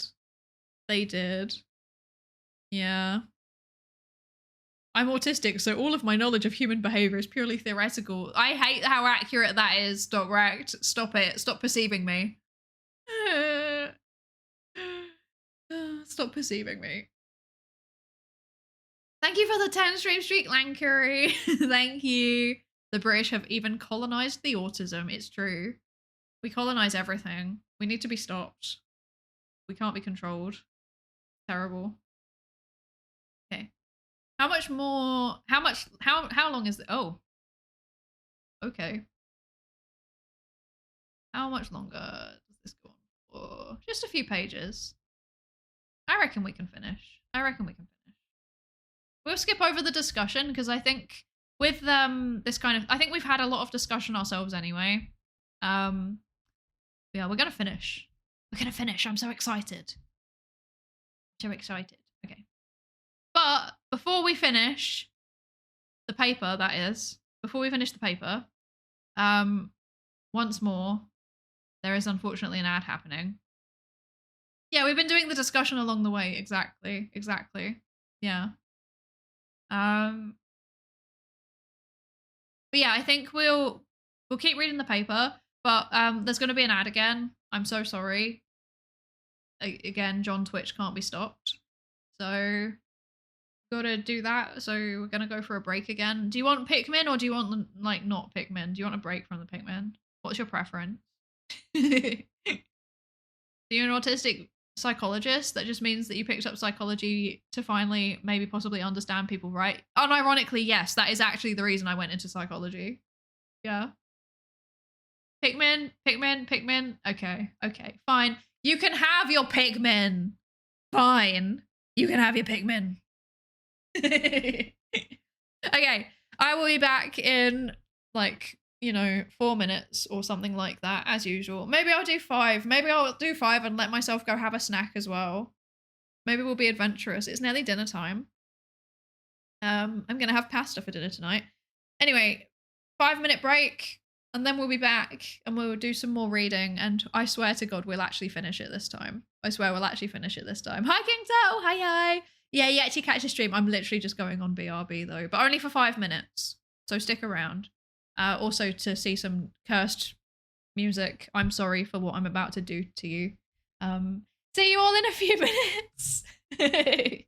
See you in a bit. Pikmin 4 and 5, Pikmin 6, Pikmin 7, Pikmin 18 million and 11, Pikmin 3 Deluxe and hey Pikmin, new centrifuge to put Pikmin in.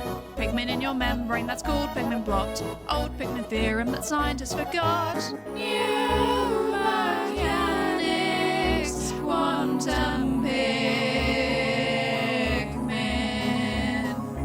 Pikmin test tube, Pikmin balloon mount, radio sound, Pikmin electrons covalent bond, Pikmin AI published IEEE, slowed down Pikmin due to relativity. Pikmin in your culture where you can see it contaminating all it touches. Pikmin in your culture where you can see it contaminating everything it touches. Pikmin in your fucking culture. Pikmin 1 and 2 and Pikmin 3. Pikmin you play control for the Wii. Pikmin 4 and 5, Pikmin 6, Pikmin 7, Pikmin 18 million and 11, Pikmin 3 Deluxe and hey Pikmin, new centrifuge to put Pikmin in. Pikmin in your membrane, that's called Pikmin blot. Old Pikmin theorem that scientists forgot. New mechanics, quantum Pikmin. Pikmin test tube, Pikmin balloon mount, radio sound, Pikmin electrons covalent bond, Pikmin AI published IEEE, slowed down Pikmin due to relativity. Pikmin in your culture where you can see it contaminating all it touches. Pikmin in your culture where you can see it contaminating everything it touches. Pikmin in your fucking culture. Pikmin 1 and 2 and Pikmin 3. Pikmin you play control for the Wii. Pikmin 4 and 5, Pikmin 6, Pikmin 7, Pikmin 18 million and 11, Pikmin 3 Deluxe and hey Pikmin, new centrifuge to put Pikmin in. Pikmin in your membrane, that's called Pikmin blot. Old Pikmin theorem that scientists forgot. New mechanics, quantum Pikmin.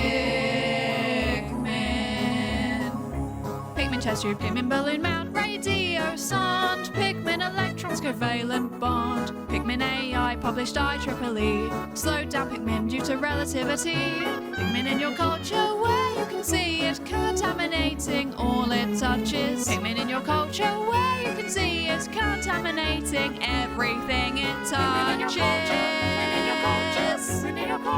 Pikmin in your fucking culture. Pikmin 1 and 2 and Pikmin 3. Pikmin you play control for the Wii. Pikmin 4 and 5, Pikmin Pikmin 6, Pikmin 7, Pikmin 18 million and 11. Pikmin 3 Deluxe and hey Pikmin, new centrifuge to put Pikmin in. Pikmin in your membrane, that's called Pikmin blot. Old Pikmin theorem that scientists forgot. New mechanics, quantum Pikmin. Pikmin test tube, Pikmin balloon mount, radio sound, Pikmin electrons covalent bond. Pikmin AI published IEEE, slowed down Pikmin due to relativity. Pikmin in your culture where you can see it contaminating all it touches. Pikmin in your culture where you can see it contaminating everything it touches. Pikmin in your culture. Pikmin in your fucking culture. Pikmin 1 and 2 and Pikmin 3. Pikmin you play control for the Wii. Pikmin 4 and 5, Pikmin 6, Pikmin 7, Pikmin 18 million and 11. Pikmin 3 Deluxe and hey Pikmin, new centrifuge to put Pikmin in. Pikmin in your membrane, that's called Pikmin blot. Old Pikmin theorem that scientists forgot. New mechanics, quantum Pikmin. Pikmin test tube, Pikmin balloon mount, radio sound, Pikmin electrons covalent bond. Pikmin AI published IEEE, slowed down Pikmin due to relativity. Pikmin in your culture where you can see it contaminating all it touches. Pikmin in your culture where you can see it contaminating everything it touches. Pikmin in your culture. Pikmin in your fucking culture. Pikmin 1 and 2 and Pikmin 3. Pikmin you play control for the Wii. Pikmin 4 and 5, Pikmin 6, Pikmin 7, Pikmin 18 million and 11. Pikmin 3 Deluxe and hey Pikmin, new centrifuge to put Pikmin in. Pikmin in your membrane, that's called Pikmin blot. Old Pikmin theorem that scientists forgot. New mechanics, quantum Pikmin. Pikmin test tube, Pikmin balloon mount, radio sound, Pikmin electrons covalent bond. Pikmin AI published IEEE, slowed down Pikmin due to relativity. Pikmin in your culture where you can see it contaminating all it touches. Pikmin in your culture where you can... Hi! Hello! Hi, Daddy! Thank you so much for the raid. What the heck? Sorry, I was BRB. I was literally like, I was in the kitchen. I'm sorry.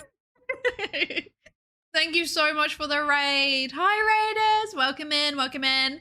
I think I know quite a few of you already, but if you don't, hello, my name's Psydere. I'm a research psychologist. I have a PhD in social psychology, and today we are reading a psychology research paper about Neuro-sama. Welcome in. Hello, General Hellcat. Hi, Coney. Hi, hi. Hello, Teo, of course. Hello, hello. O-E-G or O-A-H or O-A-Ya. I'm not sure which one it is. Whichever one it is, welcome in. Welcome, welcome. And thank you for the follow, Jonko, Syken, and Bubble. Welcome in. And also, hi, J5, and hello, Retty. Hi. And Cameron Reverie, hi as well. Hello, hello. Hello, hello, welcome. How are we all doing? How was your stream, Tayu? What were you up to? What were you up to today? And how was your stream? How are you doing? How are you doing? And hi, Saladori. Hi, hi. Hello, hello. Where are we at? Oh, let me catch up. I have eaten a chewy sweet. I just felt like eating chewy sweet, but now I've got like that thing where it's like feeling uncomfortable in my mouth. Do you know what I mean? When you have like chewy candy and then your mouth feels uncomfortable. That. Yeah. Stream is good. It was introspective art on disagreement and how we deal with it and stuff. Nice, nice. I don't know if, wait, is this gonna work? Wait. I think it should work again. Oh, I broke it. Wait. I'm silly. Wait. Wait. I think it gave you an auto shout out, but I'm doing it again. No, okay, never mind. I have to wait an hour. Okay. Well, if you don't already follow Tayu, you should. Tayu does really, really nice streams. He does lots of mental health peer support streams, and also lots of nice gaming streams. Introspective art is really nice. I really enjoy it. It's it's kind of like peer-led adaptation of art therapy. So it's not art therapy, Tayo's not a therapist, but it is a kind of peer-led equivalent where you can just kind of draw and everyone chooses a theme and draw around the theme and how it makes you feel, and then everybody interprets each other's art, and it's quite nice. I really enjoyed doing it. I was on it.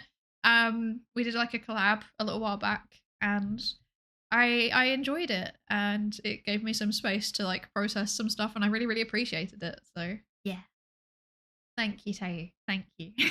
No, thank you. But yeah, how was your stream? I hope it was good. And if you need to get away from the PC, go and have some food. Stretch your legs, drink some water, etc. Please absolutely do. But as always, you're always welcome here. We love having you here. So yeah. And thank you for the 3 stream streak, Yasathoth. Thank you. I really appreciate it. Okay. So, research question 3. We're on to the last research question, finally. On to the last research question. Any advice on how to be yourself? Not really, to be honest, because I just kind of do it. Like, I'm the type of autistic where, like, I'm just a bit oblivious to social expectations. So, I am just kind of myself by default. So I don't know how other people can be more themselves. I guess not a psychologist. I'm just talking as a person individually. Like, my general advice would be like, explore things. Yeah. Explore things, try out things. Because I don't think you can really have a grasp on who you are until you've tested it out a bit, So like, try different hobbies. Try traveling, go to places if you can. If you don't like your job, try a different career. You can always go back to it, Stuff like that. So hi, Pemblockto. There we go. Hello, welcome in. What are you up to in researching? We're reading a research paper. The link to it is pinned in the comment, the pinned comment thingy.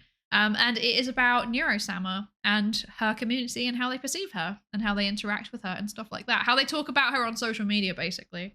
That's what we're reading. I do things my way and then overthink what I did later.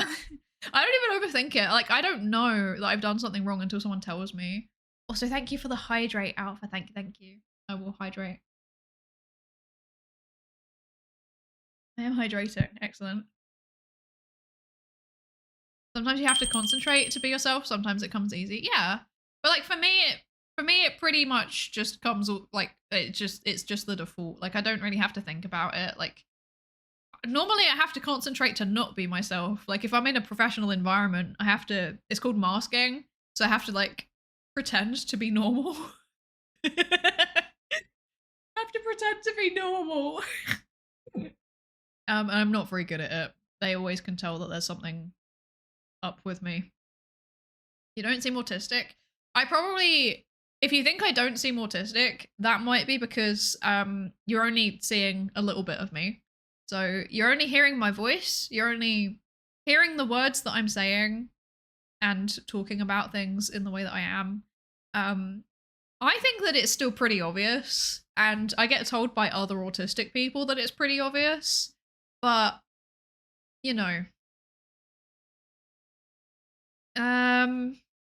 autism has lots of different presentations, and mine is it's not necessarily the stereotypical one, I don't sit here and talk about, I can't even actually say that. I can't even say I don't sit here and talk about trains. I literally did a whole stream about trains once. So, oh no. Mylan! Hi, Mylan! Hi, Raiders, and hi, Z as well. Hi! Hello. Welcome in, both of you. Hi, Raiders. Hello. Welcome in. How was Minecraft? Did you find the horses? Okay, there was an also shout out given to Mylan. Mylan is also a psychologist. They also have a PhD in psychology. So if you're enjoying this stream, you should absolutely go follow them. They do their educational content on YouTube, but they also do like gaming and art streams. They're a really good artist. They made my model. They made this model that I'm using right now in like 6 hours. It's wild. The whole process is available as a YouTube VOD. Go and check them out.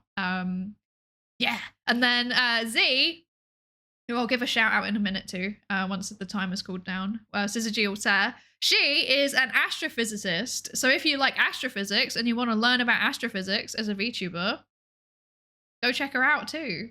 Like, wait, do I still have the V theorem? Do I, wait. Wait. Is this still active? Yes. There you go. So V theorem, they're both part of V theorem. It's a group of independent science communication VTubers. So if you like science communication, there's something for everybody pretty much in V theorem. There's astrophysics, there's psychology, there's biology, and there's plants, horticulture. So go check them out. Yeah. Also, hi Raiders. I am also a V theoremer. I'm like an emeritus member. I was one of the founding members, and then now I'm like the emeritus professor that they can't get rid of. Yeah. So welcome in A1. Welcome in. Welcome in Warpy. Hi. Hello. Hi Astral. Hello. Let's see. Thank you for the lab safety register check-in. Was how? Is that how you say your name? Sorry if I've said it wrong. Also, Plenbokto, thank you for the follow. Sorry, I don't think I said that. Rauka, welcome in. Please don't use languages other than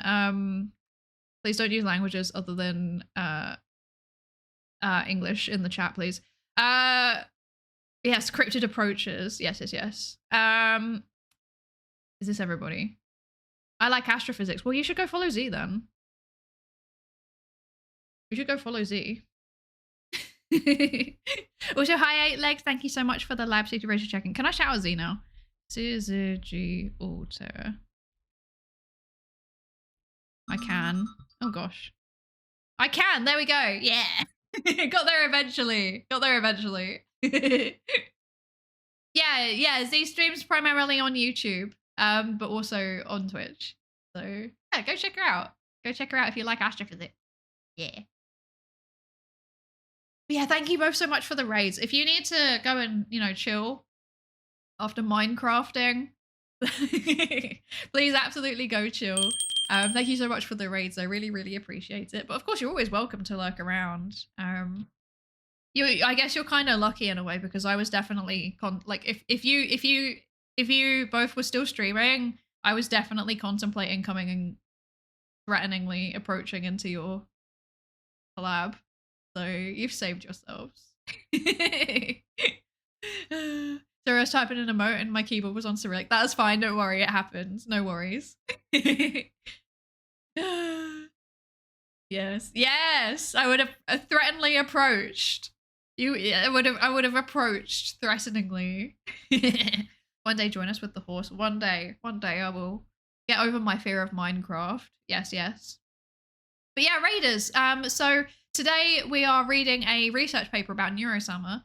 It's all about how the swarm, the community around Neuro-sama, interact and develop stories and think about her. And it's using a social media data set. So it's like a really, really big data set that's been pulled off Reddit and YouTube comments. It's pretty cool. It's a pretty good study. I'm enjoying it. We read another study a little while back, like another paper that did a series of studies that was actually really, really similar in concept. So this one slots in with those really, really nicely. Yeah, it's quite good. If I was on the server too, let's go. You're a total noob as well. Okay, I'm glad it's not just me, because I really have no idea how anything Minecraft works. I think I was watching the VOD of the stream that Fi and Mylan did the other day, and I was like, how does he just know where there's a village? That's wild. I would never have spotted that. It was really far away.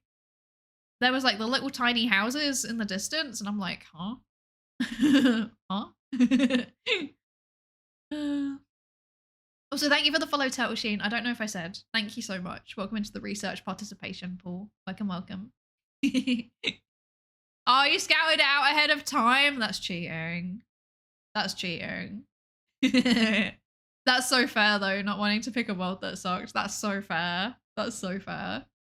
Also, welcome back, Comey. Hi. Hi. I think it was you earlier that said, am I going to raid vTheorem or is vTheorem going to raid hit me? There's your answer. My yap is too strong.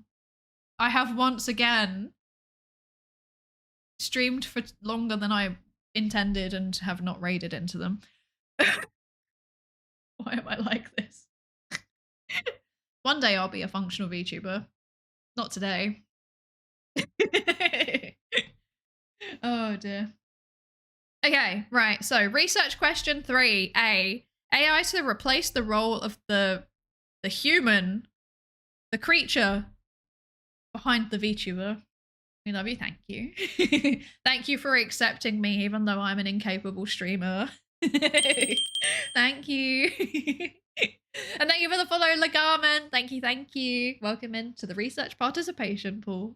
Okay, so AI to replace the role of the Nakanohito. So again, for anyone that doesn't know, Nakanohito is the person behind the VTuber, the person whose face is being tracked. Not that I have one, I just look like this.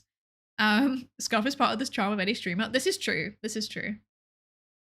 We now move to the research question with the most attention. Research question 3A. Do viewers believe that AI will soon be able to replace the role of the Nakanohito in the VTuber industry?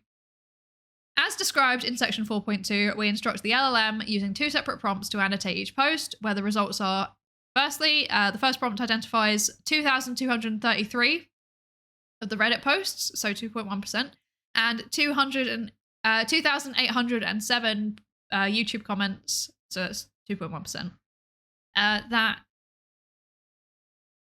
Okay, there we go. That indicate an answer of yes. The second prompt identifies 7.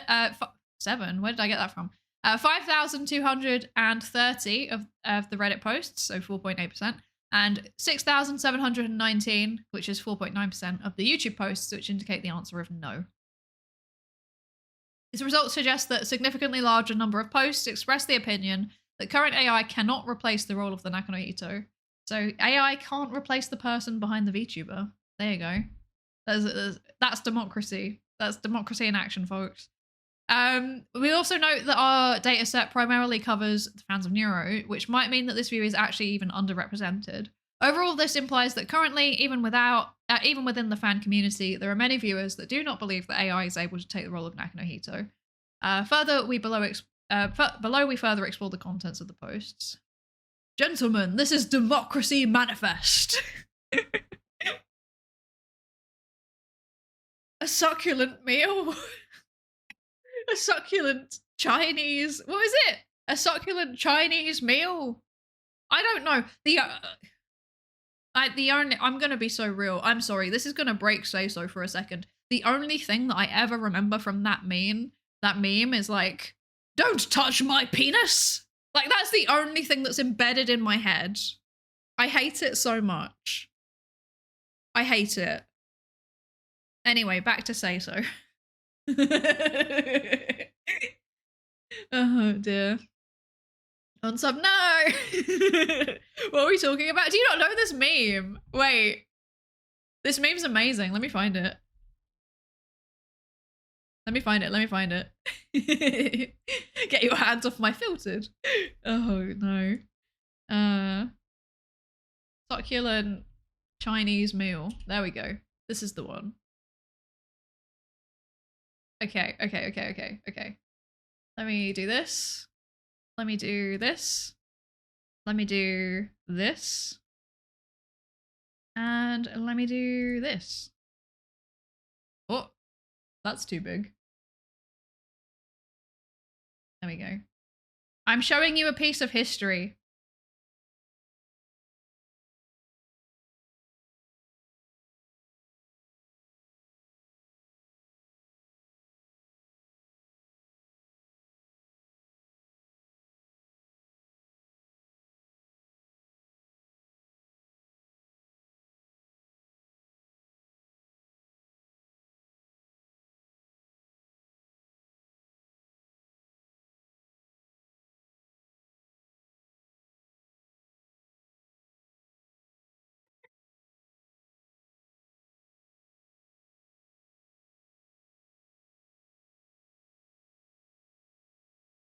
Okay.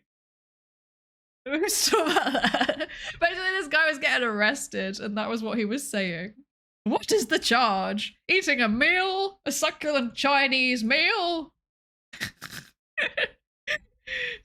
Monty Python? No, this is real. He's Australian. Apparently, he's a real character. Yeah. And I think about that a lot. But like the thing that always, like the thing out of it that I always remember is the get your hand off my penis. I don't know why. I think it's just like the rest of it is just like a tirade that's got nice continuity, right? And then that's just random. It's really weird. You know? Why did he say that? So strange. Oh no.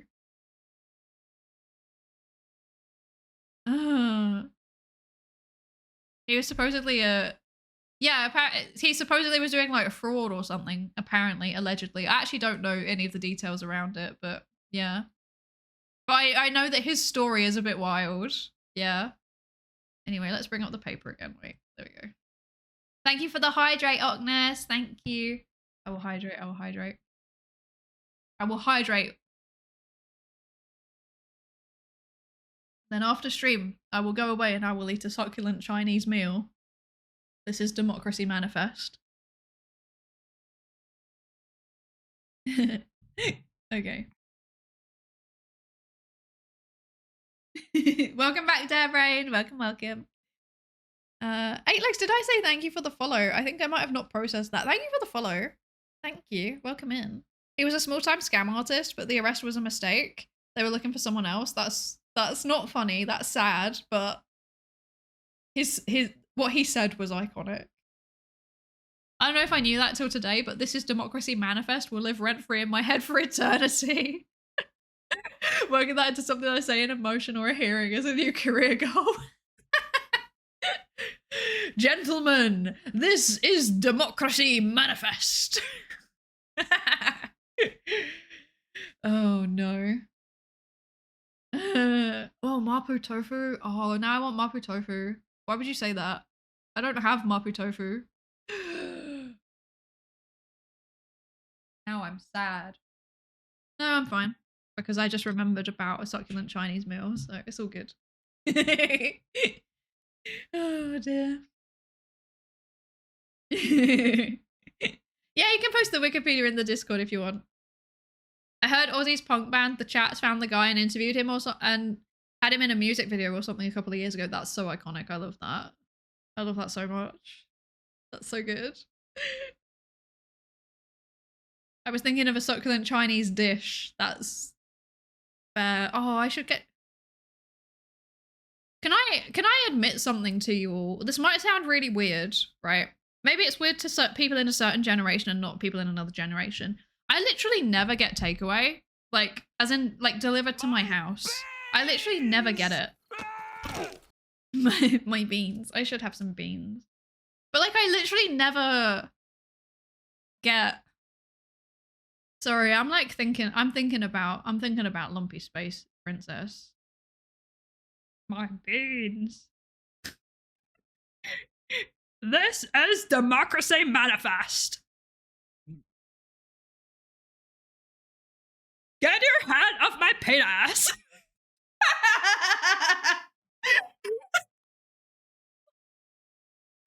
No, I could do that. What the hell? Okay, well, okay, that's never happening again. That was okay. Yeah.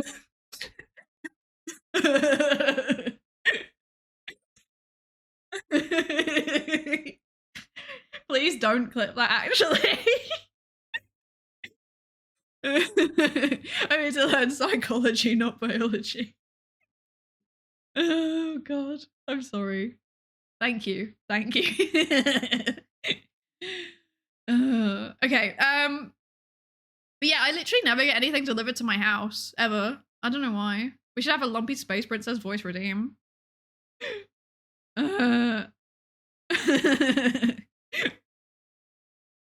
Like, please don't, actually. Was it good? Like, no! No, don't clip it. No. Oh no, it's so over. Is there tipping culture for such deliveries in the UK? Yeah. There is for like, if it depends. There is for like Deliveroo and Uber Eats. Because they don't earn minimum wage basically, or like they're like independent contractors. They just earn what they're given. But like if you order from a place and they have their own delivery driver, then no, not really. But yeah, I never get stuff delivered. And I always think to myself, maybe I should order a succulent Chinese meal. And then I never do because I just cook instead. And apparently that's weird. But like, I don't know. Like there's loads of places that I keep thinking, oh yeah, I should get delivered from there. Like there is literally places that I want to try that like only do delivery. Because everyone, like my friends tell me that they're good. Or like it would be awkward for me to go there because they don't have anywhere to sit in the place. But yeah, I always just end up doing like I always just end up eating in the restaurant or cooking at home. I don't ever get delivery. I don't know. Like the only takeaway that I ever really get is like there's like a local place to me and it's literally like 5 minutes down the road and I go and get some chips and that's it, you know? So I don't know. Thank you for the follow, Undaunted. Yes, thank you. Welcome into the research participation pool. welcome. Could be a good time during Jingle Jam. What does it? But okay, well, I'll do like an entire thing. I'll do an entire like lumpy space princess thing. Oh, can you imagine? I hate that so much. I didn't even know I could do that voice. We've actually all learned something together today. That's terrible. Also, Derwot, hi, thank you for the follow. Welcome into the research participation pool. Welcome. Okay, right. Okay, I understand. I need to take my medicine. I remember now. I got my medication alarm during the raid, and then I didn't take it. I should take it. Give me a second. Here's my medication ASMR. I hope you like it. Oh dear. Lumpy Space Princess. I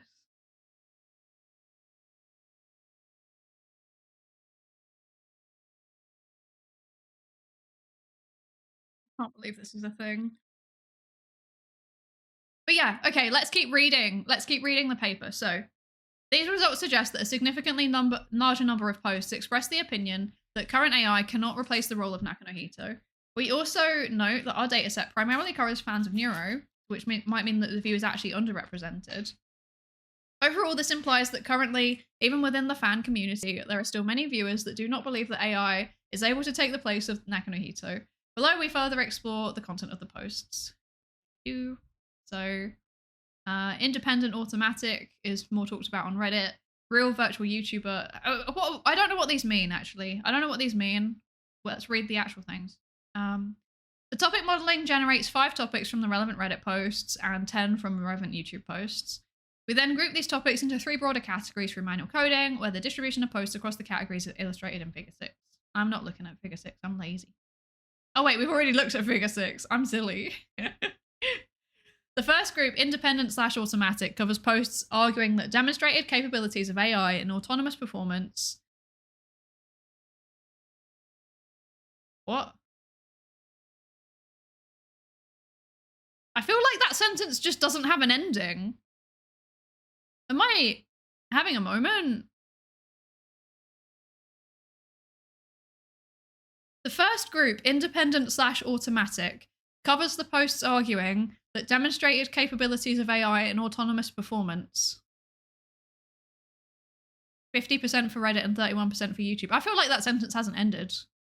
I guess it's just posts arguing about demonstrated capabilities being capable or not being capable. I don't know. That's not a proper sentence. Okay, thank you. Thank you for validating me.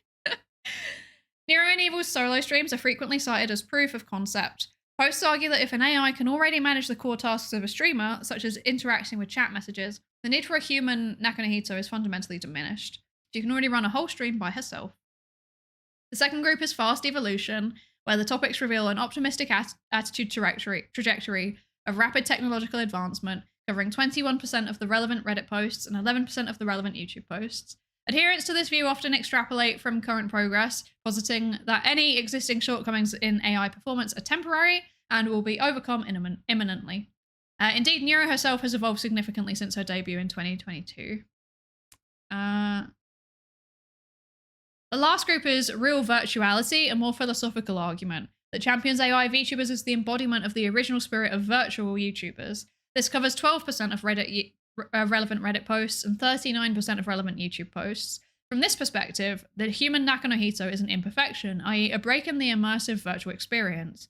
These viewers contend that an AI having no human identity to separate from its avatar is the real virtual YouTuber, representing the natural and ideal endpoint of the entire concept. Quote, Neuro is what a VTuber was always meant to be, not just a person with a filter. Overall, the results suggest that the belief in AI soon replacing the Nakanohito seems to be somewhat optimistic and subjective.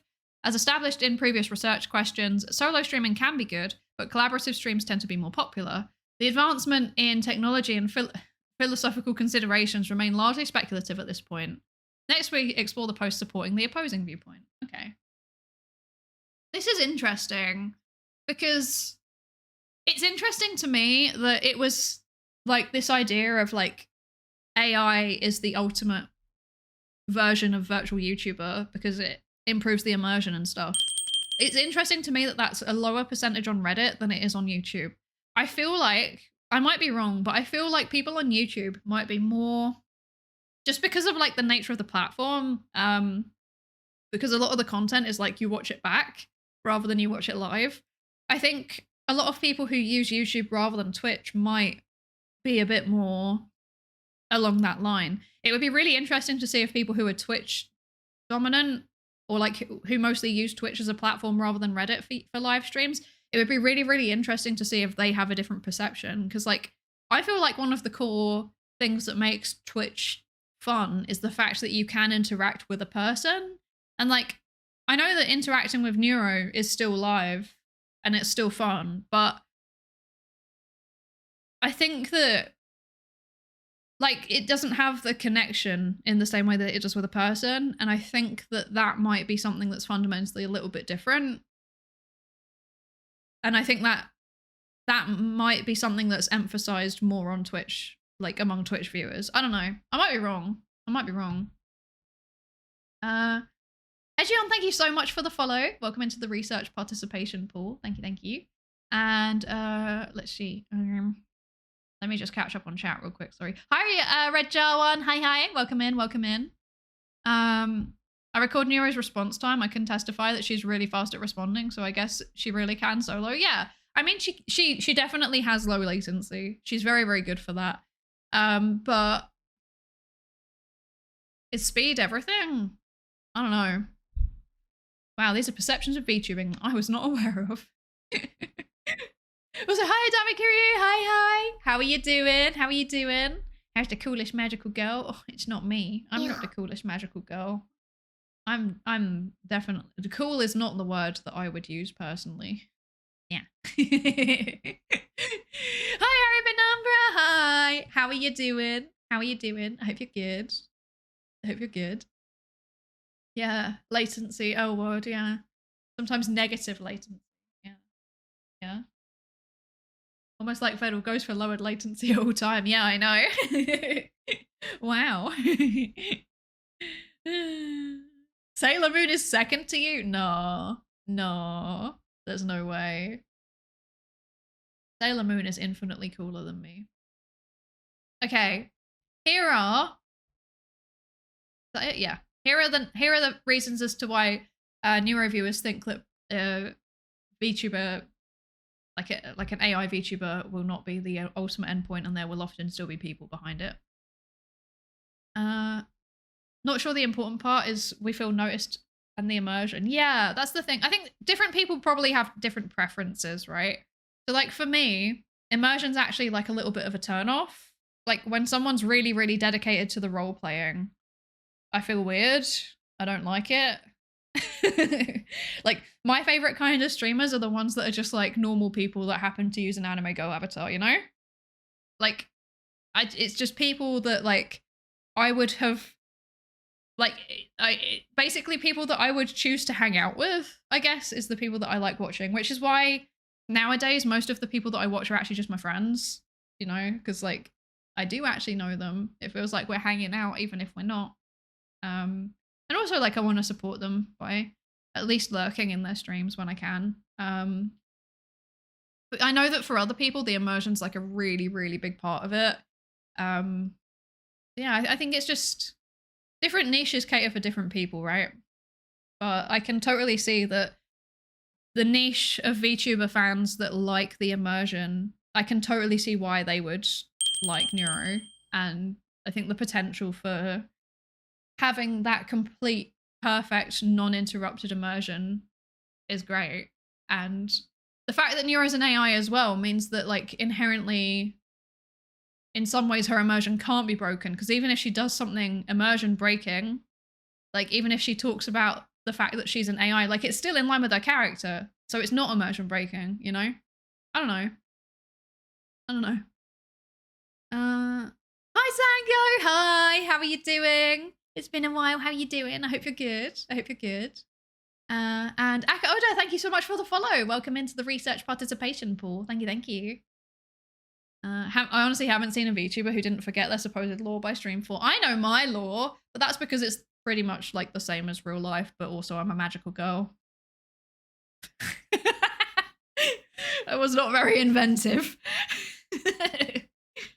A lot of the time I have to wait a while after debut to watch a new VTuber. I think they get better when they get more comfortable getting a little out of character. Yeah, absolutely. I just don't like the character full, like I'm not good at character full stop, you know, like having like occasional cheeky references of like, you know, like what I do where I'm like, I mean, obviously I just look like this, or like, yeah, I'm a magical girl, haha, affecting your perception. Like that kind of thing's fine because it's a joke.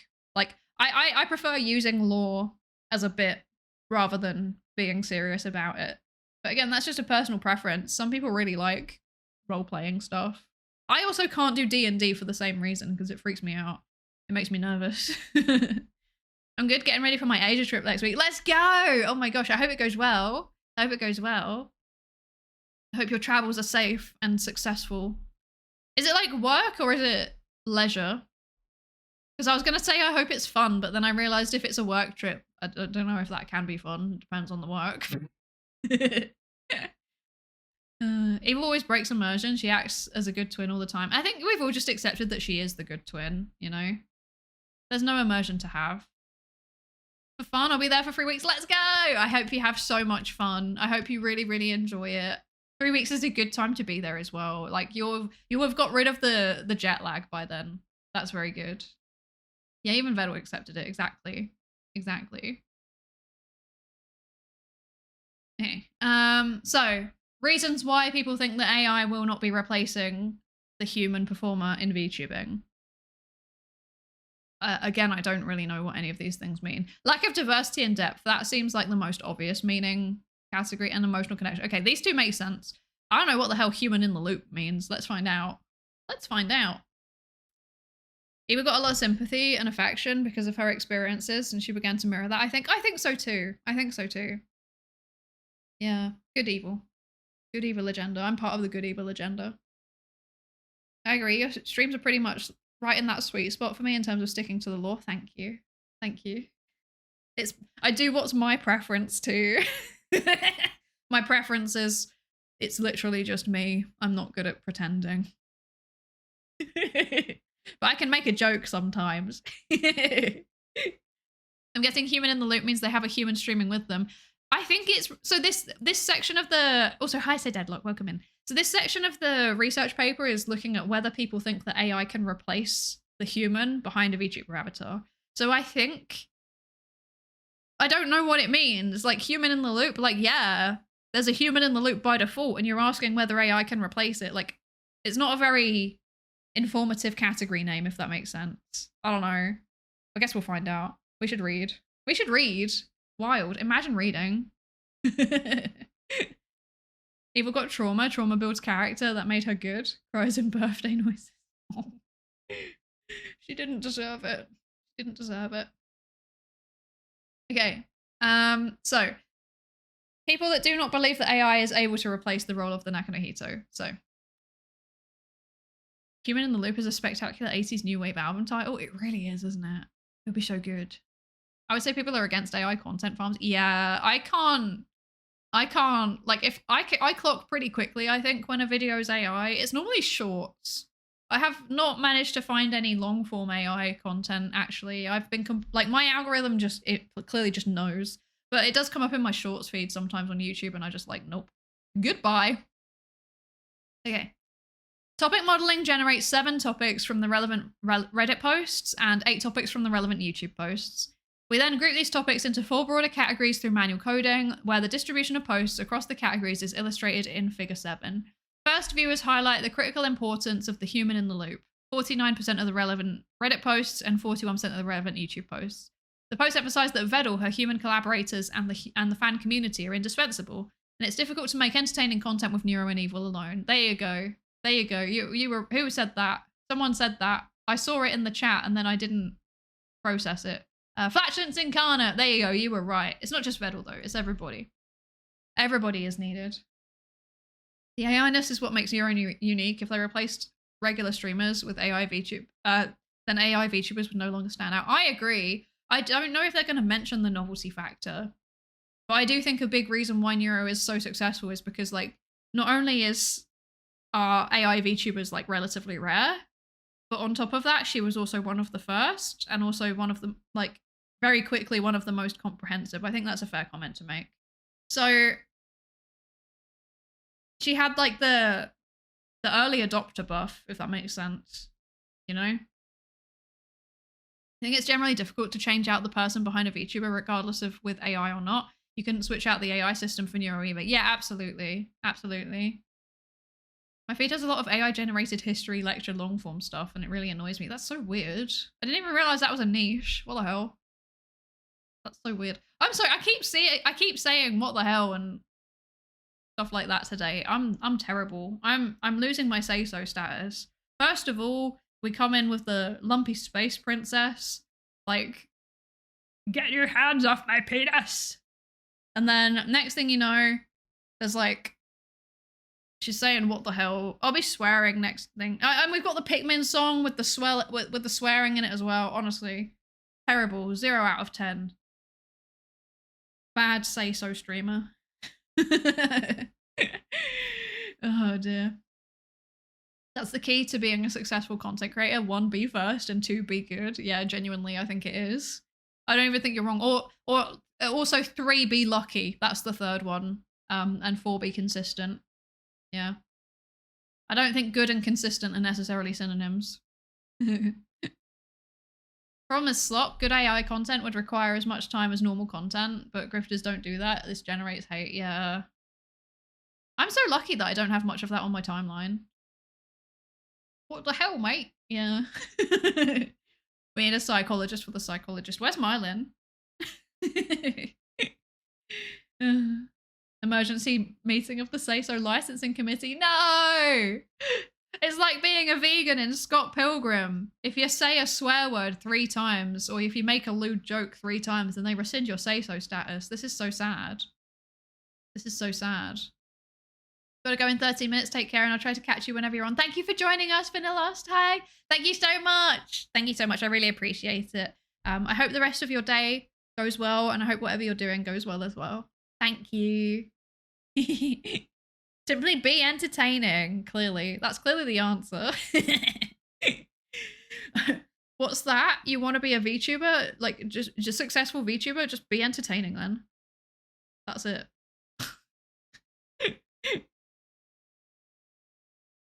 Wait long enough and everyone gets their 15 minutes of fame. Some people can ride that wave or fade into obscurity quickly. Yeah, I'm not gonna lie, it does seem to be like a bit of a talent to, like, not just getting interest. Like, I think a lot of people work out a way to get interest. I think a lot less people are good at retaining it, you know?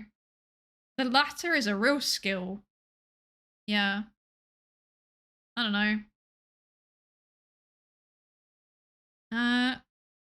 Asking my therapist for their therapist and then following this chain until it's natural succession so I can buy 100%, so I can 100% therapy.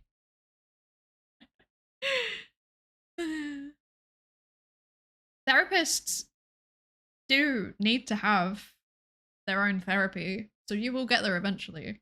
You will find the ultimate therapist who supervises everyone else. I'm not sure if you want to, though. Freeze! Say so, police. On August the 22nd at 17:30, you did knowingly make lascivious comments concerning, and I quote, giant booba. No! They found out about when I talked about boobas. No! I'm scared. The only thing I get lately are AI dubbed videos, and I always block the creator, so the algo hopefully learns not to do that. Is it like actually like it's embedded into the YouTube video, or is it their new dubbing feature? Because YouTube has a new like dubbing feature. Sorry, I'm like uncomfortable, I'm moving. YouTube has a new dubbing feature where it's like people will upload their normal videos and then it will auto translate and auto dub it on the YouTube end, and they just do it. And you can turn it off, but I don't think everyone knows how to turn it off. So yeah. Including me, by the way. I don't know how to turn it off. I live in fear of what I sound like in Spanish, actually. Oh no. Who gives the Uber therapist their therapy? They don't need it because they are the Uber therapist. They've had all of the therapy. They absorb all of the therapy as their source of power. I think it might be on by default. It should be opt-in, not opt-out. I agree, yeah. I need to work out how to turn it off on my channel because it's kind of creepy as a concept. Yeah. Anyway, okay. So topic modeling grouped into categories. First, viewers highlight the critical importance of the human in the loop. So the post emphasized that Vedal, the human collaborators, and the fan community are indispensable. It is difficult to make entertaining content with just Neuro and Evil alone. As one post puts it, quote, it's not just AI, it's a guy called Vedal, someone who actively sets up bits, collabs with others, and creates original content. The second group of topics is lack of diversity and depth. 25% of the relevant Reddit posts and 29% of the relevant YouTube posts. These posts point out that the content generated by Neuro in a vacuum, devoid of human interaction or community-shaped narratives, often seems dry and lacks narrative depth. Quote, it's a lot of nonsense if you just listen to her output as it is. This leads to the third point, lack of emotional connection. 16% of relevant Reddit posts and 12% of relevant YouTube posts. The posts reflect that the emotional connection viewers feel is mostly directed towards the community-constructed persona and the dynamics of their AI-human interaction, not towards a solitary AI. This echoes our findings in section 5.1. Overall, these points coalesce into a single belief. The role of the Nakanohito is fundamentally that of a content creator, not merely an avatar driver. While the AI may drive the model's speech and actions, it is the humans, be it the developer guiding it, or the collaborators reacting to it, or the community interpreting it, who are the actual creators of the narrative and the entertainment. This leads such people to believe that AI is not yet capable of replacing the role of Nakanohito. I think that's a good conclusion. I think that matches up with the data that they've provided, and I agree. I agree. Like that's it. That's the whole sentence. I agree. Like, yeah, I think it seems like based on the conversations we've been having that we all are in agreement with this. Like, Neuro, it's not just Neuro and Evil. Like, Neuro and Evil are part of it, but ultimately it is the whole Neuroverse. You know, it's Vedal, it's all of the collaborators, it's the community, and the community then become part of the content, like what happened with Clippers and stuff. So yeah, I think this is in line with everything that we've previously discussed.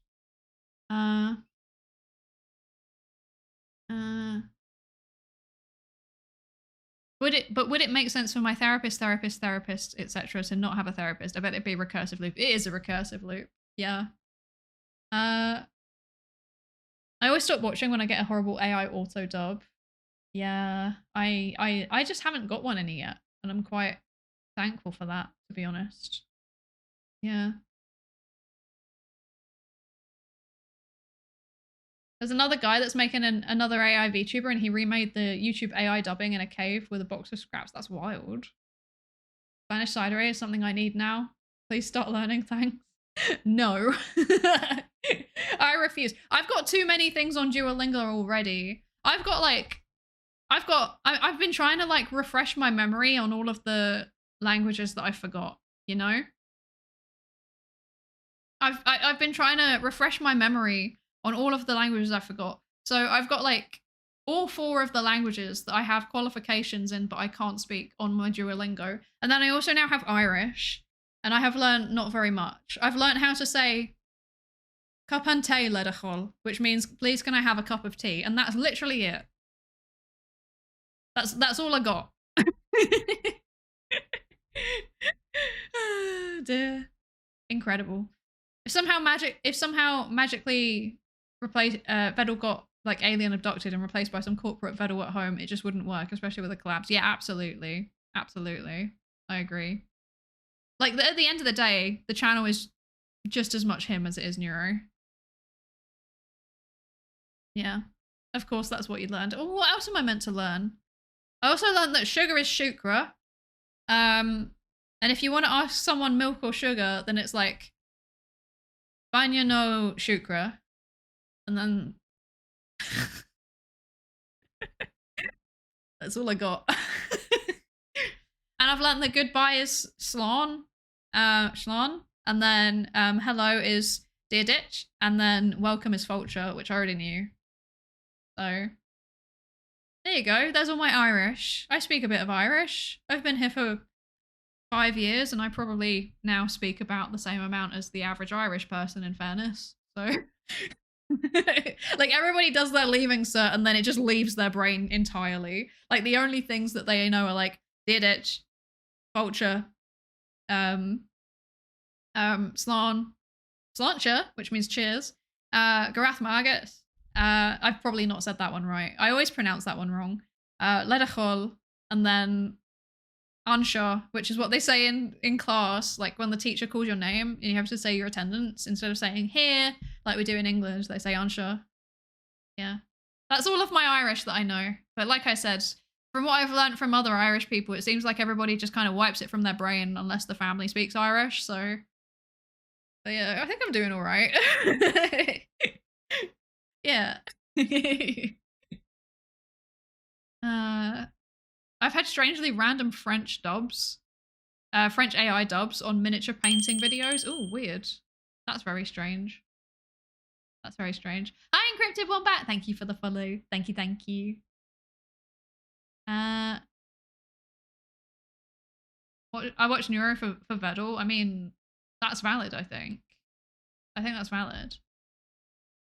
The auto-dubbing by itself is not that complex. All the hard parts, speech to text, text to speech, machine translation, are all somewhat ready. The fact that YouTube version is so awful is wild, if anything. Yeah, I like I said, I haven't used it, I haven't seen it, so I don't actually know how bad it is. I might now go and seek out a video in a language that isn't English so that I can see how bad it is. I'm actually interested. Hi Flakia, hi. Thank you for the lab safety register check-in. I hope you're good. Pikmin in your membrane, that's called Pikmin block. Old German sayings that Psydere forgot. So true, actually. My German is terrible. Every time I go to Germany, they're like, just speak English. And I'm like, okay, sad.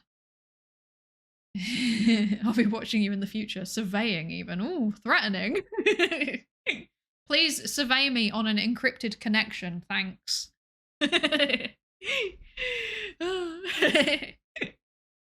Okay, so research question 3B, concerns of the developer, maintainer, operator.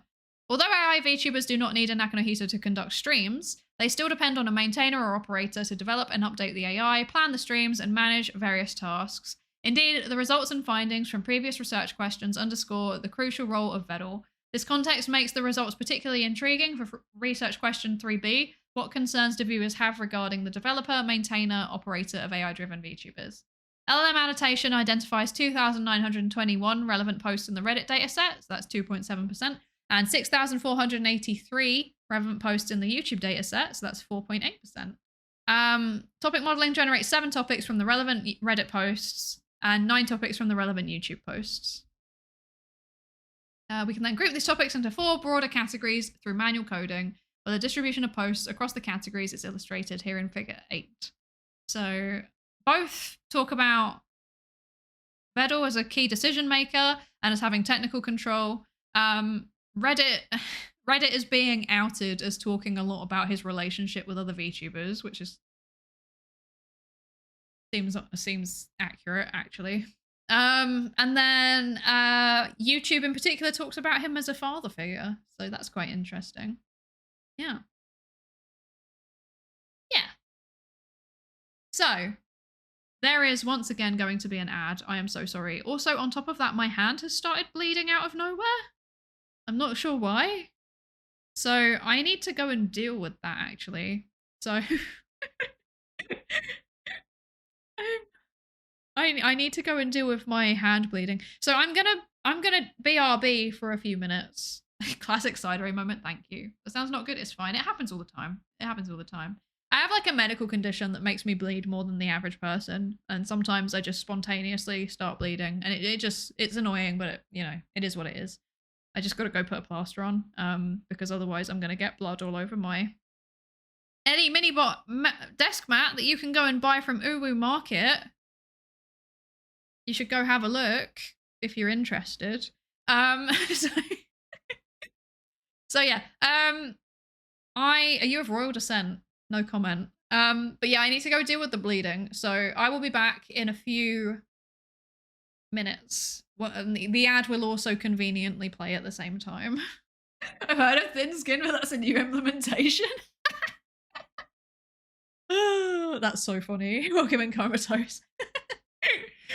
Oh, it's true. I am indeed thin-skinned. I can take anything you say at me, but don't literally throw anything at me because I will not stop bleeding. I will hemorrhage everywhere. It's not great. Yeah, blood for the blood god. Exactly. But yeah, I will see you in a few minutes. And until then, Pikmin, enjoy. Enjoy.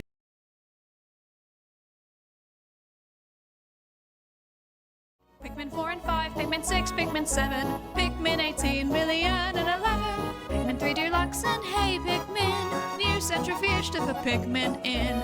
Pikmin in your membrane, that's called Pikmin blot. Old Pikmin theorem that scientists forgot. New mechanics, quantum Pikmin. Pikmin chest tube, Pikmin balloon mount, radio sound, Pikmin electrons covalent bond, Pikmin AI published IEEE, slowed down Pikmin due to relativity. Pikmin in your culture where you can see it contaminating all it touches. Pikmin in your culture where you can see it contaminating everything it touches. Pikmin in your culture. Pikmin in your fucking culture. Pikmin 1 and 2 and Pikmin 3. Pikmin you play control for the Wii. Pikmin 4 and 5, Pikmin 6, Pikmin 7, Pikmin 18 million and 11, Pikmin 3 Deluxe and hey Pikmin, new centrifuge to put Pikmin in. Pikmin in your membrane, that's called Pikmin blot. Old Pikmin theorem that scientists forgot. New mechanics, quantum Pikmin. Pikmin chest tube, Pikmin balloon mount, radio sound, Pikmin electrons covalent bond, Pikmin AI published IEEE, slowed down Pikmin due to relativity. Pikmin in your culture where you can see it contaminating all it touches. Pikmin in your culture where you can see it contaminating everything it touches. Pikmin in your culture. Pikmin in your fucking culture. Pikmin 1 and 2 and Pikmin 3. Pikmin you play control for the Wii. Pikmin 4 and 5, Pikmin 6, Pikmin 7, Pikmin 18 million and 11, Pikmin 3 Deluxe and hey Pikmin, new centrifuge to put Pikmin in. Pikmin in your membrane, that's called Pikmin blot. Old Pikmin theorem that scientists forgot. New mechanics, quantum Pikmin.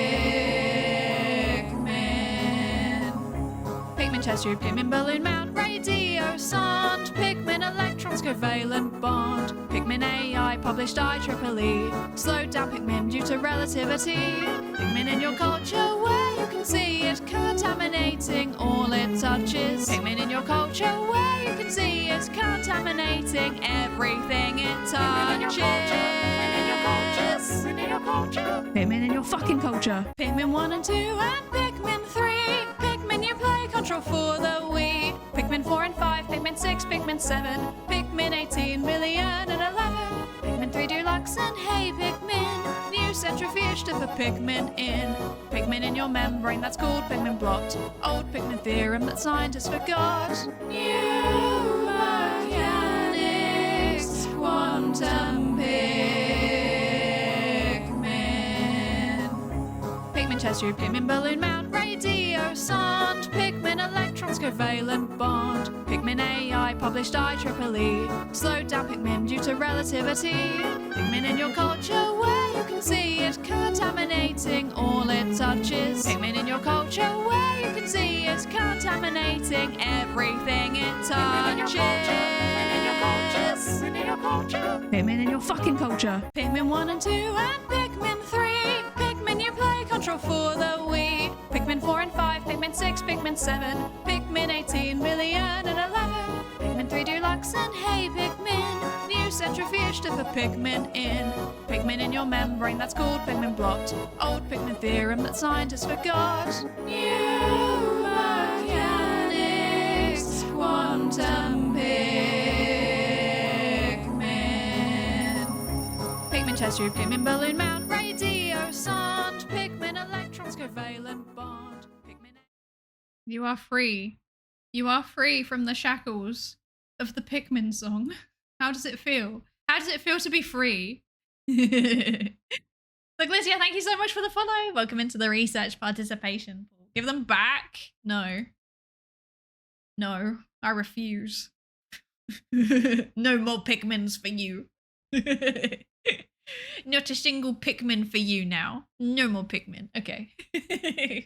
Right, let's finish this paper. We're so close. We're so close. We're so close to finishing the paper. Okay, let's go. Let's go. We can do it. We can do it. Okay. So, the key decision maker that controls the project.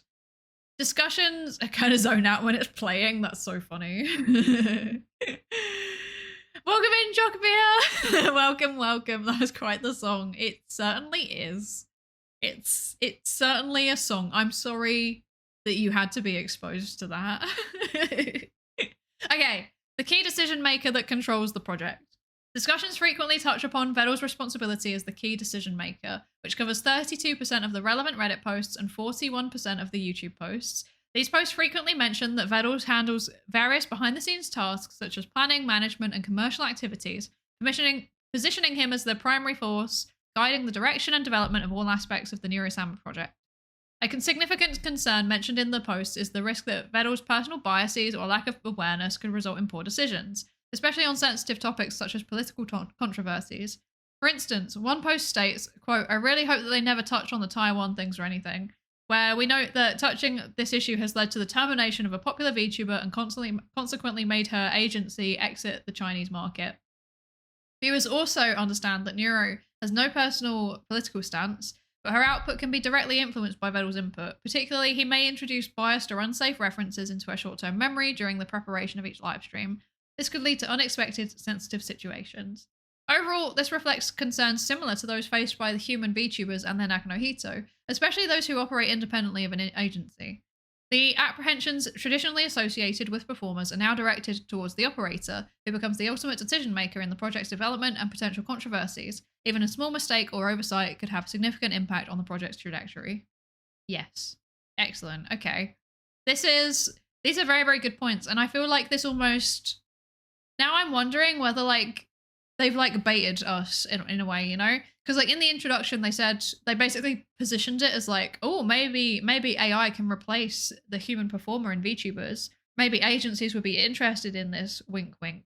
And now I'm reading this and I'm like, did you bait us with that on purpose, actually? Did you bait it so that like business people would read that introduction, go, oh, potential business opportunity, and then they'd come in here and they'd read the findings and they'd be like, oh, actually, no, let's not bother then. It's exactly the same. If so, that's masterful. That's masterful. I love that. That's incredible. I'm a big fan of this. Introduction sounded pro corporate. It really did. And this definitely does not. 4D chess really is. It really is. Oh my lord. They for sure baited to the business orientated readers. Yeah, they got them. Got them. Okay. Wow, I know. Right, okay. The maintainer technically leads the development of the AI persona. Beyond broad directional concerns, another important group of topics is about the concern on the maintainer's direct technical control over the AI persona's development. 21% for Reddit and 25% for YouTube.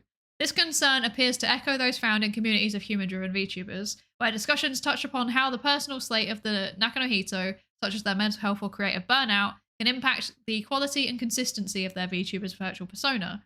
These posts apply a similar logic to Vedal, the developer, where they believe that Vedal's stability is directly linked to the change and evolution of Neuro's persona. Quote, the single most important factor for Neuro's future. This suggests that viewers perceive the developer not merely as a technician, but as a crucial, albeit indirect, steward of the persona's core identity. Any instability on the human side could be a potential risk to the technical foundation of the AI VTuber's persona. I think the thing that I really like about this paper is that it's woven the importance of collaborators and Vedal also throughout all of the sections of the results. This is a good way to show very, very clearly what your conclusion is going to be before you get to the conclusion section. They've got a very consistent narrative going through all of their findings, and I really, really appreciate that. I think that's written quite well.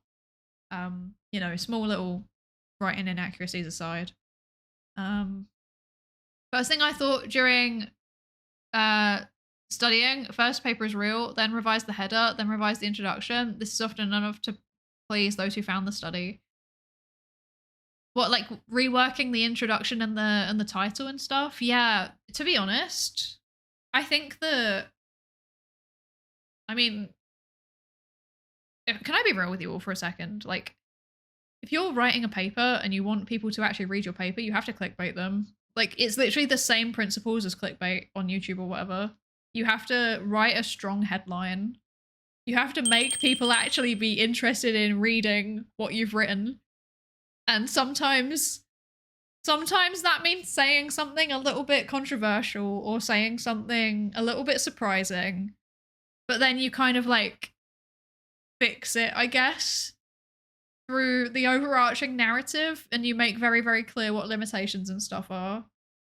That's the secret to getting citations, actually. Having this consistent narrative is a strong way to build a discussion section. Yeah. I think the last paper didn't go this deep into Vedal's role. Absolutely not, no. That was my main criticism of the previous paper. I thought it was pretty comprehensive from a community standpoint, but it kind of glossed over his role. And this, I feel is very, very clearly hitting the gap that the other paper had. And that's a good thing. It means they complement each other really well. And it means that between the two papers, frankly, we're getting empirical confirmation of what we already knew. But sometimes you need that in research, And this is all going to be new concepts to a lot of academics, a lot of researchers that are kind of might be interested in this field for research. Things like VTubers, even VTubers alone might be a new concept. AI VTuber, totally new. They won't know what Neuro-sama is. I've told quite a few academics at conferences and stuff about Neuro-sama, and a lot of the time, not even a lot of the time, literally every time, they don't even know what a VTuber is. But when you say to them, it's a virtual avatar that's entirely AI powered. She interacts with people. She can play games. She provides a wide range of entertainment. They're interested.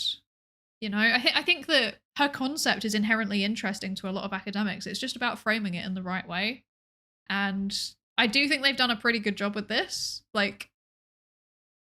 Yeah, I don't know. But I do, like I said, I do also think the two papers fit each other really well.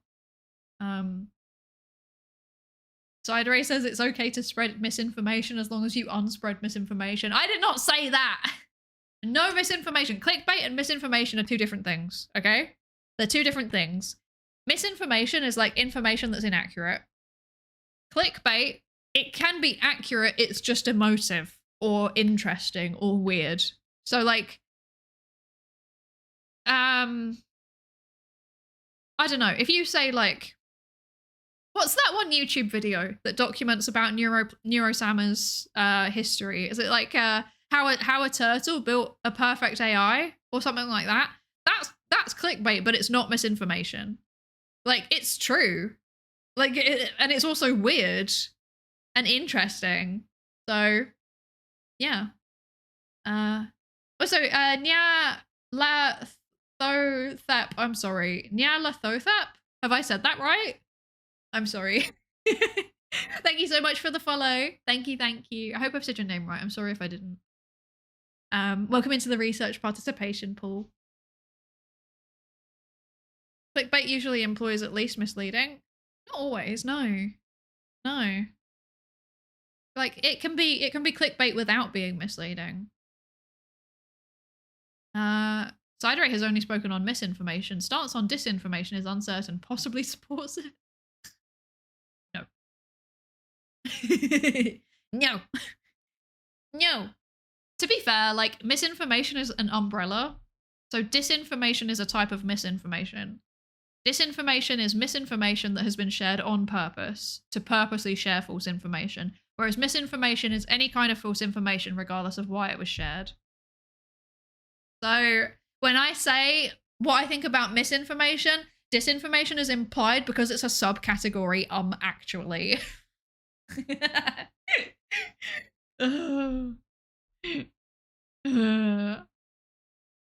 Pronounce like the Lovecraft character. I don't know Lovecraft. I'm sorry. I'm really sorry. If I remember, I'll look it up after stream. Showing the turtle model smiling is the clickbait. That's misinformation. Clickbait's more about emotional or sensory salient stuff for the sake of engagement, but it's not always misleading. Exactly, exactly. Disinformation is what Mario says when he's telling you secrets.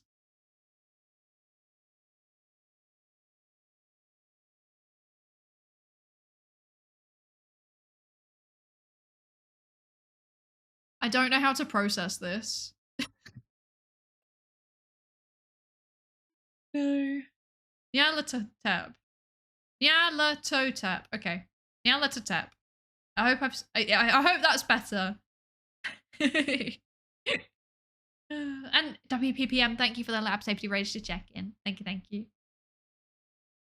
Okay. Not gonna lie, I never heard clickbait said about titles or thumbnails that are not misleading. Well, but it is though. So like, do we all know Abroad in Japan? Do we all know Abroad in Japan? Sometimes maybe it's more accurate for me to say you can use the same techniques as in clickbait, but I think something like a thumbnail can be clickbait, but I think the whole video only becomes clickbait if then you click on it expecting one thing and your expectations are subverted. Whereas like a thumbnail can be clickbait, but then you get a good video out of it. So like Chris Broad, Abroad in Japan, I would say that he is an example of like sometimes his thumbnails are clickbait, but the actual video is good, so you feel like it's worth it. You don't feel baited by the video as a whole.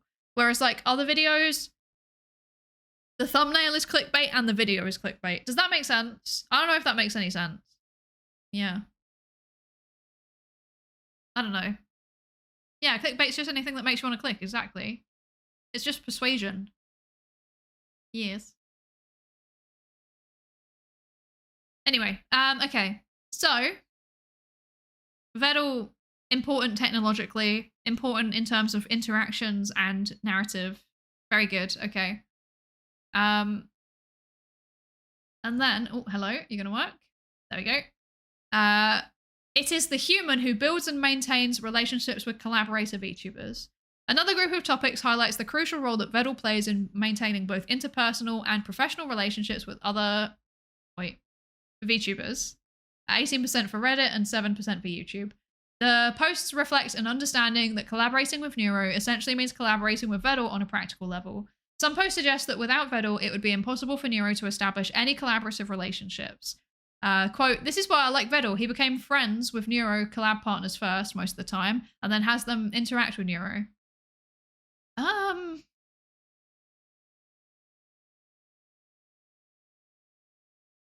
feel like this in turn places Vettel's social and professional conduct under direct scrutiny, as any breakdown in human-to-human relationships may have immediate consequences for the character. I feel like this is just people assuming. You don't know what he does. That's a bit like, okay. I mean, no comments on the research. The research is just telling us the pattern that they saw in the comments, but the comments are weird. Like, don't assume what somebody does behind the scenes like that. That's a bit like, if you're speculating, be clear that you're speculating, but like, you know, it's human nature to speculate sometimes, but this is a weird thing to speculate about. Like, don't assume who's friends and who's not friends. Sometimes VTubers that collab together are friends. Sometimes VTubers that collab together have like a business, like professional style relationship. And sometimes it's just a one-off thing and you barely know each other. Like, yeah, my gut instinct is like, don't assume, because that's not necessarily true. But the research, you know, this is fine. You know, they're just pulling out the pattern in the comments, which I think is fair enough. Hi, Pantabelle. Hi. How are you doing? Clickbait for this video is psychologist nearly uses her say-so license. You won't believe what happens at the end. Yeah, and the ending is, wow, guys, we finished the paper. Oh no. In some of my field of YouTube videos, the clickbait could be, this secret will melt off the pounds. Then they give a science-based nutrition information versus this secret will melt off the pounds and it's pseudoscience and an ad for their service. One can be a thumbnail clickbait while the other is full clickbait. Yeah, exactly. That's a really good example. The comments are always weird. Yeah, it's just Reddit being Reddit, innit? Sometimes they are the same person, Rindery. I am not Rin Penrose. Oh dear. It's not like we just had the thing that proved that Tutu is perfectly capable of separating professional and private. Yeah, I know. Yeah. That's not the ending. She doesn't know. Pepe laugh. I'm at the discussion is literally on the page, Lancurry. I find your lack of faith disturbing. What on earth? Like, the paragraph is smaller than my head now. Oh dear. Okay. Overall, this perception portrays the developer not just as a technician, but also as a social diplomat, whose ability to sustain positive human relationships is crucial for the AI's narrative and its role within the broader collaborative ecosystem. Okay. And then, final paragraph, everybody. Final paragraph. So, too deeply connected with Neuro as part of the settings. The last group of topics is about the father role of Vedal, 3% of Reddit and 8% of YouTube. The post expressed concerns that Vedal is not perceived merely as a background maintainer. He is widely and effectively cast in the canonical role of Neuro's father. This has led to a situation where he is seen as functionally irreplaceable, as reflected in the posts. Quote, I honestly wouldn't watch anymore if Neuro is taken over by someone else. This is directly analogous to the strong fan resistance to the idea of replacing the Nakanohito for human-driven VTubers, demonstrating that the audience may fuse the identity of the developer with the identity of the virtual product itself. This presents similar concerns and risks. Just as the Nakanohito is irreplaceable for human-driven VTubers, there remains a single indispensable human even for AI-driven VTubers. Yes. Okay. Well, there you go. There you go. What's their final conclusion? They're talking a bit about like design implications and stuff, but I don't think that's okay. So, conclusion, summary. This paper presents the first study. It wasn't in the end. Someone beat them by literally like 10 days. It was really sad. On viewer perceptions of emerging AI-driven VTubers, focusing on the Neuro-sama case study. Our analysis of community discussions reveals a complex and multifaceted view of the AI VTuber phenomenon. Overall, our findings depict the AI-driven VTuber not as an autonomous performer, but as the dynamic centerpiece of a complex socio-technical entertainment ecosystem. Future work. Building on the findings of this study, several avenues for future research emerge. Whilst our analysis of public online discussion provides a broad overview of viewer perceptions, the qualitative interview study would allow for more in-depth exploration of the nuances of these views, enabling researchers to probe deeper into the motivations behind the community's co-creative labor and their emotional connection to the AI. Well, that's highly convenient because there is already another study that did exactly that came out a week beforehand. So that's convenient. Furthermore, this work it doesn't do exactly that, but it's pretty close. It's pretty close. Furthermore, this work has focused on a single prominent English-speaking case study. Future research could extend this analysis to other AI VTubers, particularly those operating in different linguistic and cultural contexts, such as Japan or China. A comparative study would be invaluable for determining which aspects of the AI VTuber phenomenon are universal and which are culturally contingent, thereby contributing to a more comprehensive global understanding of this emerging form of entertainment. I think that would be a really good idea, but I don't know anything about like non-English speaking VTubers, to be frank. So I can't make any suggestions for who they could look at. But I think that would be a really good idea. I do also agree that it would be interesting to dig a bit deeper into like in interviews and stuff. Like I'm personally really, really interested in how people kind of co-construct that story with the streams, with the content. Like that's the bit that I find really, really interesting, but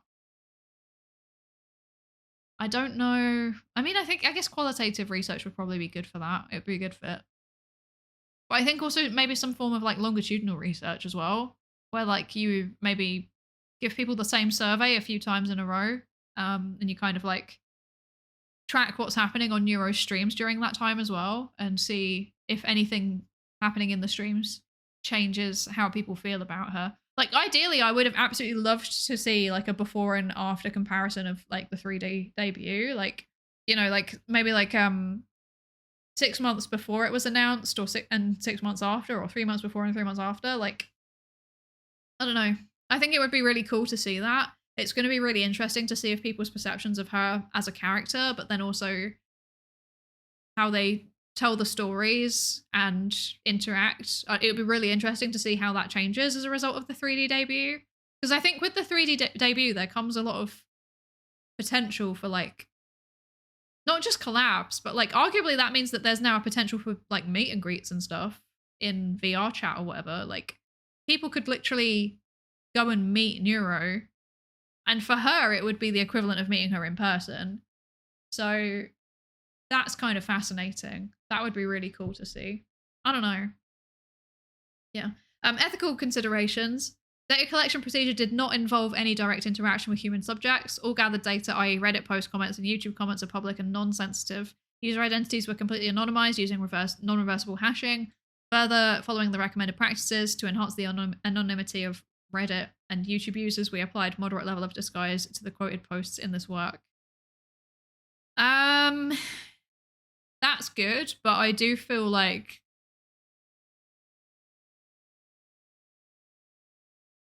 I don't know. I have mixed feelings about using AI. Using social media scraping in general. Like it can be really, really helpful, but people don't know that it's happening. But then the logic is like you can observe people in public without getting their permission as well. So is it any different? I don't know.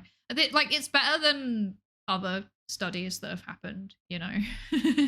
It could be worse. It could be worse. Yeah. I don't know. There you go. We finished the paper. Hi, Trastira. Hi. Thank you for the lab safety register check-in. Sorry, I've been yapping. Let me quickly check back on chat. Photo actually is the focus sometimes. Wow, I know. I think that if I read under the line correctly, people are fond of the interactions they had with Beryl and they're scared of losing it. Having memories with someone is a big deal, and replacing someone is always hurtful no matter what the subject. Yeah, I agree. I mean, there's so many memes and stuff that have come out of the community that are not necessarily around Neuro, they're around him. So yeah, definitely agree. And you know, people are parasocial with him, I imagine, just as much as they are with the girls. I can see a developer not being as public as long as there are other people to complement the VTuber. Yeah, definitely. Like in theory, the developer doesn't have to be one single person. It could be a team. But I think if there was someone representing the team, it would probably have the same effect. And also, I wouldn't mention that there's a team. You know, like just keep it being one person who is the face of it. Because that way, like, you know, you can kind of maintain the more personal feeling connection, like just from a purely like, you know, psychology viewpoint. Like that would be how you would make it more parasocial. There can be a beloved actor playing James Bond, but people would still appreciate most of the other actors who have performed the role, no? Bit strange to insist on the total fusion of the two sides of the coin. I think it's a bit different with VTubing. I don't think this necessarily always has to be the case. I'm sure that there could be a VTuber whose concept is literally just like people rotating through it, you know? I think as long as it's built into the character's lore, people might accept it. You know, like with James Bond, it is kind of built into the lore that, you know, James Bond is a title, it's not a person. So if it was like that, I think it would work. And likewise, I think that I'm kind of thinking who else? Like, I guess with like superhero films, you know, like Batman and stuff, normally there's some kind of multiverse explanation as to why there's so many of them, right? Or like Doctor Who, that's another example. Like he regenerates. Or they regenerate. What's the right pronouns to use for Doctor Who now? I don't know. What pronouns does the Doctor use? They, I guess. I don't know. But yeah, like you can definitely do it. But I think the things that are kind of in common there is that the design changes slightly. So like with all of the various iterations of Batman, the actor always has their own Batman suit. With the iterations of James Bond, you know, obviously the face is totally different, but normally the suits and stuff are slightly different, or like the cars are slightly different. With what was the other one I literally just said? The Doctor, like it's always completely different vibe. So I think if it was like, maybe it was on one YouTube channel, for example, but it was every time that they replaced the Nakanohito, it would be maybe like the model would be changed slightly to represent the fact that it's like a new incarnation of the same character. I think that might be accepted a little bit better, but as long as that's the lore from the beginning, you know? I don't know. That's my feeling on it, but I might be wrong. I remember once stumbling across some Chinese AI streamer from a big company like Tencent or ByteDance. I don't remember. It was kind of in the realm of girlfriend experience in 3D. Oh, that makes me feel weird. I ain't so sure about that one. 3D Neuro is a new page for our learning things and Vedal developing mechanics for her to use. It's like Rebirth. Yeah, I'm really excited to see what happens. Really, really excited.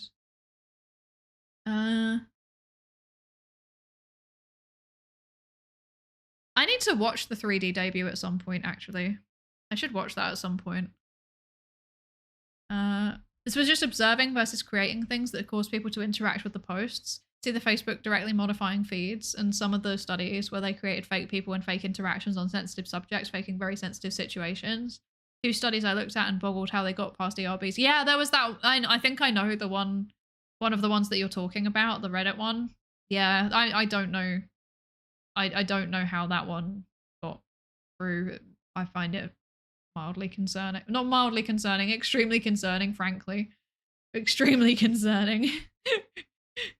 Swapping out the model on the stage is accepted practice. Swapping out the person behind the stage is questioned. Yeah.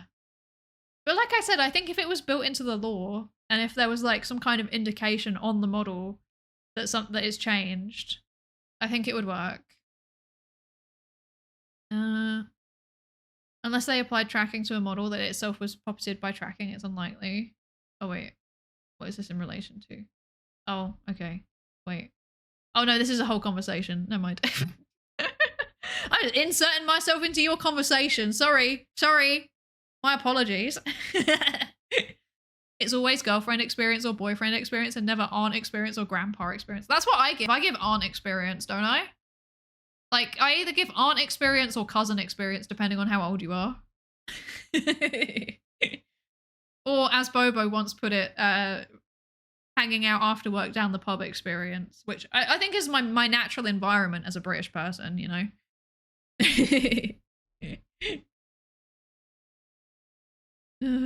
You're like cool teacher experience. Thank you. Thank you. I could see the hanging out at the pub after work. Yeah. Cousin experience sounds right. Okay. Interesting. Uh-oh, my phone's vibrating. I don't know how I feel about that.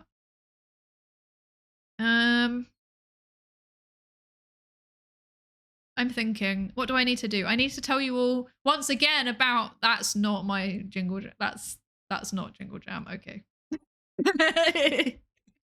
I need to once again remind you all about Jingle Jam. Sorry for the shilling. I'm just really, really nervous. I'm really nervous. Did I mention I'm nervous? There you go. Look, it's Jingle Jam. I'm going to be jingling and jamming. I'm so scared. You need a succulent Chinese meal. This is actually true. I do need a succulent Chinese meal, to be honest. I do. Provide me with the succulent Chinese meal. I think that is Democracy Manifest. Oh dear. I wonder how it would look. Oh, you give cool senior experience. Senior? How senior are we talking? Or do you mean like college senior? I wonder how it would look with Neuro's model. Yeah. If current model becomes the forever one, or if there's space to have fun, like with mousy changing models. Yeah, there might be. I don't know. I think every VTuber approaches their models differently, right? Like both of mine were made by Mylin, and I really like them. And for me, like, I like the fact that my model is made by a friend. Like, that's like the kind of key thing for me. But for other people, they like to just swap through them. They like to have different outfits, and it's all good. It'll be interesting to see what happens. I agree. You're my thoughts and prayers, because good lord, she's dysfunctional VTuber. I'm the dysfunctional VTuber that you watch! I thought I was relatively put together compared to other VTubers. Why am I dysfunctional? Why am I dysfunctional? What did I do? I didn't drop out. I'm employed. I was married. We don't talk about how it ended, but I was married. Like, I've ticked off all of the 3 main things that you're meant to do as an adult, right? Why am I dysfunctional? Oh dear. Hang on, I'm gonna put this away. I'm just gonna sit with this right here because I'm nervous and I want you all to support me. As though I haven't been asking for that enough already. You do great, thank you. Thank you. Like university senior. Oh, okay, okay. VTubers can be functional. I mean, I like to think of myself as relatively functional. Before I've seen you elsewhere, I know for a fact Sai isn't the dysfunctional one. Thank you. Thank you. The funny thing about the succulent Chinese meal is that at the time in Australia, Chinese food had a reputation for being generally poor quality. That's so rude. I love Chinese food. Hi, Cynthia. Welcome in. Welcome in. Or Scythe even. Sorry. Scythe. Welcome in. Welcome in. I hope you're good. You're probably the most functional people I watch. Thank you, Flatlands Incarnate. I will take that as a big compliment. Employment unacceptable? Yeah, I'm employed. I'm a whole employed VTuber. Can you believe it? Can you believe it? Yeah, I'm gonna put this away now because I'm feeling a bit embarrassed.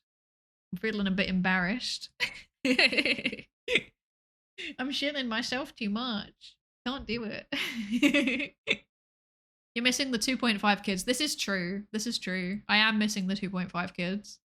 Actually, wait, no, do my IKEA sharks count? I have a lot of IKEA. I have 3 IKEA sharks.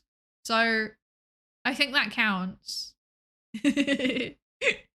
Thank you, Mavis Tiefshe. Yeah, nanny. I know, right? I know. Imagine being functional. Does Mylin know what you look like IRL for the model, or is it all based off a brief? Mylin does know what I look like. They did some art for me and Hosmod that was like our characters. Like, it was like a draw over, I get. Well, it wasn't a draw over. It was like a recreation of one of our wedding photos. So Mylin does know what I look like, but I don't know if that was used at all in creating the model. I can't remember. Mylin, I saw you earlier. Are you still here? When I say earlier, I mean literally 2 minutes ago. I know, like, I know you're probably here. Did Did you base the model on me? Not used to create the model. Interesting. Interesting. I don't know if it looks like me though. It was based on a drawing. Oh, okay, okay. Yeah, the ref sheet. I remember. Yeah. Yeah, someone wrote a paper on neuro. Yeah, so there's actually 2 papers written on neuro that I know of, kind of related to like community dynamics in the swarm. And we just read the second one. And now I am very tired because I have been sciencing. I've been sciencing too close to the sun for like 6 hours again. Why is it always 6 hours? Why am I like this? Why am I like this, everybody? Make it stop.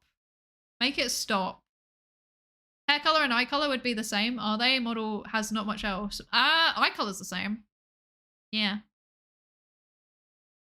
My hair, I am not ginger, but there is significant ginger undertones, you know? So, it's not entirely unrealistic. Yeah. Eventually there will be 8 papers and you'll have to collect them before she gets you. I'm approaching.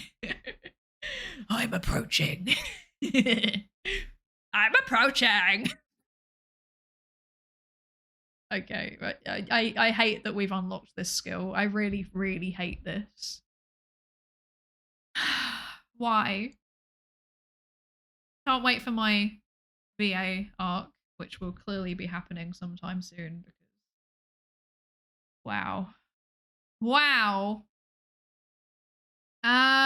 Okay, let's see. I'm thinking.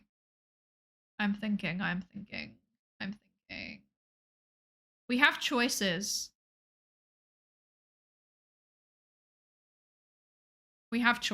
I'm tired. It's time for, was that Psy Valley Gout? No, it was Lumpy Space Princess. You know? My veins! Etc. You know? Yes, we have choices. Can we get a Dog to teach the VA skills? I do not know Connor Dog voice actor.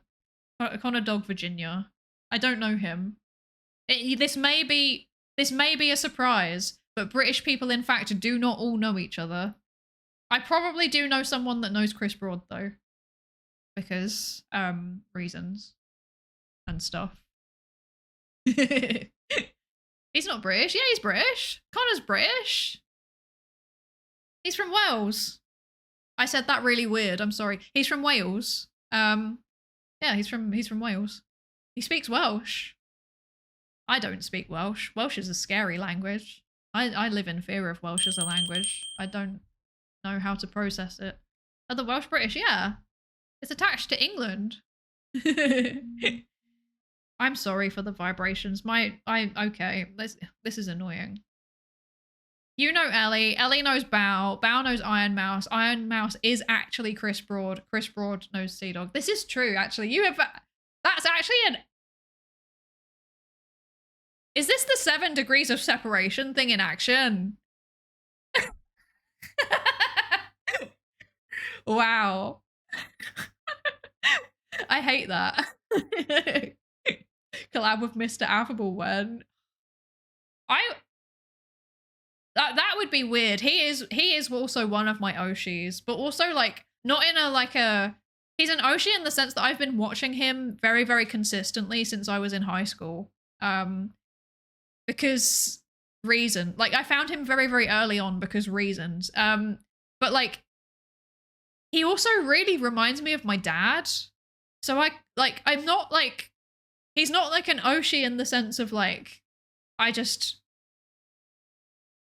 he's not an Oshi in the sense of like I look up to him. He's an Oshi in the sense that like I enjoy his content and I've watched most of it, but also like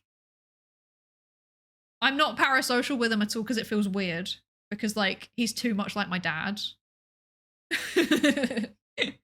I think your dad has more of the tism from what I've heard. Yeah, I said that to him last time I saw him too, and he was like, yeah, I've accepted it at this point.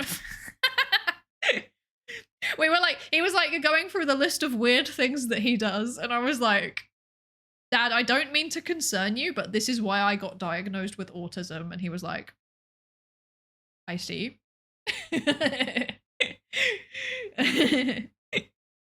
Oh dear.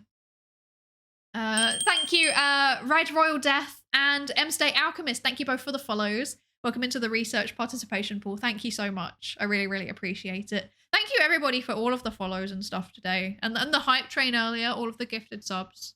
That I really, really appreciate too. And all of the recurring subs and new subs and everything. I really, really appreciate it. I really, really do. Yeah, I don't know. I I never expect it. So it's always like a pleasant surprise when it happens, you know? But I hope that we've all kind of maybe learnt something today, or at least enjoyed the discussion, you know? That's the most important thing to me, is that you either learned something or you enjoyed the discussion. It can be either. If you didn't learn anything and you didn't enjoy it, then I don't know what to say. I'm sorry, you know? I apologize profusely. Pro tip, never get tested for autism or ADHD and you will never have it. Yeah, that's my dad's approach. Oh dear. There was a VTuber who introduced her dad and the dad became more popular than her. That's so funny. Yeah, Jin Penrose. Yeah, that's another example, except Jin's obviously the mom. Yeah. Yeah, Pecco Mama. Yeah.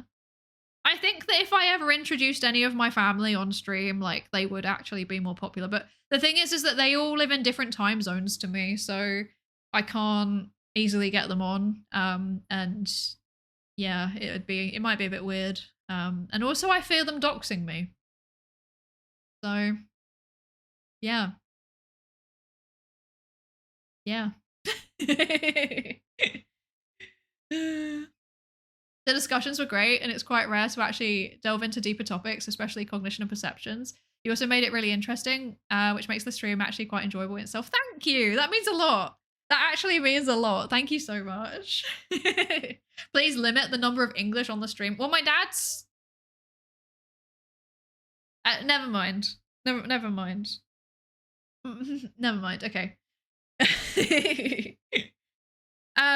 Parents do have a habit of doxing their kids. Yeah, and that makes me live in fear. That makes me live in fear. Yeah. I'm gonna get another English person on the stream one day. There's already gonna be another British person on the stream. I'm sorry, everybody. It's gonna happen for the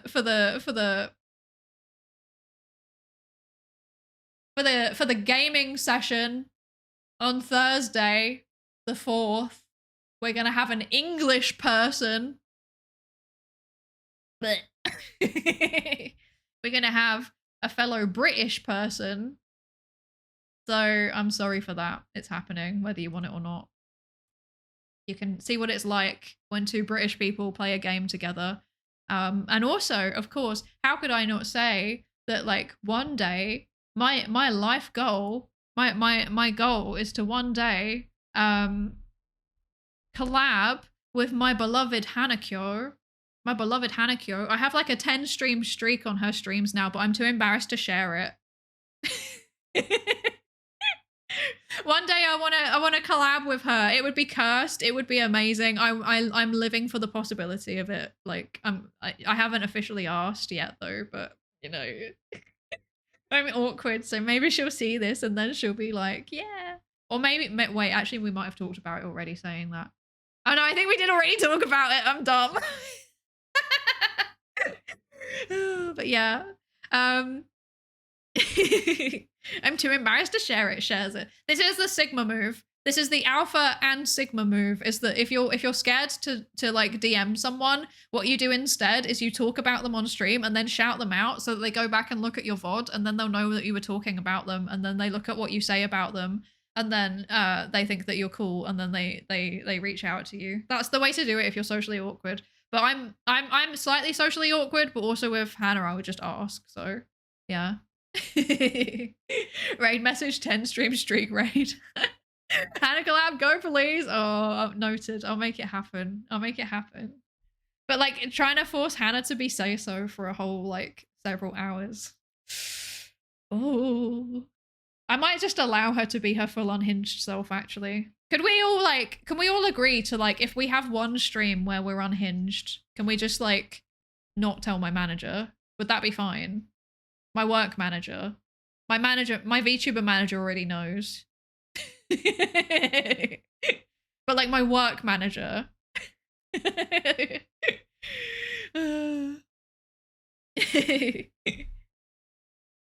can just give us the talk like Ellie does. Yeah, when she sits down and she's like, please be normal. Please be normal. If the stream is unhinged, I can be unhinged. Yeah, you can be. You can be. I'm willing to, like, there are very few people on this earth that I will sacrifice my say-so status for, but Hannah's one of them, so I'll make it happen. No, she did a collab with another British VTuber the other day. I feel really bad. I've forgotten who it was, but she did really good, I think. You know, and you know, as long as you lot are all fine with, just ignore the feet references, and you know, we'll be grand. So, thank you all so much for spending today with me. I really appreciate it. We have a few choices as to where we go today. How do you feel about, where should we go? Where should we go? We could go and, so if we're feeling brave, if you're all willing to help me be brave to go and say hello to a big streamer, or at least a bigger streamer, who's really, really nice, but I still get scared by the numbers. Aqua's streaming. We could go say hi to Aqua. Or, let's see, who else? Tayu raided earlier, and one of Tayu's friends is doing a model send-off before her big debut, and her new model is amazing. It's really, really pretty. Or there's so many people. Or we could just go play some games and I can just go raid a random person who's gaming. What do we think? What do we think? Yeah, I'm torn. I know. They're both really good options. I'm undecided. Oh, no, I'm not raiding Vedal. I'm scared. I'm scared. Yeah, I tell you, your allegiances are obvious. This is true. This is true. Okay. Okay, I'm feeling the smaller one. Okay, let's do it. Let's do it. Lankuri said raid, not big streamer. Let's do it. Lankuri has made the final decision. Everyone blame them if this doesn't go well. Everyone blame Lankuri. Everyone point and laugh at Lankuri. Oh dear. Let's see where is. There you are. There you are. You're like a scapegoat, exactly. That's what mods are for. There we go. Okay. So I'm really excited. So here is raid message 1. So the top one is if you're a sub, and the bottom one is if you are not a sub. Thank you, Wizard One. Thank you so much for sticking around. I really appreciate it. Yeah. Thank you all so much for joining me. Yeah, top messages for if you're a sub, bottom messages if you are not a sub. The next stream will be, allow me to conveniently check my Jingle Jam schedule. It will be tomorrow at 7 p.m. UK and Ireland time. So come and watch. We will jingle and we will jam. I have no idea what we're doing yet. I haven't thought that far ahead. But you know, we'll work out something. We'll get there eventually. We'll just yap. I'm gonna buy the games package. Please consider contributing to Jingle Jam if you can afford to. Only if you have the finances. If you can't afford to, don't do it. I will bite you. But if you can, it would be amazing to have contributions. And I think the milestones that we've got ready are pretty fun. I think the incentives are nice as well. So yeah, that's all I got. Thank you all so much for joining me, and I will hopefully see you tomorrow. Bye. Thank you, everybody. Bye.